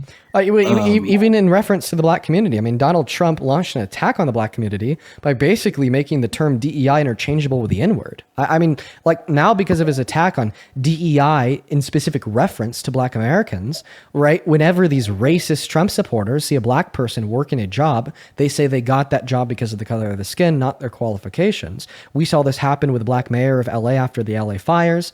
We see this continue to happen with black individuals in positions of power all around the country, like not to mention the fact that he called it woke to care about slavery, and he's defunding the African American History Museum in DC, telling them to take out anything that they're teaching about slavery. If you've ever been there, that's like a lot of their exhibit. And on top of that, banning access to abortion disproportionately negatively hurts black women. 54% of women that do get abortions indicate it's because of financial instability. Because of systemic racism, black women are more likely to experience financial instability compared to white women. Therefore, when you ban it, you disproportionately hurt them. Same thing with the wealth redistribution from the poor to the rich from the policy that I just named. The average socioeconomic standing of the average black American compared to that of the average white American is significantly lower, right? Because of slavery and its aftermath and systemic racism today. Therefore, that's disproportionately harming black Americans, right? And the fact that he just emboldens that Christian nationalism. He emboldens the explicit racism. We literally had a Trump supporter up here earlier saying that they think that white people are better at leading than black people. And because of that, what we see is like further disregard for these systemic issues that impact black Americans, a denial of systemic racism as a whole, so on and so forth. But also, if you're a Democrat, you're wasting my damn time. I'm not a Democrat. I see people saying that I'm following Democrats and stuff. That's because I want to see like the news and stuff that they're having. Like just because I follow somebody doesn't mean that I support them. Oh wait, we finally got Satan up here. Here we go. But go ahead. Could you respond to everything that I just said? Okay, yeah. So in regards to all of like, here, I actually really need to go pee. I'm gonna let Santana listen to your response. I appreciate you for coming up, man. Yeah, for everybody tuning in, I'll be right back. Oh no. Okay, well, in regards to all of like, okay, yeah, no, not yeah. You go ahead. No, I was just saying you were going on about how Trump overwhelmingly is better for the black community. I'm super interested to hear that one. Yeah, well, I think that's because I feel like the black community is like too overly reliant on the Democrats. I feel like over like every election and stuff that the Democrats like always are expecting like a black vote, and like when people see like the stats and stuff, and they see that like not that many black people are voting for Democrats and stuff, I feel like black people overwhelmingly voted for Kamala Harris. black women at 92%, black men at was 80%. Black people overwhelmingly vote. And sorry, chat, as soon as Dean comes back, the camera should focus. It keeps trying to focus, but he's not there. But in just a moment, he'll be back and it'll focus. Black people overwhelmingly voted for Kamala Harris. It was you're in the minority when it comes to actual support for Donald Trump. And the reason why the Democratic Party, while yes, I agree that they have become reliant on the black vote. The reason why black people overwhelmingly vote for Democrats is because they vote for progression and they vote for harm reduction, not because, the Democrats are just so great, but literally it's, for progression. Your camera was going haywire. Dude, I don't know what it is. I think like it kept trying to focus. I wonder why. It's been doing that a lot. I don't know. Maybe it's like an issue of like the autofocus with a lens. I don't know. It has to be. It was trying to zoom in to catch you, but you weren't there, and so it just kept bouncing in and out. Yeah, maybe I just need to get a new lens. Who knows? Yeah. But would you like to respond to the fact that overwhelmingly black people vote for harm reduction, and the Democratic Party does that to a higher clip than the Republican Party, which doesn't do that at all? Well, then again, I think that Democrats get most votes from the black people because, like I said before, they're more reliant on the Democrats. Like in terms of harm reduction and stuff. Like what I said before, like of Kamala Harris not criminally charging those police officers. Yeah, you lied about the case. Which case? The case of Mario. I don't want to mess up his name.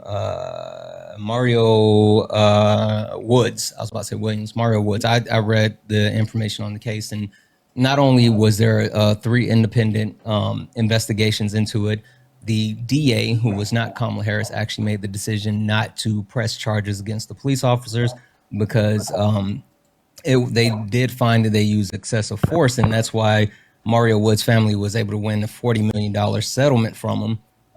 But they didn't feel like it was force used to the level that the actual police officers needed to be prosecuted. Just because he was wielding a weapon. They shot him with bean bags and pepper spray, and he kept coming, and then they shot him. And the reason why it was deemed excessive force is because of how many times they actually shot him, not because they shot him. So there's that. Oh, okay. Because I didn't know that about the Mario Woods case. I just knew that Kamala Harris didn't criminally charge them, and now that I know that that's the district attorney's problem. Yeah, I see your point on that one, but I also see that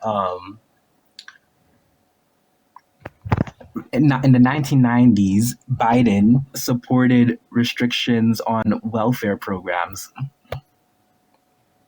Okay, was Joseph Robinette Biden running for office, or was it No, Kamala Devi Harris? I'm pretty sure he was the was he a senator at the time? Because I'm not sure.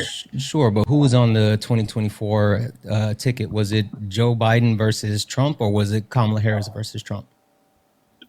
Well, that would be Kamala. Okay, so I don't want to do a what about Biden. Okay, yeah. I'm sorry about that then. Okay, because I also heard that Kamala enforced the 3 strikes rule. And as a black man, you should know that black Americans are disproportionately represented in prisons. Yep, that's why Kamala Harris started the Back on Track program. I looked at it as well, Dean. I don't think this guest is a Trump supporter. Trump has retweets of Tucker Carlson and Candace Owens. I don't know. But Trump supporters don't know words like disproportionately. They don't. I don't think I've ever heard a Trump supporter use the word disproportionately before. That's funny. Because, like I said before, Black Americans are disproportionately represented in California's prisons, and this is because of the 3 strikes rule, which I'm pretty sure it. I don't know. Did you hear what I said about the Back on Track program? No. Can you please repeat it? Sure. Kamala Harris started the Back on Track program, which allowed it helped with the recidivism rate in California, allowing people to gain freedom instead of being incarcerated for crimes, and it helped with things like improving their credit, their GED, getting their GEDs, getting jobs, things like that. And it was disproportionately beneficial to Black and Brown Americans. So literally, the program that she put in place actually benefited Black and Brown people instead of putting them in jail. Oh, okay. Because didn't she? Because wasn't she also the person who was like aggressively charging people as attorney general and district attorney? So she kind of created like over 1900 people charged, and only 40 something people actually sentenced to jail time because of her program. She overwhelmingly helped Black and Brown people disproportionately with her Back on Track program. You've been propagandized. Oh, okay. I did not know that. Because I will say that Kamala Harris, I liked some of her policies, but I feel like I liked more of Trump's. Like what? Well, I saw somewhere that Trump was going to fund more HBCUs with more money, I'm pretty sure. He didn't. Joseph Robinette Biden did actually funded HBCUs more, and even Barack Obama. Donald Trump cut funding to HBCUs, and if it wasn't for a Black Congress member actually backdooring the funding into a piece of legislation that Trump didn't want to veto, then the funding would have been completely stricken from the budget. Like he literally cut HBCU funding from the budget, and the Congress had to find a way to actually sneak it past them.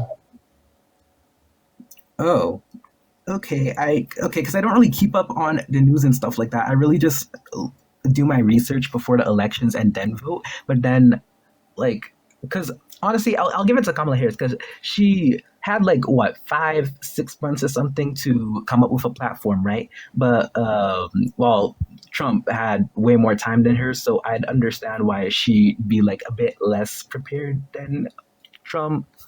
But like still, Trump under his first election, I'm pretty sure. I see here that over 1.4 million Black Americans have found a job. Mm-hmm. What's happened since he's been back in office this term? Well, I feel like there's been more jobs, hasn't there? No, Black unemployment rate has spiked, and disproportionately spiked for Black women. Like Dean said earlier, Donald Trump has had this quote unquote attack on DEI. And so Black women have faced the brunt of disproportionately losing their job. And while we don't have the October jobs number because the Trump administration didn't collect it, we finally got the job numbers from September, and the unemployment rate spiked up as well. So like Trump is bad for jobs. There are some indicators that says that Donald Trump, since being in office, has lost about 1 million jobs, but the true numbers we will never get them because they stopped collecting data. Well, I think I can applaud him for attacking DEI because I feel like if you're not qualified enough for a job, you shouldn't get it. And I think jobs should be based around merit and not based on your skin color. Sure. What's DEIA? Diversity, equality, and then I don't know, inclusiveness? I don't know. So DEIA, the A is for accessibility. It disproportionately helps everyone, right?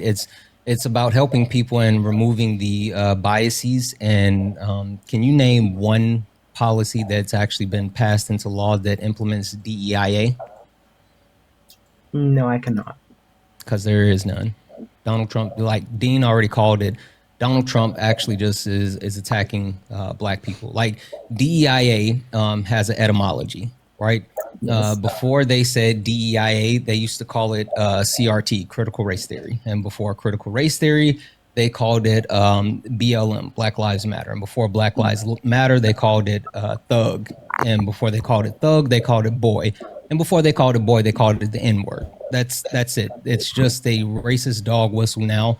where white nationalists want to call us the N-word, but they can't call us the N-word in public because they will be publicly persecuted. So they just say it's DEI.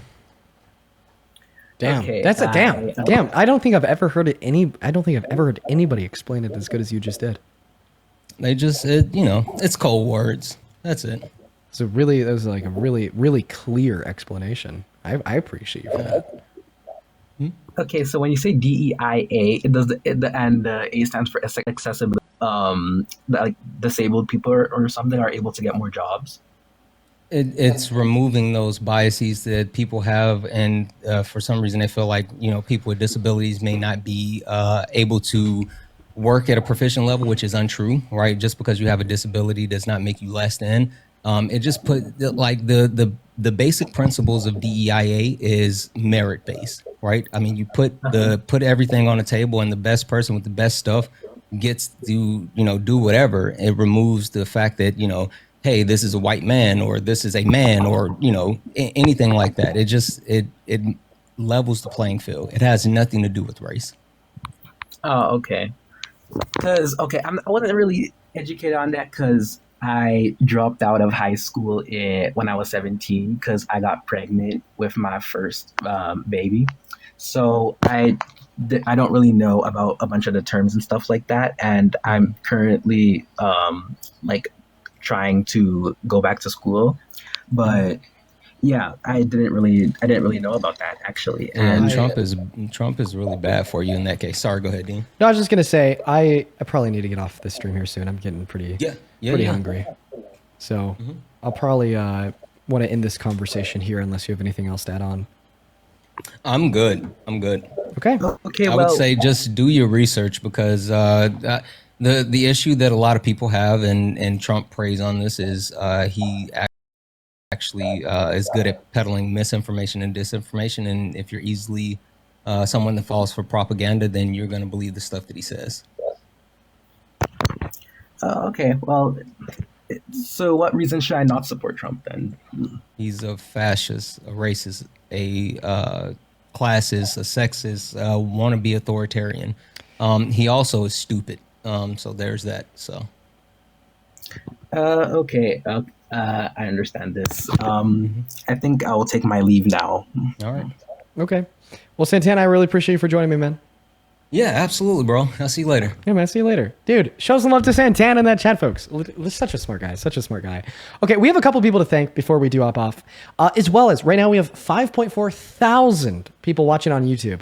If every single one of you guys could drop a big thumbs up on the video, I'm not talking about like the heart thing that shows on the live chat. I'm talking about like an actual like on the YouTube video. It will really help push this live out to like thousands of more people once it's over. Last time I had you guys do this on YouTube, like I think it was like I don't know, like 5 days ago. It's 5 days ago or so. I think the VOD title is like Trump Blue Bill or something like that.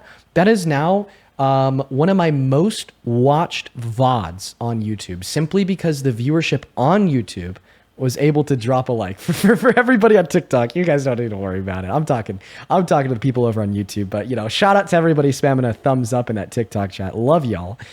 So seriously, do consider dropping a like over on the stream on YouTube. I do want to thank everybody that I haven't thanked yet, and maybe in like the last hour or so. It's been a little bit before we do hop off. I want to start with Ron. Thank you so much for the 100 Canadian dollars over on YouTube Super Chat.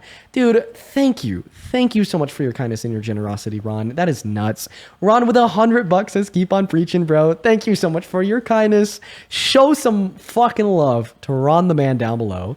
And then Kira with a $10 on Venmo who says, did you see that the Capitol building was on fire 2 hours ago? No, I haven't seen that. Thank you for telling me, Kira. I'll have to look into that once I get off. And Rihanna with a 5 and Allie with a 5. Thank you, guys. Sonny, thank you for the $10 who says, I just realized I have the same shirt as you. W shirt. I got this from my girlfriend's closet. W shirt. Thank you for the $10, Sonny. And then Jessica, thank you so much for the $20 on Venmo who says, I've never seen somebody dog walk MAGA the way I've always wanted to see. Thank you, Dean. I lost my soul dog Zeus this week, and we would watch you every night in bed. Oh, I'm really sorry to hear that, Jessica. It is pretty hard to lose a pet. Sometimes harder than losing distant relatives, at least in my experience. It is a very sad thing. So I hope that you are able to, I hope that you're feeling all right. And thank you for being here, Jessica. Thank you for the $20. And Katie with the $10 who says, did you see that the U.S. Coast Guard announced that they're no longer going to classify swastikas, nooses, or Confederate flags as hate symbols? Yes. So, I mean, this actually plays into that last conversation, right? The Trump administration is terrible for marginalized communities, including Black Americans, because they just don't view hate as hate. And that's a really good example of that. Jacob, thank you for the $10 over on Venmo. Thank you so much, Jacob. Ducky, thank you so much for the $10 on Venmo too, who says Tyler's bio says he's Canadian. Damn, that came in when we were talking about Tyler. Yeah, man, it did say that he was Canadian. And dude, William, holy fuck, bro. William, thank you so much for the $200 on Venmo. I'm really happy that we took a moment just to thank people before we opt off, or else I wouldn't have seen that. Thank you so much, my friend. I just read your message there. I'm really happy that you enjoy the lives, and I'm really happy that you're here with us. Thank you for the $200, Mr. William. That is crazy. Thank you so much. And Mandy, thank you for the $50. Mandy with the $50. Thank you guys so much for the kindness. This is crazy. Mandy with a $50 says, Dean, my 2 kids are Trump supporters. Such a disappointment. It's been hard to keep these issues separate from my relationship with them. It's frustrating that they're unable to see the danger in voting for Trump. Keep up the good fight. Thank you, Mandy. I get it. My 2 parents are Trump supporters. So, a little bit of a Uno reverse there. And I understand how that feels. And I also understand how sometimes it can feel like impossible to talk to them. You know what I mean? Like, I think I am really good at talking to Trump supporters, and I still really struggle with having those conversations with my parents. You know what I mean? It's just like an impossible task sometimes, right? But thank you. Thank you so much for the $50, Mandy. And Matt, thank you for the $10 who says, I love watching your stream and proving Trump supporters wrong. Thank you, Matt. Phoebe, thank you for the $10 as well. Serena with the $10. Cole, thank you so much for your kindness as well. Thank you so much, Cole. You are awesome, awesome, awesome. Then YVO, thank you for the $10. Brandy with the 15. Mad Scramble with the 10. And Cole with the 6. Thank you, guys. Then Ellie, this came in 40 minutes ago, but I still really want to thank you. Thank you for the $20 over on Venmo. Thank you. And then over on PayPal, let's see who we got here. First and foremost, G, thank you for the $5 over on PayPal. Nova, thank you for the 5. Shelly with 5. And Natalia, thank you so much for this $66 donation. Thank you so much, Natalia. Natalia with the $66 says, you're amazing. Keep fighting those fools. Thank you so much, Natalia. Linda, thank you for the 20. And Addie with the 20. Huge shout out to both of you guys. Addie, have fun at the movies. And Linda says, just wanted to thank you for giving me the knowledge to combat the growing MAGA cult. Thank you. Thank you so much, Linda and Addie. You guys are awesome. Sonny, thank you for the $20 who says, I love your streams and I listen at work while I play video games. That's so cool. Yeah, the streams definitely are fun to listen to while you're doing something else. Like, I'm about to go to the gym, and while I'm at the gym, I'll probably be listening to Jaden's stream. And then Carmen, thank you so much for the $50. Dude, you guys went fucking crazy today. Carmen, thank you for the $50. That is CARMEN. Thank you so much, Carmen. Carmen didn't leave a message, only the love. Thank you so much. And it looks like we're all cut up. Now, for everybody watching, I actually have a very special live for you guys to raid. So my friend Jaden, I think he's live right now. It's actually his birthday.